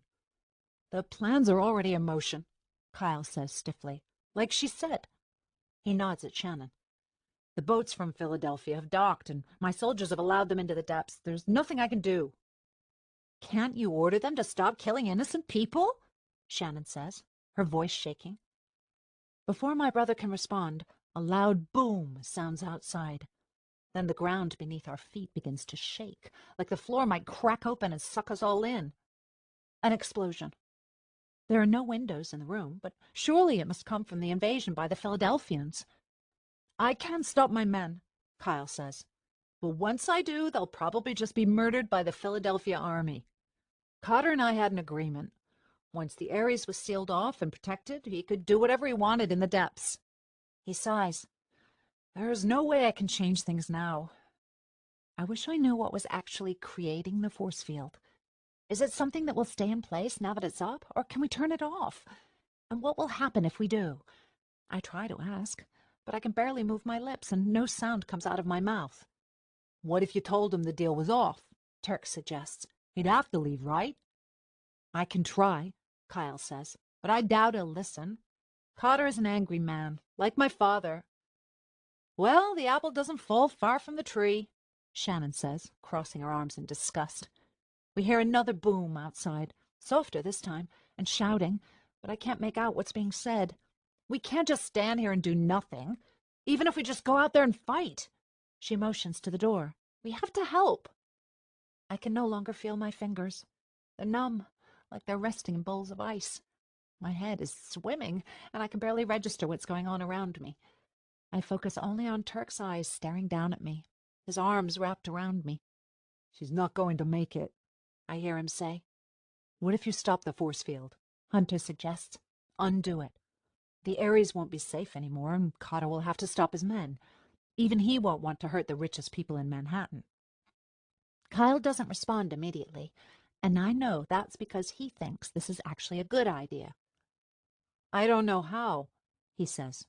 What? Says Hunter. I don't know how to stop the force field, Kyle repeats. I can hear the frustration in his voice. Well, take us to it, Shannon says. Wherever you're operating it from, whatever it is you're doing, whatever you're siphoning this energy from, if you show it to us, I'm sure we can help. Kyle nods in agreement. Turk lifts me in his arms, standing up from the cot. I can see Hunter place a hand on Kyle's shoulder, making him march in front of us. If you try to run, I will kill you, Hunter says, without hesitation. I believe you. Kyle stares at me with a mixture of fear and pity. Follow me. Being carried by Turk makes me feel like I'm floating. Is this what it's like to die? To have all one's mass evaporating into nothing, into air? I hope so, and I hope that death is less painful than what I feel now. My body feels wrecked. My skin feels like it's been scraped with rocks. My tongue is sandpaper in my mouth. Everything hurts. And now I'm hot again, like I've been roasted over an open fire, like I'm burning from the inside out. I can hear the soft ding of the elevator, and I feel us moving, ascending toward the Ares. I wonder where Benny is now, if she's already fled, and where Kiki is, if she's still in Manhattan, if she's safe. I can't help but imagine what is going on outside. Has a full-on war broken out? Are people being killed in the streets, exterminated by Cotter's army? Surely the rebels must be fighting, although there aren't many of them. If the mystics and non-mystics of the depths stand together and fight, will they have any chance of defeating Philadelphia? Have any other cities come to our aid? I seem to recall Rhea mentioning that the Philadelphia rebel mystics had a plan. I hear the elevator ding again, and my eyelids flutter open. I look up at Turk, who carries me through the open doors into a space full of light. We stop moving, and I hear Turk say, "Crap." Then I open my eyes. The room we are standing in is like the draining room back in my father's office building, only brighter. The space is a dazzling white. The ceiling, walls, and floor are made up of what seem to be thousands of tubes covered by a thin sheet of glass. The tubes continue up the back wall and then out of it, leading where, I don't know. In the center of the room, about 6 feet off the ground, is a completely translucent ball, almost like the bubbles Kiki and I used to blow when we were small. This one is massive, at least 10 feet in diameter. The edges of the bubble crackle and spark like live wires, glowing with a nearly blinding whiteness and filling the space with a low hum. 2 long tubes protrude from the ball, twisting like snakes and funneling out a misty white energy. Suspended in the middle of the sphere is a young girl. She can't be more than 16, and her skin is so pale I can see the blue veins under the surface. Not pale, clear, like all the pigmentation in her body has been sucked away. Her arms and legs are outstretched, and nearly invisible threads of light green energy run from each finger into the tubes and out of her circular prison. Her eyes are closed. She is completely naked, with long, stark white hair that flows practically down to her feet. It's almost like she's sleeping, but I know that she isn't, that whatever has been done to her is completely unnatural. Hunter and Shannon are dumbstruck, staring up at the girl. Kyle stands in the middle of the room, embarrassed and defeated. "Who's that?" I croak. "Who?" Turk doesn't respond to me. Next to him, Shannon and Yarrick are still, their mouths wide open in shock. Do they know this girl? Hunter is the only one who reacts. "How did this happen?" he demands, shoving Kyle to the floor so violently that I hear the sound of something crack. "Start talking, Rose." Hunter flares his fingers, and they begin to glow. He holds out his hands, directing his energy once again at Kyle. One wrong move, and my brother is toast. I expect my brother to fight back, but he doesn't. Instead, he exhales nervously, and the words start to flow out. "Just after the Empire State Building explosion, my men encountered a woman in the depths. We were told she was a powerful mystic. We followed her and forced our way into her home." "Who was she?" Shannon asks. "Her name was Lyrica," my brother says. I gasp audibly, struck by this admission. I have so many questions I want to ask, but my mouth and my brain don't seem connected. Turk attempts to calm me, crouching on the floor and letting me rest with my back against his chest. Inside, another mystic was there. Kyle glances at the girl in the middle of the room. I recognized her immediately. "How?" Shannon asks. "Most humans have no idea if she even exists, let alone what she looks like." "Alyssa Genevieve spoke of her, told me what to do if I ever encountered her," Kyle responds. "And so I used it to my advantage." From my position on the floor, I can feel Turk's heart pounding in his chest. The puzzle pieces begin to fit together.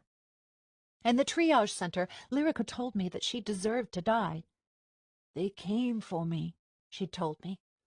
"I was protecting her, and they came for me."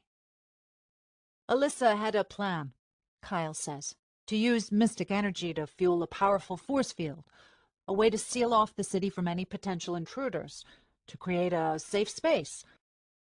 I thought it was an idea Johnny would get behind. Only he was far more interested in selling mystic energy than using it all up to create a mystic shield. He focuses on me. Then things happened with you, and Alyssa died. When I saw that Father was going to leave Manhattan, I realized this could be my moment to do something great, something completely unexpected. Yes, Turk says dryly. You're a real hero. Kyle ignores the barb. I'd been in my father's draining room before. I'd seen the process, but I had no idea where to find such a massive source of mystic energy. Even with what was left in the city reserves, it wouldn't have been possible to form such a thing. He looks up. Until I found her. Someone must have told you what to do, Shannon says, surveying the scene. This is complex magic. Alyssa left a basic plan, Kyle says, for setting up this draining system. He motions to the glass tubes leaving the sphere and snaking their way into the walls. But Lyrica was the one who provided the real answers. I don't believe it, Hunter says. She would never betray her own kind. Oh, Kyle says. She didn't. We tortured her for hours and she wouldn't give in. Nothing. Finally, the girl herself told us what we needed to know. I believe she wanted to save Lyrica's life and that she didn't think we would ever follow through with our plan. He grimaces. She was wrong. I finally realize why Lyrica was resigned to her death. She blamed herself for the force field, even though it wasn't really her fault. With all the strength I can muster, I whisper to Turk. Who is it? Turk blinks like he doesn't believe what he's staring at. That, he says finally, is the last remaining sister. Suddenly, it begins to make sense. I sent for her, and she never arrived, Turk admits. At least, I thought she never arrived. You sent for her? Yarrick asks. This is clearly the first time he's hearing of this. After Arya swallowed Davida's heart, Turk explains. I knew it was too powerful for her body and that she would have to have it removed. Lyrica told me she didn't know what to do, but she would help locate his sister. I never heard back from her, so I assumed she couldn't find her. But she was here, Shannon says. She did come. And she was abducted before she could reach us, Hunter says.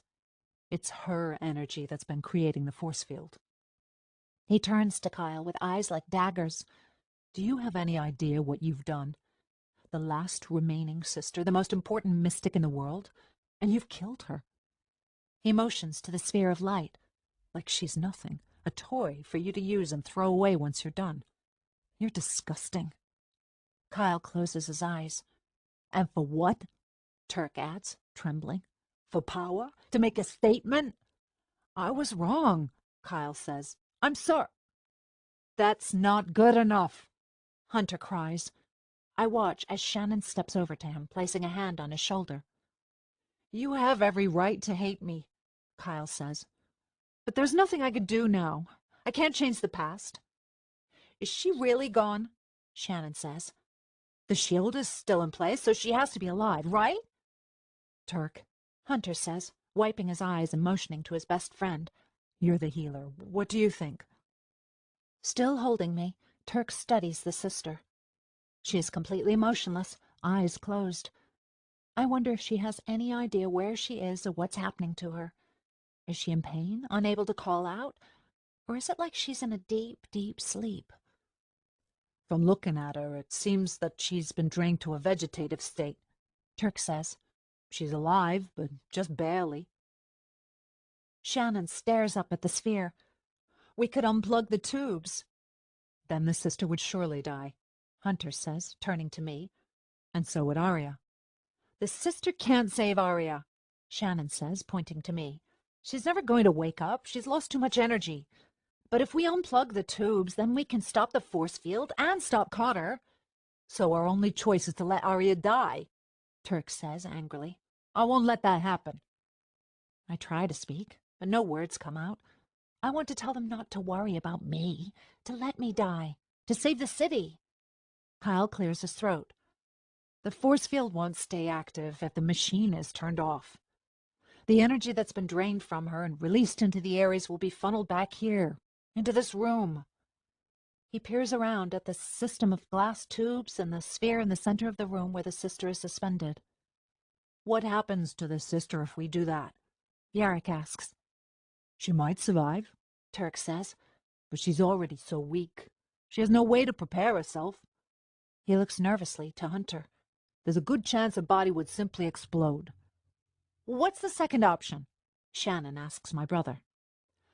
I'm not sure there is a second option, Kyle says sheepishly from his spot on the floor, Hunter's energy still focused on him. I only learned how to set up the Mystic Shield. I was never much concerned with what happened to the Mystic inside it. So what? Shannon tosses her head back. We just cross our fingers and hope we don't accidentally murder the last remaining sister? I don't want that burden on my shoulders. I'm not sure what choice we have, Hunter says. We can't risk destroying the sister, Turk says. There's a chance we could revive her. He squeezes my hand. She's the only one who can help Arya. Let's say we do this, Hunter says. We capture all the energy that's been released. Even if it doesn't kill the sister, who's to say that Cotter will actually call off his soldiers once the shield is down? Fair point, Turk says. Maybe he'll attack the Ares then too, claim all of Manhattan for his own. Shannon throws up her arms. That's a risk I'm willing to take. Well, I'm not, Turk snarls. They continue to argue. Then, from the corner of the room, Yarrick says, There's another way. The others focus their attention on him. Someone can take the sister's place. Yarrick points to the large ball of energy in the center of the room. I remember when Alyssa taunted me with her plans for the force field.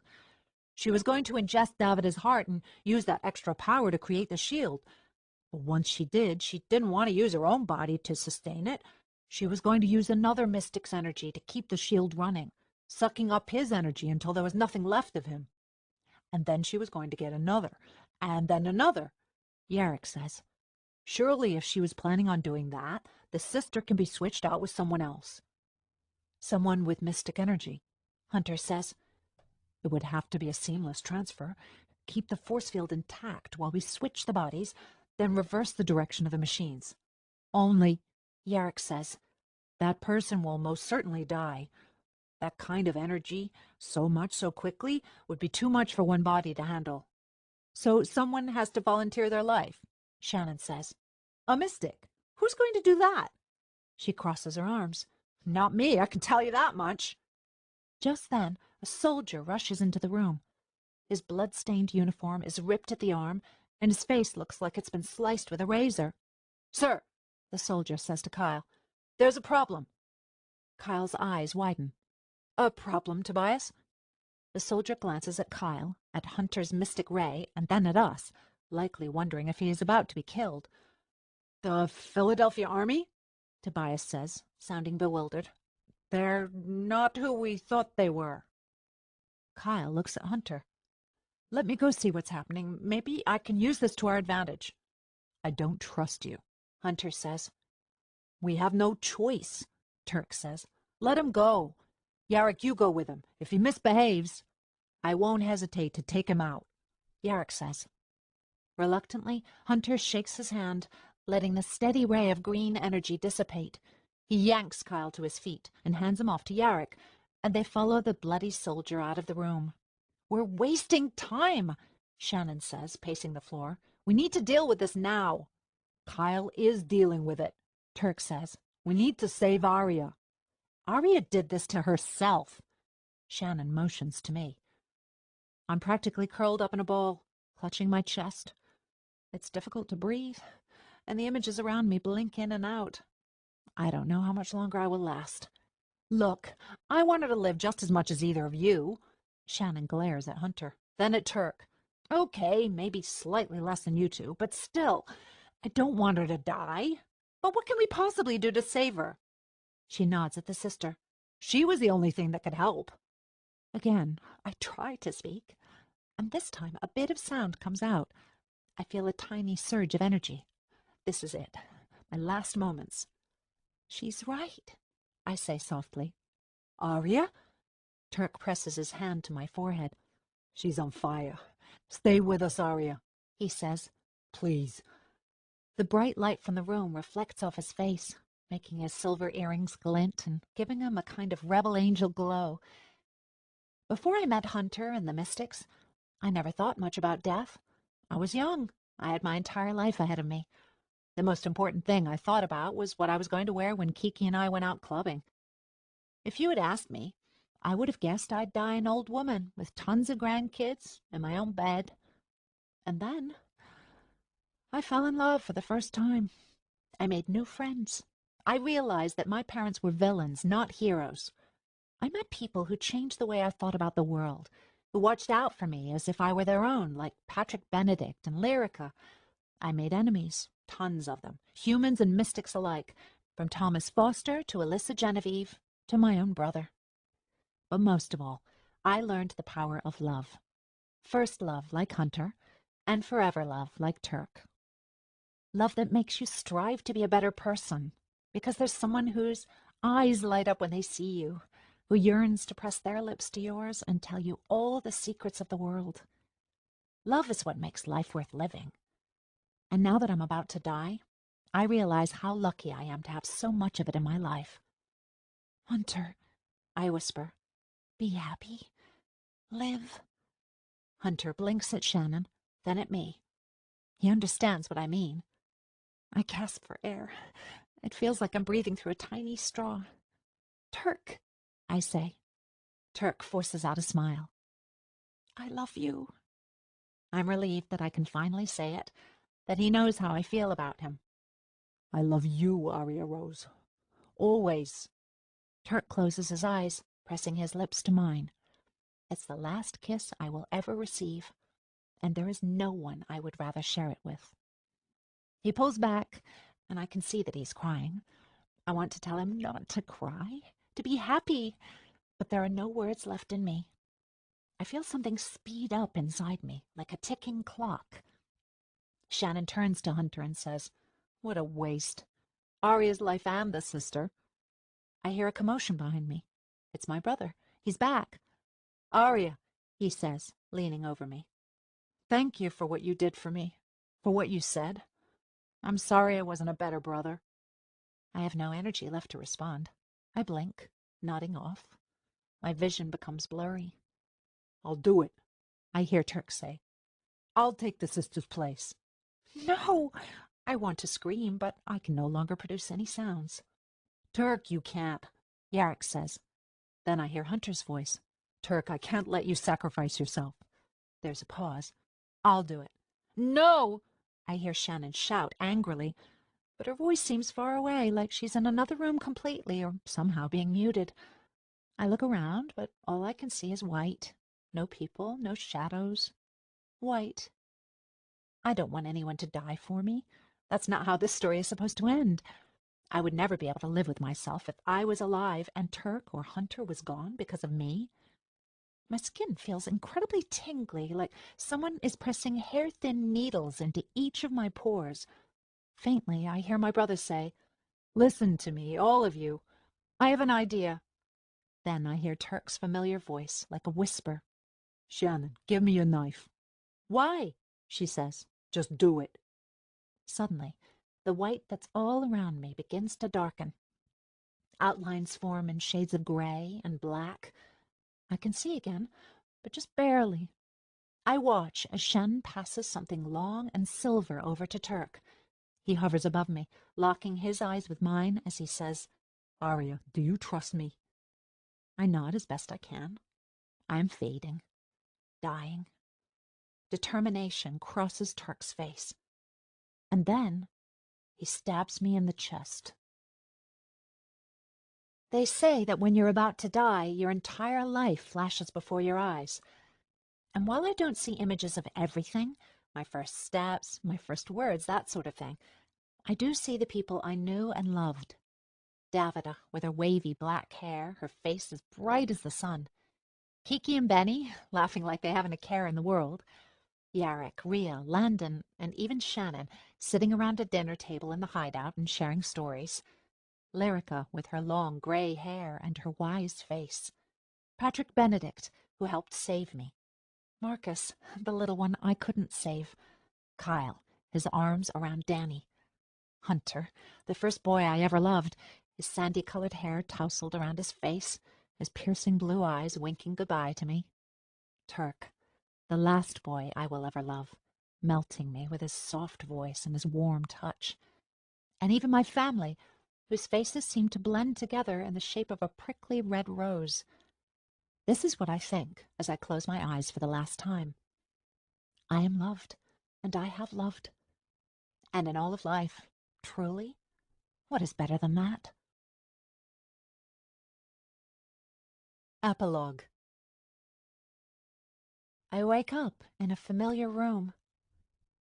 Then I realize it's my childhood bedroom. I am tucked into the bed I grew up in, the rose-colored sheets folded over across my chest. Is this heaven? Arya, a familiar voice says, "You're awake." I turn my head, and Turk is there, sitting on a chair next to me.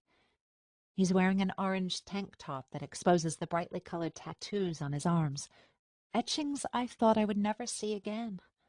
There's a hint of stubble on his cheeks and light purple circles underneath his eyes, like he hasn't been getting enough sleep. He's all smiles, though, and he gazes at me with pure joy and relief. He leans down and plants a gentle kiss on my forehead. I am thrilled to see him. But then I remember where I am. Are you dead too? I sit up, surprised I can move with no pain, and rest my head against the fabric of the headboard. What happened? No, Turk says. I'm not dead, and neither are you. He flicks on the Touch Me screen. It's muted, but I see an image of the depths. Buildings blown to bits, metal and rock and glass strewn in piles of debris. The canals seem to be almost overflowing. But the people on the screen, and there must be hundreds of them that I can see, are rejoicing. They look wary, but there are smiles on their faces. I look at Turk. What happened? The boats from Philadelphia, he says. They came in and invaded the depths all right. Only they weren't Carter's army. They were rebel mystics. Rebel mystics? How? I ask. Turns out Carter had been kidnapped by the rebels. There was a man, Elias John, who had a power like Davida's, where he could take on another's glamour. He was parading around like Carter, fooling everyone. He's the one Kyle made the deal with. They came in and fought all the Rose soldiers, killing most of them, and liberated the depths. I feel a smile wash across my face. Kyle's plan backfired, which is a good thing, because he had come to regret it anyway. The depths were not invaded and bombed. They were saved. The Mystics, Hunter and Shannon, helped escape? They're fine, Turk says. Elias John took them aboard one of his ships. That's a relief, I say. Has there been a great deal of damage? Turk leans in and gives me another kiss. Nothing that can't be fixed. For a second, I allow myself to enjoy the feeling of his lips on my skin. Then I recall the sister and the mystic shield. What happened to the force field? I ask, glancing down at my hands, which are smaller than I remember, and, much to my surprise, not green at all. I remember how sick I was, feeling like I was about to die. I remember Turk standing over me, stabbing me. I gasp. What happened to me? Without saying anything, Turk stands up and extends his hand. I slip my own hand into his palm and stand up. I no longer have a headache. I'm no longer sweaty and weak. I feel light, strong, perfect. Turk helps me over to the mirror resting against my bedroom wall. I am wearing a soft cotton nightgown. And then I see why I feel so good. I am staring at a stranger. My face is young, my skin incredibly smooth. I'm shorter than I ever was, my eyes such a pale blue they are almost white. My nose swoops down in a straight, slender line, and my lips are the palest shade of red. My skin is fair, and my hair is long and white, flowing almost all the way down to my feet. I'm speechless. I am the sister. How did this happen? I say softly. As you know, Turk says, a mystic's memories live in the heart. That's why you were able to access so many of the things that happened in Davida's past. Only since you had a human body, it was never meant to tolerate so much magic. Your body was poisoned. But the sister, he says, her body was fine. Perfect, actually. It's just that she had no magic left to her. Your brother had stolen all of her energy. I think back to the sister and the sphere my brother created, the shocking source of Kyle's mystic force field. Shannon said that it was such a waste, what had happened, and it clicked for me. Turk says, I was going to volunteer to take the sister's place and save you, but in the end I didn't have to. Someone else did. We removed the sister from the draining contraption your brother created, and were able to transfer your heart into her body.